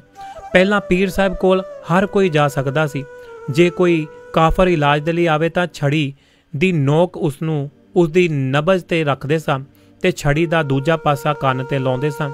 ਨਬਜ਼ ਸੁਣ ਲੈਂਦੇ ਨੇ ਤੇ ਪਰ ਹੁਣ ਉਹ ਕਿਸੇ ਵੀ ਕਾਫਰ ਨੂੰ ਲਾਗੇ ਨਹੀਂ ਆਉਣ ਦਿੰਦੇ। ਅਕਸਰ ਗਰਮੀ ਦੀ ਰੁੱਤ ਦੇ ਵਿੱਚ ਸ਼ਹਿਰ ਨਹੀਂ ਆਉਂਦੇ ਤੇ ਇਸ ਵਾਰ ਹੀ ਆਏ ਨੇ। ਪੀਰਾਂ ਦੇ ਲਈ ਗਰਮੀ ਕੀ ਤੇ ਸਰਦੀ ਕੀ। ਹੋ ਸਕਦਾ ਹੈ ਕਿ ਇਹਨਾਂ ਕੋਲ ਖਬਰ ਪਹੁੰਚ ਗਈ ਹੋਵੇ। ਉਹ ਜਿਹੜੀ ਮਸਜਿਦ ਨੂੰ ਅਪਵਿੱਤਰ ਕੀਤਾ ਗਿਆ ਹੈ, ਇਹਨਾਂ ਨੂੰ ਹਰ ਗੱਲ ਦੀ ਖਬਰ ਹੁੰਦੀ ਹੈ। ਇਹਨਾਂ ਨੂੰ ਕੋਈ ਦੱਸਣਾ ਥੋੜਾ ਪੈਂਦਾ ਹੈ। ਇਹਨਾਂ ਨੂੰ ਖੁਦ ਪਤਾ ਲੱਗ ਜਾਂਦਾ ਹੈ। ਆਪਣੇ ਆਪ ਪਤਾ ਲੱਗ ਗਿਆ ਹੋਵੇਗਾ, ਪਹੁੰਚ ਗਏ ਹੋਣਗੇ। ਇਹਨਾਂ ਦੀ ਤਾਂ ਨਜ਼ਰ ਸਵੱਲੀ ਚਾਹੀਦੀ ਹੈ। ਫਕੀਰ ਦੀ ਬਦਦੁਆ ਲੱਗ ਜਾਵੇ ਤਾਂ ਸ਼ਹਿਰਾਂ ਦੇ ਸ਼ਹਿਰ ਬਰਬਾਦ ਹੋ ਜਾਂਦੇ ਨੇ। ਠੀਕ ਹੈ ਵਾਜ ਕਰਨਗੇ ਕੀ ਪਤਾ ਹੈ। ਜੁਮੇ ਤਾਈਂ ਰਹੇ ਤਾਂ ਜ਼ਰੂਰ ਕਰਨਗੇ। ਜੇ ਆਏ ਨੇ ਤਾਂ ਜੁਮੇ ਤਾਈਂ ਜ਼ਰੂਰ ਰਹਿਣਗੇ ਹੀ। ਵਾਜ਼ ਤਾਂ ਕਰਨਗੇ ਹੀ। ਜੋ ਆਏ ਨੇ ਤਾਂ ਸ਼ਹਿਰ ਨੂੰ ਪਵਿੱਤਰ ਕਰਕੇ ਹੀ ਜਾਣਗੇ। ਜਦੋਂ ਨੱਥੂ ਉੱਥੋਂ ਤੁਰਿਆ ਤਾਂ ਦੁਪਹਿਰ ਸੁਸਤ ਰਹੀ ਸੀ। ਉਹਦਾ ਮਨ ਫਿਰ ਹੌਲਾ ਜਿਹਾ ਮਹਿਸੂਸ ਕਰਨ ਲੱਗਾ। ਇੱਕ ਤਰ੍ਹਾਂ ਦਾ ਲਾਵਾ ਜਿਹਾ ਜਿਹੜਾ ਉਸ ਨੂੰ ਸਵੇਰ ਤੋਂ ਪਰੇਸ਼ਾਨ ਕਰਦਾ ਆ ਰਿਹਾ ਸੀ, ਇੱਕ ਅਣਪਛਾਤੀ ਜਿਹੀ ਦੁਬਿਧਾ ਜਿਹੜੀ ਉਹਦੇ ਦਿਲ ਨੂੰ ਕੁਰੇਦਦੀ ਰਹੀ ਸੀ ਹੁਣ ਕਾਫੀ ਹੱਦ ਤਾਈਂ ਦੂਰ ਹੋ ਗਈ ਸੀ। ਸਾਰੇ ਸ਼ਹਿਰ ਦੇ ਵਿੱਚ ਚਹਿਲ ਪਹਿਲ ਸੀ, ਰੌਣਕ ਸੀ। ਲੋਕ ਸੂਰ ਸੁੱਟਣ ਵਾਲੇ ਦੀ ਗੱਲ ਕਰਦੇ, ਪਰ ਉਹਨੂੰ ਸਿਰ ਫਿਰਿਆ ਪਾਗਲ ਕਹਿ ਕੇ ਇੱਕ ਦੋ ਗਾਲਾਂ ਕੱਢ ਕੇ ਫਿਰ ਇਸ ਘਟਨਾ ਨੂੰ ਭੁੱਲ ਵੀ ਜਾਂਦੇ ਸਨ। ਫਿਰ ਉਹ ਵੀ ਕਿਉਂ ਇਸ ਜ਼ਰਾ ਜਿੰਨੀ ਜਿਹੜੀ ਗੱਲ ਦਾ ਮਨ ਤੇ ਭਾਰ ਜਿਹੜਾ ਲਈ ਫਿਰੇ। ਉਸਨੇ ਇਹ ਵੀ ਦੇਖ ਲਿਆ ਸੀ ਕਿ ਉਹਦੇ ਬਾਰੇ ਕਿਸੇ ਨੂੰ ਕੰਨੋ ਕੰਨੀ ਵੀ ਖਬਰ ਨਹੀਂ ਹੋ ਸਕੀ ਸੀ। ਸਾਰੇ ਲੋਕ ਇਸ ਘਟਨਾ ਨੂੰ ਕਿਸੇ ਜਨੂਨੀ ਦਾ ਪਾਗਲਪਨ ਜਾਂ ਕਿਸੇ ਕਰਿਆੜ ਦੀ ਸ਼ਰਾਰਤ ਕਹਿ ਰਹੇ ਸਨ। ਮੁਰਾਦ ਅਲੀ ਹੀ ਸਿਰਫ ਇਸ ਬਾਰੇ ਜਾਣਦਾ ਸੀ ਤਾਂ ਕਿ ਮੁਸਲਮਾਨ ਹੋ ਕੇ ਉਹ ਕਿਸੇ ਨੂੰ ਕਹੇਗਾ ਕਿ ਉਸਨੇ ਇਹ ਭੈੜਾ ਕੰਮ ਕਰਵਾਇਆ। ਨੱਥੂ ਨੂੰ ਆਲੇ ਦੁਆਲੇ ਦੀਆਂ ਵਸਤੂਆਂ ਚੰਗੀਆਂ ਲੱਗੀਆਂ ਸਨ। ਇੱਕ ਨਿੱਕੀ ਜਿਹੀ ਦੁਕਾਨ ਦੇ ਅੱਗੇ ਕੋਈ ਪੇਂਡੂ ਬੰਦਾ ਆਪਣੀ ਘਰਵਾਲੀ ਨੂੰ ਜੁੱਤੀਆਂ ਦਾ ਨਵਾਂ ਜੋੜਾ ਲੈਣ ਦੇ ਲਈ ਰਾਜੀ ਜਿਹੜਾ ਕਰ ਰਿਹਾ ਸੀ। ਲੈ ਲਓ ਨਾ ਜੀ, ਮੈਂ ਜੋ ਕਹਿ ਰਿਹਾ ਤੁਹਾਡੇ ਕੋਲ ਇੱਕ ਵੀ ਜੋੜਾ ਨਹੀਂ ਹੈ, ਉਹ ਜੁੱਤੀ ਖਰਾਬ ਹੋ ਗਈ ਹੈ। ਕੋਲ ਬੈਠੀ ਸਿਰ ਤੋਂ ਪੈਰਾਂ ਤਾਈਂ ਬੁਰਕੇ ਦੇ ਵਿੱਚ ਲਿਪਟੀ ਉਸ ਦੀ ਘਰਵਾਲੀ ਆਪਣੀ ਮਿੱਠੀ ਆਵਾਜ਼ ਦੇ ਵਿੱਚ ਨਾ ਕਰੀ ਜਾ ਰਹੀ ਸੀ। ਮੈਨੂੰ ਇਹਦੀ ਲੋੜ ਨਹੀਂ ਹੈ, ਮੇਰਾ ਕੰਮ ਸਰ ਰਿਹਾ ਹੈ। ਤੁਹਾਡੇ ਕੋਲ ਵਧੀਆ ਜੁੱਤੀ ਨਹੀਂ ਹੈ, ਤੁਸੀਂ ਲੈ ਲਵੋ ਇੱਕ ਚੰਗਾ ਜੋੜਾ, ਤੁਹਾਨੂੰ ਕਾਫੀ ਤੁਰਨਾ ਪੈਂਦਾ ਹੈ। ਨੱਥੂ ਅੱਗੇ ਤੁਰ ਪਿਆ। ਉਹਨੂੰ ਮਜ਼ਾ ਆਇਆ ਤੇ ਉਹ ਸੜਕ ਪਾਰ ਕਰਕੇ ਸੱਜੇ ਪਾਸੇ ਮੁੜ ਗਿਆ ਤੇ ਐਸਤਾ ਅੱਗੇ ਜਾਣ ਲੱਗਾ। ਨਾਨ ਬਾਈਆਂ ਦੀਆਂ ਦੁਕਾਨਾਂ ਦੀ ਇੱਕ ਹੋਰ ਕਤਾਰ ਆ ਗਈ ਸੀ। ਵੱਡੇ ਵੱਡੇ ਦੇਗੇ ਤੇ ਦੇਗਾਂ ਦੇ ਵਿੱਚ ਉੱਠ ਰਹੀ ਮਾਸ ਮਸਾਲਿਆਂ ਦੀ ਗੰਧ ਤੇ ਨਾਨਾਂ ਦੇ ਢੇਰਾਂ ਦੇ ਢੇਰ। ਦੁਕਾਨਾਂ ਖਚਾਖਚ ਭਰੀਆਂ ਹੋਈਆਂ। ਜ਼ਿਆਦਾ ਗਿਣਤੀ ਵਿੱਚ ਮਜ਼ਦੂਰ, ਭਾਰ ਢੋਣ ਵਾਲੇ ਜਾਂ ਨੇੜੇ ਤੇੜੇ ਦੇ ਪਿੰਡਾਂ ਤੋਂ ਆਉਣ ਵਾਲੇ ਪਰਿਵਾਰ ਸਨ। ਸਾਰੇ ਦਿਨ ਦੇ ਕੰਮ ਧੰਦਿਆਂ ਤੋਂ ਮਗਰੋਂ ਜਾਂ ਵੇਚ ਖਰੀਦ ਮਗਰੋਂ ਭੋਜਨ ਤੇ ਟੁੱਟ ਪਏ ਸਨ। ਇਹ ਬਾਜ਼ਾਰ ਸ਼ਹਿਰ ਦੇ ਇੱਕ ਸਿਰੇ ਤੇ ਸੀ ਤੇ ਖਾਣਾ ਖਾਣ ਤੋਂ ਮਗਰੋਂ ਕਿਸਾਨ ਆਪਣੇ ਗੱਡਿਆਂ ਤੇ ਬੈਠ ਕੇ ਉਹਨਾਂ ਲੰਮੇ ਰਾਹਾਂ ਵੱਲ ਚਲੇ ਜਾਣਗੇ ਜਿਹੜੇ ਉਹਨਾਂ ਨੂੰ ਆਪਣੇ ਪਿੰਡਾਂ ਨੂੰ ਲੈ ਕੇ ਜਾਂਦੇ ਨੇ। ਨਾਨਾ ਬਾਈਆਂ ਦੀਆਂ ਦੁਕਾਨਾਂ ਦੇ ਪਿੱਛੇ ਉਹਨੂੰ ਜਾਮਾ ਮਸਜਿਦ ਦੀ ਉੱਚੀ ਤੇ ਵਿਸ਼ਾਲ ਇਮਾਰਤ ਦਿਸੀ ਸੀ। ਢਲਦੀ ਦੁਪਹਿਰ ਦੇ ਵਿੱਚ ਮਸਜਿਦ ਹੋਰ ਵੀ ਜ਼ਿਆਦਾ ਚਮਕਦੀ ਤੇ ਚਿੱਟੀ ਲੱਗ ਰਹੀ ਸੀ। ਉਹ ਰੋਜ਼ ਵਰਗਾ ਦ੍ਰਿਸ਼ ਸੀ। ਪੌੜੀਆਂ ਤੇ ਭਿਖਾਰੀਆਂ, ਆਰਾਮ ਕਰਨ ਵਾਲੇ ਮਜ਼ਦੂਰਾਂ ਤੇ ਆਉਣ ਜਾਣ ਵਾਲੇ ਰਾਹਗੀਰਾਂ ਦੀ ਭੀੜ। ਅਚਾਨਕ ਉਸਨੇ ਦੇਖਿਆ ਕਿ ਵੱਡੇ ਮਿਹਰਾਬਦਾਰ ਦਰਵਾਜ਼ੇ ਦੇ ਵਿੱਚੋਂ ਸੈਂਕੜੇ ਲੋਕ ਇਕੱਠੇ ਨਿਕਲ ਕੇ ਆਏ ਨੇ। ਇੱਕ ਇੱਕ ਕਰਕੇ ਲੋਕਾਂ ਦਾ ਹਜੂਮ ਜਿਹੜਾ ਬਾਹਰ ਨਿਕਲ ਰਿਹਾ ਹੈ। ਉਹ ਫਾਟਕ ਪਾਰ ਕਰਦੇ ਆਉਂਦੇ ਨੇ, ਪੌੜੀਆਂ ਦੇ ਸਿਰੇ ਤੇ ਆਪਣੀਆਂ ਜੁੱਤੀਆਂ ਪੈਰੀ ਪਾਉਂਦੇ ਜਾਂ ਹੱਥ ਦੇ ਵਿੱਚ ਲਈ ਪੌੜੀਆਂ ਉਤਰਨ ਲੱਗਦੇ। ਨੱਥੂ ਦੇਖਦਾ ਹੀ ਰਹਿ ਗਿਆ ਕਿ ਸਿਰਫ ਈਦ ਵਾਲੇ ਦਿਨ ਇੰਨੇ ਜ਼ਿਆਦਾ ਲੋਕ ਮਸਜਿਦ ਵਿੱਚੋਂ ਨਿਕਲਦੇ ਨਜ਼ਰ ਆਇਆ ਕਰਦੇ ਨੇ ਤਾਂ ਕਿ ਅੱਜ ਕੀ ਵਾਜ਼ ਦੇਣ ਮਗਰੋਂ ਹੀ ਤਾਂ ਉਹ ਨਹੀਂ ਮੁੜ ਰਹੇ ਸਨ। ਉਹਦਾ ਦਿਲ ਫੇਰ ਬੈਠ ਗਿਆ। ਉਹਨੂੰ ਲੱਗਾ ਕਿ ਮਸਜਿਦ ਵਿੱਚ ਇਕੱਠੇ ਹੋਣ ਵਾਲੇ ਇਹ ਸੈਂਕੜੇ ਲੋਕ ਉਹਦੇ ਕੁਕਰਮ ਦੀ ਚਰਚਾ ਕਰਨ ਦੇ ਲਈ ਜੁੜੇ ਹੋਣਗੇ। ਗੋਲੜਾ ਦੇ ਪੀਰ ਵੀ ਇਸ ਤੇ ਖਬਰ ਪ੍ਰਾਪਤ ਕਰਕੇ ਸ਼ਹਿਰ ਦੇ ਵਿੱਚ ਆਏ ਹੋਣਗੇ। ਨੱਥੂ ਜਾਮਾ ਜਿਹੜਾ ਮਸਜਿਦ ਦੇ ਅੱਗੇ ਦੀ ਲੰਘ ਗਿਆ। ਜਿਸ ਥਾਂ ਤੇ ਮਸੀਤ ਦੀ ਕੰਧ ਮੁੱਕਦੀ ਹੁੰਦੀ ਸੀ ਉਹਦੇ ਨਾਲ ਹੀ ਗੰਦਾ ਨਾਲਾ ਵਗਦਾ ਸੀ। ਸ਼ਹਿਰ ਦਾ ਗੰਦਾ ਪਾਣੀ ਇਸੇ ਨਾਲੇ ਦੇ ਵਿੱਚ ਇਕੱਠਾ ਹੋ ਕੇ ਸ਼ਹਿਰ ਤੋਂ ਬਾਹਰ ਜਾਂਦਾ। ਨੱਥੂ ਨਾਲੇ ਦੀ ਰੇਲਿੰਗ ਨੂੰ ਫੜ ਕੇ ਖੜ ਗਿਆ ਤੇ ਉਸਦੀ ਨਜ਼ਰ ਹੇਠਾਂ ਵੱਲ ਨੂੰ ਗਈ ਤਾਂ ਉਸਨੇ ਦੇਖਿਆ ਕਿ ਰੇਲਿੰਗ ਦੇ ਥੋੜਾ ਹੇਠਾਂ ਨਾਲੇ ਦੇ ਕੰਢੇ ਇੱਕ ਚਬੂਤਰਾ ਜਿਹਾ ਸੀ ਕਿ ਉਸ ਤੇ ਇੱਕ ਨੰਗ ਧੜੰਗਾ ਬੰਦਾ ਲੇਟਿਆ ਹੋਇਆ। ਕਾਲੇ ਰੰਗ ਦਾ ਇੱਕ ਬੰਦਾ, ਦਾੜੀ ਤੇ ਸਿਰ ਤੇ ਸੁੱਕੇ ਖਿਚੜੀ ਵਾਲ ਖਿੰਡੇ ਹੋਏ, ਗਲ ਦੇ ਵਿੱਚ ਤਵੀਤ, ਨਾਲੇ ਦੀ ਕੰਧ ਦੇ ਨਾਲ ਆਪਣਾ ਟੀਨ ਦਾ ਡੱਬਾ ਇੱਕ ਕਿੱਲ ਨਾਲ ਲਮਕਾ ਕੇ ਪਿਆ ਹੋਇਆ। ਚਬੂਤਰਾ ਭੀੜਾ ਜਿਹਾ ਸੀ ਤੇ ਸੁੱਤਿਆ ਹੋਇਆ। ਪਾਸਾ ਪਰਤਨ ਤੇ ਵੀ ਉਹ ਜਿਹੜਾ ਸਿੱਧਾ ਨਾਲੇ ਦੇ ਵਿੱਚ ਡਿੱਗ ਸਕਦਾ ਸੀ। ਸ਼ਾਇਦ ਇਹ ਵੀ ਕੋਈ ਜਿਹੜਾ ਪਹੁੰਚਿਆ ਹੋਇਆ ਫਕੀਰ ਹੋਵੇਗਾ, ਨੱਥੂ ਨੇ ਮਨ ਦੇ ਵਿੱਚ ਕਿਹਾ। ਉਹਦੇ ਵੱਲ ਦੇਖਦਾ ਰਿਹਾ। ਅਚਾਨਕ ਫਕੀਰ ਉੱਠ ਕੇ ਬੈਠ ਗਿਆ ਤੇ ਅੱਖਾਂ ਪਾੜ ਕੇ ਨੱਥੂ ਵੱਲ ਦੇਖਣ ਲੱਗਾ। ਦੇਖਦਿਆਂ ਹੀ ਦੇਖਦਿਆਂ ਸੱਜੇ ਪਾਸੇ ਜ਼ੋਰ ਦੇ ਨਾਲ ਸਿਰ ਹਿਲਾਉਣ ਲੱਗ ਪਿਆ, ਉਸੇ ਤਰ੍ਹਾਂ ਹੀ ਜਿੱਦਾਂ ਜਨੂਨੀ ਲੋਕ ਸਿਰ ਹਿਲਾਉਂਦੇ ਨੇ। ਨੱਥੂ ਨੇ ਪਾਸਾ ਵੱਟ ਲਿਆ, ਬਾਜ਼ਾਰ ਵੱਲ ਦੇਖਣ ਲੱਗਾ। ਕੁਝ ਕੁ ਦੇਰ ਮਗਰੋਂ ਜਦੋਂ ਉਸਨੇ ਦੁਬਾਰਾ ਮੁੜ ਕੇ ਦੇਖਿਆ ਤਾਂ ਉਸਨੇ ਸਿਰ ਹਿਲਾਉਣਾ ਛੱਡ ਦਿੱਤਾ। ਪਾਟੀਆਂ ਨਜ਼ਰਾਂ ਦੇ ਨਾਲ ਨੱਥੂ ਵੱਲ ਦੇਖਦਿਆਂ ਹੋਇਆਂ ਆਪਣੀ ਤਰਜਨੀ ਉਂਗਲ ਦੇ ਨਾਲ ਇਸ਼ਾਰਾ ਕਰਕੇ ਉਹਨੂੰ ਆਪਣੇ ਕੋਲ ਬੁਲਾਉਣ ਲੱਗਾ। ਨੱਥੂ ਡਰ ਗਿਆ।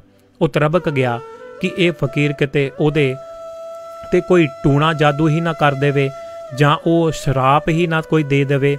ਉਸਨੇ ਜਿਹੜਾ ਜੇਬ ਦੇ ਵਿੱਚ ਹੱਥ ਪਾਇਆ, ਇੱਕ ਆਨਾ ਕੱਢ ਕੇ ਫਕੀਰ ਵੱਲ ਸੁੱਟ ਦਿੱਤਾ।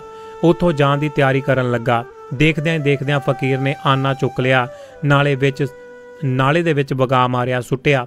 ਫਿਰ ਉਹਦੇ ਵੱਲ ਘੂਰਦਿਆਂ ਹੋਇਆਂ ਉਂਗਲ ਹਿਲਾ ਹਿਲਾ ਕੇ ਉਹਨੂੰ ਆਪਣੇ ਵੱਲ ਬੁਲਾਉਣ ਲੱਗਾ। ਨੱਥੂ ਡਰ ਗਿਆ। ਉਹਨੂੰ ਘਬਰਾਹਟ ਦੇ ਵਿੱਚ ਕੰਬਣੀ ਛਿੜ ਗਈ ਤੇ ਉਹ ਉੱਥੋਂ ਤੁਰ ਪਿਆ। ਵੱਡੇ ਬਾਜ਼ਾਰ ਦੇ ਵਿੱਚ ਬੜੀ ਰੌਣਕ ਸੀ ਤੇ ਨੱਥੂ ਨੂੰ ਸ਼ਹਿਰ ਦਾ ਇਹ ਇਲਾਕਾ ਸਭ ਤੋਂ ਵੱਧ ਮਨਮੋਹਕ ਲੱਗਦਾ ਸੀ। ਸੋਡਾ ਵਾਟਰ ਦੀਆਂ ਦੋਵੇਂ ਦੁਕਾਨਾਂ ਤੇ ਕਈ ਰੰਗ ਦੀਆਂ ਅਜੀਬ ਜਿਹੀਆਂ ਬੋਤਲਾਂ ਚਮਕ ਰਹੀਆਂ।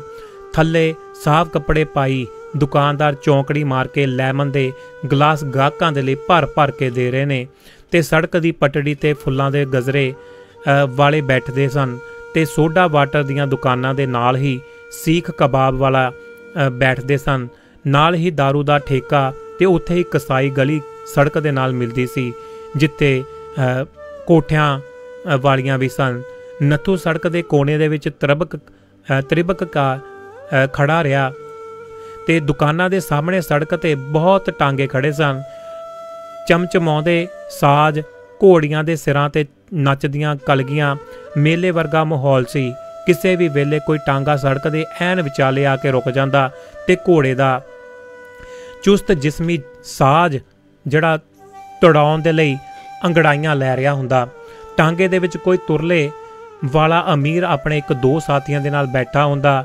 ਨੱਥੂ ਹੌਸਲੇ ਦੇ ਨਾਲ ਆਲੇ ਦੁਆਲੇ ਘੁੰਮਣ ਲੱਗਦਾ ਤੇ ਉਹਨੂੰ ਲੱਗਦਾ ਜਿੱਦਾਂ ਸਾਰੇ ਲੋਕ ਮਸਤ ਨੇ, ਆਪਣੇ ਵਾਸਤੇ ਖੁਸ਼ੀਆਂ ਇਕੱਠੀਆਂ ਕਰ ਰਹੇ ਨੇ। ਨੱਥੂ ਜਿਹੜਾ ਬੜੀ ਹੀ ਦੇਰ ਉੱਥੇ ਟਹਿਲਦਾ ਰਿਹਾ। ਫਿਰ ਸ਼ਾਮ ਹੋ ਗਈ ਤਾਂ ਬਾਜ਼ਾਰ ਦੇ ਵਿੱਚ ਚਹਿਲ ਪਹਿਲ ਹੋਰ ਵੀ ਵੱਧ ਗਈ। ਉਹ ਫੁਰਤੀ ਦੇ ਨਾਲ ਸੀਖ ਕਬਾਬ ਵਾਲੀ ਦੁਕਾਨ ਤੇ ਜਾ ਪੜਿਆ। ਉੱਥੋਂ ਉਸਨੇ ਅਠਿਆਨੇ ਦੇ ਕਬਾਬ ਲਏ ਤੇ ਸਿੱਧਾ ਦੇਸੀ ਸ਼ਰਾਬ ਦੇ ਠੇਕੇ ਤੇ ਜਾ ਕੇ ਇੱਕ ਬੈਂਚ ਤੇ ਬੈਠ ਗਿਆ।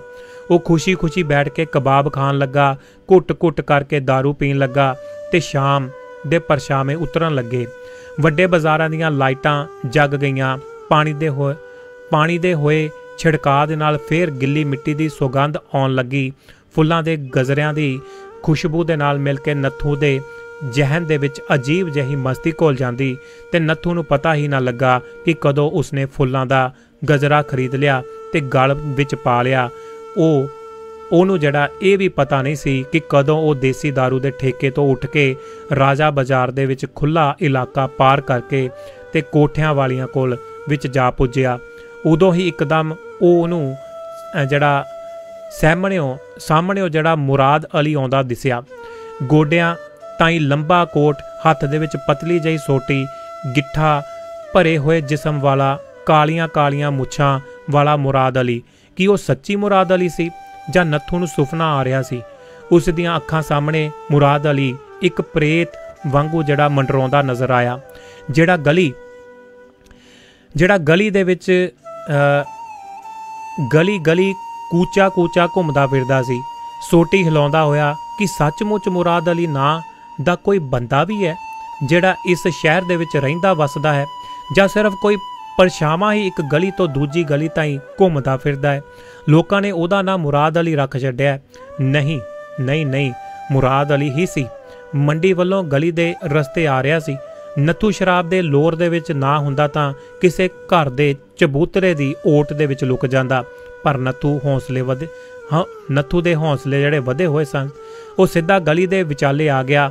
ਉਸਨੇ ਜ਼ਿਆਦਾ ਪੀਤੀ ਹੋਈ ਨਹੀਂ ਸੀ, ਪਰ ਚਮੜਾ ਰੰਗਣ ਵਾਲੇ ਆਧਰਮੀਆਂ ਦੇ ਲਈ 2 ਪੈਗ ਸ਼ਰਾਬ ਤਾਂ ਪਾਣੀ ਬਰਾਬਰ ਹੁੰਦੀ ਹੈ। ਸਾਰਾ ਦਿਨ ਇਕੱਲਾ ਘੁੰਮਦਿਆਂ ਰਹਿਣ ਮਗਰੋਂ ਉਹਨੂੰ ਹੁਣ ਕੋਈ ਜਾਣੂ ਮਿਲ ਗਿਆ ਸੀ ਤੇ ਅਚਾਨਕ ਨੱਥੂ ਨੂੰ ਖੁਦ ਤੇ ਮਾਣ ਦਾ ਅਹਿਸਾਸ ਹੋਇਆ ਸੀ ਤੇ ਅਸੀਂ ਜੋ ਵੀ ਕੰਮ ਨੂੰ ਹੱਥ ਵਿੱਚ ਲੈਂਦੇ ਹਾਂ ਉਹਨੂੰ ਜਿਹੜਾ ਪੂਰਾ ਕਰਕੇ ਛੱਡਦੇ ਹਾਂ। ਤੇ ਸਲਾਮ ਹਜ਼ੂਰ, ਸਲਾਮ। ਨੱਥੂ ਨੇ ਅੱਗੇ ਵੱਧ ਕੇ ਮੁਸਕਰਾਉਂਦਿਆਂ ਹੋਇਆਂ ਕਿਹਾ ਤੇ ਆਕੜ ਕੇ ਖੜਾ ਹੋ ਗਿਆ। ਮੁਰਾਦ ਅਲੀ ਕੁਝ ਕੁ ਤਰਬਕਿਆ। ਉਸ ਦੀਆਂ ਤਿੱਖੀਆਂ ਨਜ਼ਰਾਂ ਨੇ ਨੱਥੂ ਨੂੰ ਦੇਖਿਆ। ਸਾਰੀ ਹਾਲਤ ਉਹਨੂੰ ਸਮਝ ਗਿਆ ਵਿੱਚ ਆ ਗਈ ਕਿ ਬਿਨਾਂ ਕੁਝ ਬੋਲੇ ਜਾਂ ਨੱਥੂ ਦੀ ਸਲਾਮ ਦਾ ਜਵਾਬ ਦਿੱਤੇ ਉਹ ਅੱਗੇ ਚਲਿਆ ਗਿਆ। ਸਲਾਮ ਹਜ਼ੂਰ, ਮੈਂ ਨੱਥੂ ਹਾਂ। ਤੁਸੀਂ ਮੈਨੂੰ ਸਿਆਣਿਆ ਨਹੀਂ? नत्थू कह के हस पिया। पर मुराद अली इस वेले अगे जा चुका सी। नत्थू झल्ला जिहा बनिया गली दे विचाले खड़ा रहा। फिर उतों ही चीख के बोलिया, हजूर मुराद अली साहब। पर मुराद अली ना रुकिया। अचानक नत्थू दे मन दे विच एक विचार आया, मैनू घट्टो घट्ट मुराद अली नू दस देना चाहिए कि मैं उसदा काम कर छड्डिया। वो इस गलत फहमी दे विच ही ना रहे कि मैं इत्थे घुम रहा, उसदा काम पूरा नहीं कीता। नत्थू लड़खड़ाउंदा होया मुराद अली दे मगर मगर तुर पिया। अगे होर ज़्यादा हनेरा सी। वो डिगदा ढैंदा अगे तुरदा गया जिद्दां किद्दां वो दौड़न लगा सी। हजूर नू दसना तां बहुत जरूरी है कि काम पूरा हो गया। उसनू लगा जिद्दां वो मुराद अली दे नेड़े पहुँच रहा। असल दे विच गली खाली हुंदी जा रही सी ते उसनू लगा कि मुराद अली ने अपनी चाल हौली कर दित्ती। हजूर मैं दसना भुल गया, वो काम हो गया सी, वेले सिर भेज दिता सी मैं। हथ रेहड़ी वाले आ गए सन ते उदों ही नत्थू ने देखा कि मुराद अली रुक गया, अपनी सोटी चुकी उस वल देख रहा है। ते हुणे मुराद अली उस वल अगे आया ते पर उसने सोटी उच्ची क्यों चुकी हुई है? वो कुछ भी बोलदा क्यों नहीं है? हनेरी गली दे एक सिरे ते खलोते दोवें एक दूसरे वल घूरी जा रहे सन। नत्थू ने फिर एक बार कहा, तुहाडा काम हो गया जी हजूर, टिकाणे ला दिता सी असीं। उसदे कहण दी देर सी कि उसनू लग्या कि मुराद अली मुड़ के अगे अगे जान लगा है। कदम वधाई अगे जाई जांदा है। गली दे सिरे ते ढलान आ गई ते ओह ढलान ते चढ़दा जा रहा है। नत्थू ने निगाह उतां चुकी। मुराद अली फिर दूर जा चुकिया सी। गली दे विचों निकल के शिवाले वल जाण वाली उच्ची ढलान ते चढ़दा जा रहा। पिठ पिछों नत्थू नूं फिर लगा जिद्दां कोई प्रेत अगे वधी जा रहा है, दूर हुंदा जा रहा है, पर अखों परोखे नहीं हो रहा। दरवाजा खोलन ते नत्थू नूं दहलीज ते खड़ा देख के नत्थू दी पत्नी दी जिद्दां जान दे विच जान आई। उसदियां अखां दे विच अथरू छलक आए ते तुसीं ऐदां ना करया करो जी। ਉਹ रोंदी मंजे ते जा बैठी। मेरा दिल गोते खा रहा सी। मैं सोचा तुसी गए तां गए कित्थे हो? ये भी कोई ढंग है? परेशान कर दिता मैनू। साड़ी दे पल्ले दे नाल अखां पूंझ के वो जड़ी ओदे वल देखदी रही। फिर अचानक मुस्कुरा पई। ये की हाल बना के आयो? कन्नां दे विच फुल्लां दा गजरा लटका रखिया है। किहदे कोल गए सी? पर नत्थू चुप रहा। वो चुपचाप मंजे ते जा बैठा। शराब पीती है तां हसदे गाउंदे क्यों नहीं? पहलां जदों शराब पींदे हुंदे सी तां हसदे होए घर आउंदे सी। नत्थू दी पत्नी रब तो सबर दा वरतान लैके आई सी। नत्थू गुस्से दे विच आके कदे बुरा भला भी बोलदा तां ओह मूहरों बोलदी ना, सिर्फ इहो ही कहंदी, कह लो जो कहना है, कह लो तुसीं, तुहाडा मन हल्का हो जू। जां फिर एक पासे लग के खड़ जांदी, बुल्लां ते उंगली रख के कहंदी, बस होर कुछ ना कहो, बाद दे विच तुहानू ही पछताउणा पऊगा। हुण किसे दे मास दे विच तां कोई कंडा चुभे, पर मिट्टी दे ढेर दे विच कोई की कंडा चुभे। ओहदे शांत सुभाਅ कारण नत्थू आधर्मी दी भी चुप रहन लग पिया सी। नेड़े दियां कोठड़ियां दे विच बाले नहीं तां 20 आधर्मी ते उन्हां दे परिवार रहिंदे सन। सारे घरां दे नाल ओहदा मेल मिलाप सी ते सारिਆਂ ਦੇ दुख सुख ਦੇ ਵਿੱਚ ਉਹ ਸਾਥ ਨਿਭਾਉਂਦੀ ਸੀ। ਆਪਣੇ ਥੋੜੇ ਦੇ ਵਿੱਚ ਹੀ ਸਬਰ ਕਰਨ ਵਾਲੀ ਤੇ ਰੱਬ ਤੋਂ ਡਰਨ ਵਾਲੀ ਉਹ ਔਰਤ ਸੀ। ਕੁਝ ਲੋਕਾਂ ਦੇ ਸੁਭਾਅ ਦੇ ਵਿੱਚ ਅਜਿਹੀ ਸੂਝ ਹੁੰਦੀ ਹੈ ਕਿ ਉਹ ਆਪਣੀ ਹਾਲਤ ਨੂੰ ਭਲੀ ਭਾਂਤ ਸਮਝ ਲੈਂਦੇ ਨੇ। ਜ਼ਿੰਦਗੀ ਦੇ ਵਿੱਚ ਕੁਝ ਵੀ ਅਜਿਹਾ ਨਹੀਂ ਮੰਗਦੇ ਜਿਹਦੇ ਮਿਲਣ ਦੀ ਸੰਭਾਵਨਾ ਨਾ ਹੋਵੇ। ਉਹ ਹਮੇਸ਼ਾ ਖੇੜੇ ਦੀ ਅਵਸਥਾ ਦੇ ਵਿੱਚ ਰਹਿੰਦੇ ਨੇ। ਨੱਥੂ ਅਜੇ ਵੀ ਚੁੱਪਚਾਪ ਬੈਠਾ ਸੀ। ਤੁਸੀਂ ਬੋਲਦੇ ਕਿਉਂ ਨਹੀਂ ਹੋ? ਤੁਸੀਂ ਇੰਨੀ ਦੇਰ ਬਾਹਰ ਰਹੇ ਹੋ, ਮੈਂ ਮੱਛੀ ਵਾਂਗੂ ਤੜਫਦੀ ਰਹੀ ਹਾਂ। ਨੱਥੂ ਨੇ ਮੂੰਹ ਉਤਾਂ ਚੁੱਕ ਕੇ ਆਪਣੀ ਘਰਵਾਲੀ ਵੱਲ ਦੇਖਿਆ। ਇੱਕ ਸਲੈਬ ਜਿਹਾ ਉਹਦੇ ਮਨ ਦੇ ਵਿੱਚ ਉੱਠਿਆ ਤੇ ਅਚਾਨਕ ਉਸਨੇ ਸਿਰ ਮਾਰਿਆ। ਖਸਮਾਂ ਨੂੰ ਖਾਵੇ ਮੁਰਾਦ ਅਲੀ ਤੇ ਉਹਦਾ ਸੂਰ। ਉਸਨੇ ਮਨ ਦੇ ਵਿੱਚ ਕਿਹਾ, ਅਸੀਂ ਤਾਂ ਘਰ ਆ ਗਏ ਹਾਂ। ਵਿਹੜੇ ਵਾਲੇ ਮੇਰੇ ਬਾਰੇ ਪੁੱਛਦੇ ਸੀ। ਹਾਂ ਪੁੱਛਦੇ ਸੀ, ਇੱਕ ਅੱਧ ਵਾਰ ਪੁੱਛਦੇ ਸੀ। ਪੁੱਛਿਆ ਹੈ, ਤੂੰ ਕੀ ਕਿਹਾ? ਮੈਂ ਕਿਹਾ ਕੰਮ ਤੇ ਗਏ ਨੇ, ਆਉਂਦੇ ਹੀ ਹੋਣਗੇ। ਕੀ ਵਾਰ-ਵਾਰ ਪੁੱਛਦੇ ਸੀ? ਨਹੀਂ, ਲੋਕ ਕੰਮ ਤੇ ਨਹੀਂ ਜਾਂਦੇ। ਸ਼ਾਮ ਨੂੰ ਗੁਆਂਢਣ ਨੇ ਪੁੱਛਿਆ ਸੀ ਤਾਂ ਮੈਂ ਕਿਹਾ ਕਿ ਘੋੜੇ ਦੀ ਖੱਲ ਲਾਉਣ ਗਏ ਨੇ। ਇੱਕ ਹਲਕੀ ਜਿਹੀ ਮੁਸਕਾਨ ਨੱਥੂ ਦੇ ਬੁੱਲ੍ਹਾਂ ਤੇ ਫੈਲ ਗਈ। ਪਰ ਤੁਸੀਂ ਕਿੱਥੇ ਗਏ ਸੀ? ਫਿਰ ਦੱਸਾਂਗਾ। ਨੱਥੂ ਦੀ ਘਰਵਾਲੀ ਉਹਦੇ ਮੂੰਹ ਵੱਲ ਦੇਖਦੀ ਰਹੀ। ਪਹਿਲਾਂ ਤਾਂ ਅਜਿਹਾ ਕਦੇ ਨਹੀਂ ਹੋਇਆ ਸੀ ਕਿ ਨੱਥੂ ਉਸ ਕੋਲੋਂ ਕੋਈ ਗੱਲ ਲੁਕਾ ਜਾਵੇ, ਪਰ ਚੁੱਪ ਹੀ ਭਲੀ ਸੀ। ਚੁੱਪ ਰਹਾਂਗੀ ਤਾਂ ਕੁਝ ਦਿਨ ਮਗਰੋਂ ਜਿਹੜਾ ਆਪੇ ਹੀ ਦੱਸ ਦੂ। ਨਹੀਂ ਪੁੱਛਾਂਗੀ। ਤੁਸੀਂ ਨਹੀਂ ਚਾਹੁੰਦੇ ਤਾਂ ਨਾ ਸਹੀ। ਖਾਣਾ ਖਾਓਗੇ? ਮੈਂ ਹੁਣੇ ਹੀ ਮਿੰਟਾਂ ਦੇ ਵਿੱਚ ਗਰਮ ਰੋਟੀਆਂ ਲਾ ਦਿੰਨੀ ਆ, ਚਾਹ ਦੇ ਨਾਲ ਰੋਟੀ ਖਾ ਲੈਣਾ। ਉਹ ਜਿਹੜਾ ਮੰਜੇ ਤੋਂ ਹੇਠਾਂ ਉਤਰ ਆਈ, ਪਰ ਕਿਸੇ ਜੋਸ਼ ਦੇ ਵੇਗ ਦੇ ਵਿੱਚ ਨੱਥੂ ਨੇ ਉਹਨੂੰ ਰੋਕ ਲਿਆ, ਆਪਣੇ ਵੱਲ ਖਿੱਚ ਕੇ ਆਪਣੇ ਕੋਲ ਬਿਠਾ ਰੱਖਿਆ। ਨਹੀਂ, ਤੂੰ ਇੱਥੇ ਹੀ ਬੈਠ ਜਾ। ਪਤਨੀ ਉਹਦੇ ਨਾਲ ਜੁੜ ਕੇ ਬੈਠ ਰਹੀ। ਤੇ ਤੂੰ ਰੋਟੀ ਖਾਧੀ? ਨੱਥੂ ਨੇ ਉਸੇ ਵੇਗ ਦੇ ਵਿੱਚ ਉਸਦੇ ਵਾਲ ਸਹਿਲਾਉਂਦਿਆਂ ਹੋਇਆਂ ਪੁੱਛਿਆ। ਆਹੋ, ਖਾਧੀ ਹੈ। ਪਤਨੀ ਨੂੰ ਨੱਥੂ ਦਾ ਵਿਹਾਰ ਅਨੋਖਾ ਜਿਹਾ ਲੱਗਿਆ। ਝੂਠ ਬੋਲਦੇ ਹੋ ਤੁਸੀਂ, ਸੱਚ ਦੱਸ, ਰੋਟੀ ਖਾਧੀ ਹੈ? ਪਤਨੀ ਨੇ ਅੱਖਾਂ ਉਤਾਂ ਚੁੱਕ ਕੇ ਹੱਸਦਿਆਂ ਹੋਇਆਂ ਕਿਹਾ, ਅਸੀਂ ਖਾਣਾ ਬਣਾਇਆ ਸੀ, ਪਰ ਸਾਥੋਂ ਖਾਧਾ ਨਹੀਂ ਗਿਆ। ਸਵੇਰੇ ਖਾਧਾ ਸੀ ਕਿ ਨਹੀਂ ਤੂੰ? ਫਿਰ ਝੂਠ ਬੋਲਿਆ। ਸੱਚ ਦੱਸ, ਖਾਧਾ ਸੀ। ਉਸਨੇ ਫਿਰ ਪਤੀ ਵੱਲ ਦੇਖਿਆ, ਹੱਸ ਪਈ। ਨਹੀਂ ਖਾਧਾ ਸੀ, ਮੈਂ ਤੁਹਾਡੀ ਉਡੀਕ ਕਰ ਰਹੀ ਸੀ। ਖਾਂਦੀ ਕਿਵੇਂ ਮੈਂ? ਜੇ ਅੱਜ ਰਾਤ ਵੀ ਮੈਂ ਨਾ ਆਉਂਦਾ ਤਾਂ ਫਿਰ?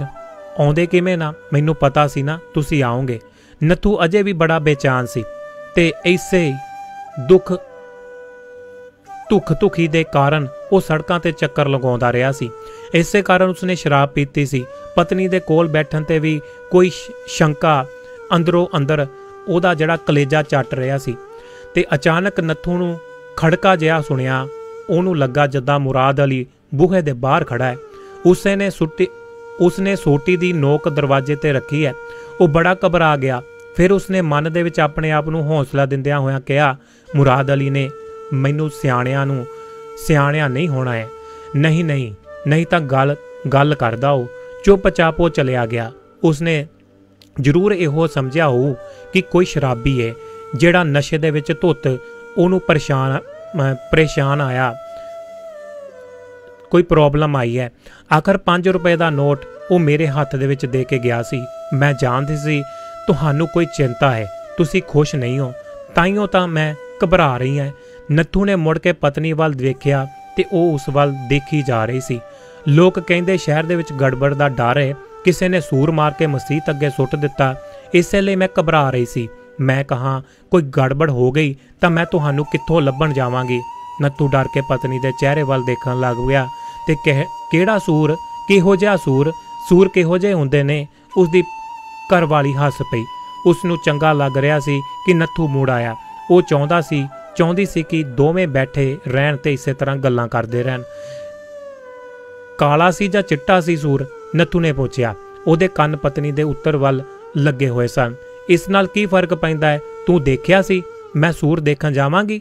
ਮੈਨੂੰ ਕੀ ਮੁਸੀਬਤ ਪਈ ਹੈ? ਵਾੜੇ ਤੋਂ ਵਿੱਚੋਂ ਕਿਸੇ ਨੇ ਦੇਖਿਆ ਹੈ? ਤੁਸੀਂ ਵੀ ਕਿਹੋ ਜਿਹੀਆਂ ਗੱਲਾਂ ਕਰ ਰਹੇ ਹੋ? ਤੇ ਵਾੜੇ ਦੇ ਲੋਕ ਦੇਖਣ ਜਾਣਗੇ? ਸੁਣੀ ਸੁਣਾਈ ਗੱਲ ਲੋਕਾਂ ਨੇ ਦੱਸ ਦਿੱਤੀ। ਰਾਤ ਕਾਫੀ ਪੈ ਗਈ ਸੀ। ਆਲੇ ਦੁਆਲੇ ਦੀਆਂ ਕੋਠੜੀਆਂ ਦੇ ਵਿੱਚੋਂ ਆਵਾਜ਼ਾਂ ਆਉਣੀਆਂ ਬੰਦ ਹੋ ਗਈਆਂ। ਬਾਹਰ ਸੋਵਾਂਗੇ ਅੱਜ? ਘਰਵਾਲੀ ਨੇ ਸ਼ਰਾਰਤ ਦੇ ਨਾਲ ਪਤੀ ਵੱਲ ਦੇਖ ਕੇ ਪੁੱਛਿਆ। ਕਿਉਂ? ਤੁਹਾਡਾ ਕੀ ਭਰੋਸਾ? ਬਾਹਰ ਸੁੱਤੇ ਪਏ ਹੋਏ ਤਾਂ ਉਠਾ ਕੇ ਅੰਦਰ ਲੈ ਜਾਓ। ਅਸੀਂ ਸੋਚਿਆ ਪਹਿਲਾਂ ਹੀ ਪੁੱਛ ਲਈਏ। ਜੇ ਤੁਹਾਡੀ ਨੀਅਤ ਖਰਾਬ ਹੋਵੇ ਤਾਂ ਪਹਿਲਾਂ ਹੀ ਅੰਦਰ ਪੈ ਰਹੀਏ। ਅੰਦਰ ਹੁਮਸ ਬਹੁਤ ਹੈ। ਉਹ ਬੈਠੀ ਆਪਣੇ ਵਾਲ ਖੋਲਣ ਲੱਗ ਪਈ ਤੇ ਪਤਨੀ ਨੂੰ ਲਾਪਰਵਾਹੀ ਦੇ ਨਾਲ ਵਾਲ ਖੋਲਦਿਆਂ ਦੇਖ ਕੇ ਕਿਸੇ ਹੁਲਾਸ ਭਰੀ ਜੋਸ਼ ਦੀ ਲਹਿਰ ਨੱਥੂ ਦੇ ਸਾਰੇ ਜਿਸਮ ਦੇ ਅੰਗਾਂ ਨੂੰ ਨਸ਼ਿਆ ਗਈ। ਉਸਨੇ ਪਾਗਲਾਂ ਵਾਂਗੂ ਆਪਣੀ ਘਰਵਾਲੀ ਨੂੰ ਬਾਹਾਂ ਵਿੱਚ ਘੁੱਟਿਆ। ਉਸਦੇ ਗਲ ਤੇ ਉਸ ਤੋਂ ਬਾਅਦ ਅੰਦਰਲੀਆਂ ਇਛਾਵਾਂ ਐਸਤਾ ਵਧਣ ਲੱਗੀਆਂ। ਉਹਦਾ ਰੋਮ ਆਪਣੀ ਪਤਨੀ ਦੇ ਨਾਲ ਜੁੜ ਗਿਆ। ਜਾਣਦੇ ਹੋ, ਮੈਂ ਅੱਜ 3 ਵਾਰੀ ਰੋਈ ਹਾਂ। ਬਰਾਂਡੇ ਦੇ ਵਿੱਚ ਖੜੀ ਕਿੰਨਾ ਚਿਰ ਤੇਰਾ ਰਾਹ ਦੇਖਦੀ ਰਹੀ ਹਾਂ, ਫਿਰ ਅੰਦਰ ਆ ਕੇ ਰੋ ਲੈਂਦੀ। ਮੈਨੂੰ ਐਦਾਂ ਲੱਗਦਾ ਸੀ ਜਿਵੇਂ ਹੁਣ ਤੂੰ ਮੁੜ ਕੇ ਨਹੀਂ ਆਵੇਂਗਾ। ਪਤਨੀ ਦੀਆਂ ਬਾਹਾਂ ਦੀ ਜਕੜ ਦੇ ਵਿੱਚ ਨੱਥੂ ਮਦਹੋਸ਼ ਹੁੰਦਾ ਜਾ ਰਿਹਾ ਸੀ ਤੇ ਦੀਨ ਦੁਨੀਆ ਨੂੰ ਭੁੱਲਦਾ। ਉਹਦੇ ਰੁੱਖੇ ਬੇਚੈਨ ਬੁੱਲ ਤ੍ਰਿਪਤੀ ਦੇ ਲਈ ਭਟਕਦੇ ਹੋਏ ਕਦੇ ਪਤਨੀ ਦੇ ਬੁੱਲਾਂ ਦੇ ਨਾਲ ਜਾ ਲੱਗਦੇ ਤੇ ਕਦੇ ਉਸਦੀਆਂ ਤੇ ਹੋਕਦਾ ਹੋਇਆ ਉਹ ਆਪਣੀ ਪਤਨੀ ਦੇ ਅੰਗ ਅੰਗ ਦੇ ਵਿੱਚੋਂ ਜਿੰਦਾ ਸ਼ਕਤੀ ਦੇ ਸੁੱਖ ਦੀ ਖੋਜ ਕਰ ਰਿਹਾ ਸੀ। ਉਦੋਂ ਹੀ ਮੈਦਾਨ ਤੋਂ ਪਾਰ ਕਿਤੇ ਉੱਚੀ ਉੱਚੀ ਭੌਂਕਣ ਲੱਗੇ, ਕੁੱਤੇ ਭੌਂਕਣ ਲੱਗੇ ਤੇ ਦੂਰ ਕਿਤੋਂ ਦੱਬਿਆ ਹੋਇਆ ਰੋਲਾ ਕੰਨਾਂ ਦੇ ਵਿੱਚ ਗੂੰਜਣ ਲੱਗਾ। ਨੱਥੂ ਨੂੰ ਕਿਸੇ ਗੱਲ ਦੀ ਹੋਸ਼ ਨਹੀਂ ਸੀ, ਪਰ ਕੁਝ ਹੀ ਦੇਰ ਬਾਅਦ ਨੱਥੂ ਦੀ ਪਤਨੀ ਦੀ ਨਜ਼ਰ ਛੱਤ ਦੇ ਹੇਠਾਂ ਕੰਧ ਤੇ ਪਈ। ਰੋਸ਼ਨਦਾਨ ਦੇ ਸਾਹਮਣੇ ਦੀ ਕੰਧ ਤੇ ਹਲਕੀ ਹਲਕੀ ਰੋਸ਼ਨੀ ਥਿਰਕ ਰਹੀ ਸੀ। ਲੱਗਾ ਜਿੱਦਾਂ ਕੋਈ ਲਾਲ ਜਿਹਾ ਪਰਛਾਵਾਂ ਨੱਚ ਰਿਹਾ ਹੈ। ਉਹਨੂੰ ਲੱਗਾ ਜਿੱਦਾਂ ਕੰਧ ਤੇ ਪੈਣ ਵਾਲੀ ਰੋਸ਼ਨੀ ਕੰਬ ਰਹੀ ਹੈ। ਦੂਰੋਂ ਦੱਬਿਆ ਸ਼ੋਰ ਸੁਣਾਈ ਦੇਣ ਲੱਗ ਪਿਆ। ਇਹ ਕੀ ਹੈ? ਕੰਧ ਵੱਲ ਦੇਖਦਿਆਂ ਹੋਇਆ ਪਤਨੀ ਬੋਲੀ। ਉਹ ਦੇਖੋ ਤਾਂ ਕੰਧ ਤੇ ਇਹ ਕਿਹੋ ਜਿਹੀ ਰੋਸ਼ਨੀ ਹੈ? ਲੱਗਦਾ ਹੈ ਜਿਵੇਂ ਅੱਗ ਦੀ ਲਪੇਟ ਹੋਵੇ। ਕੀ ਕਿਤੇ ਅੱਗ ਲੱਗ ਗਈ? ਸੁਣੋ ਤਾਂ ਸਹੀ, ਸ਼ੋਰ ਕਾਹਦਾ ਹੈ? ਨੱਥੂ ਨੇ ਸਿੱਕ ਚੁੱਕ ਕੇ ਦੇਖਿਆ ਤਾਂ ਇੱਕ ਹਲਕੀ ਜਿਹੀ ਸਿਸਕੀ ਉਸਦੇ ਮੂੰਹ ਵਿੱਚੋਂ ਨਿਕਲੀ। ਕੁੱਤੇ ਹੋਰ ਵੀ ਜ਼ਿਆਦਾ ਜ਼ੋਰ ਦੇ ਨਾਲ ਭੌਂਕਣ ਲੱਗ ਗਏ ਸਨ। ਦੂਰ ਦਾ ਸ਼ੋਰ ਵਧਣ ਲੱਗਾ ਸੀ ਤੇ ਇਸ ਰੋਲੇ ਦੀ ਗੂੰਜ ਵਾਤਾਵਰਣ ਦੇ ਵਿੱਚ ਫੈਲ ਰਹੀ ਸੀ। ਵੱਧਦੇ ਆਉਂਦੇ ਲਸ਼ਕਰਾਂ ਦੀ ਆਵਾਜ਼ ਵਾਂਗੂ ਕੰਧ ਦੇ ਉਤਲੇ ਹਿੱਸੇ ਦੇ ਲੋ ਹੋਰ ਵੀ ਜ਼ਿਆਦਾ ਅਸਥਿਰ, ਹੋਰ ਵੀ ਜ਼ਿਆਦਾ ਗਹਿਰੀ ਹੋ ਗਈ ਸੀ, ਜਿੱਦਾਂ ਅੱਗ ਦੇ ਹਿਲਦੇ ਸਾਏ ਹੋਣ। ਜੀ ਦੋਸਤੋ, ਇਹ ਸੀ ਜੀ ਗੱਲਬਾਤ ਤੇ ਇਸ ਨੂੰ ਆਪਾਂ ਸਮੇਟਾਂਗੇ। ਕਾਫੀ ਲੰਬਾ ਜਿਹੜਾ ਚੈਪਟਰ ਹੈ ਲੈਣਾ ਆ ਗਿਆ ਤੇ ਸੋਮਵਾਰ ਨੂੰ ਮਿਲਾਂਗੇ। ਸਾਰਿਆਂ ਨੂੰ ਭੁਪਿੰਦਰ ਭਾਰਤ ਵੱਲੋਂ ਪਿਆਰ ਭਰੀ ਤੇ ਨਿੱਘੀ ਸਤਿ ਸ਼੍ਰੀ ਅਕਾਲ ਦੋਸਤੋ।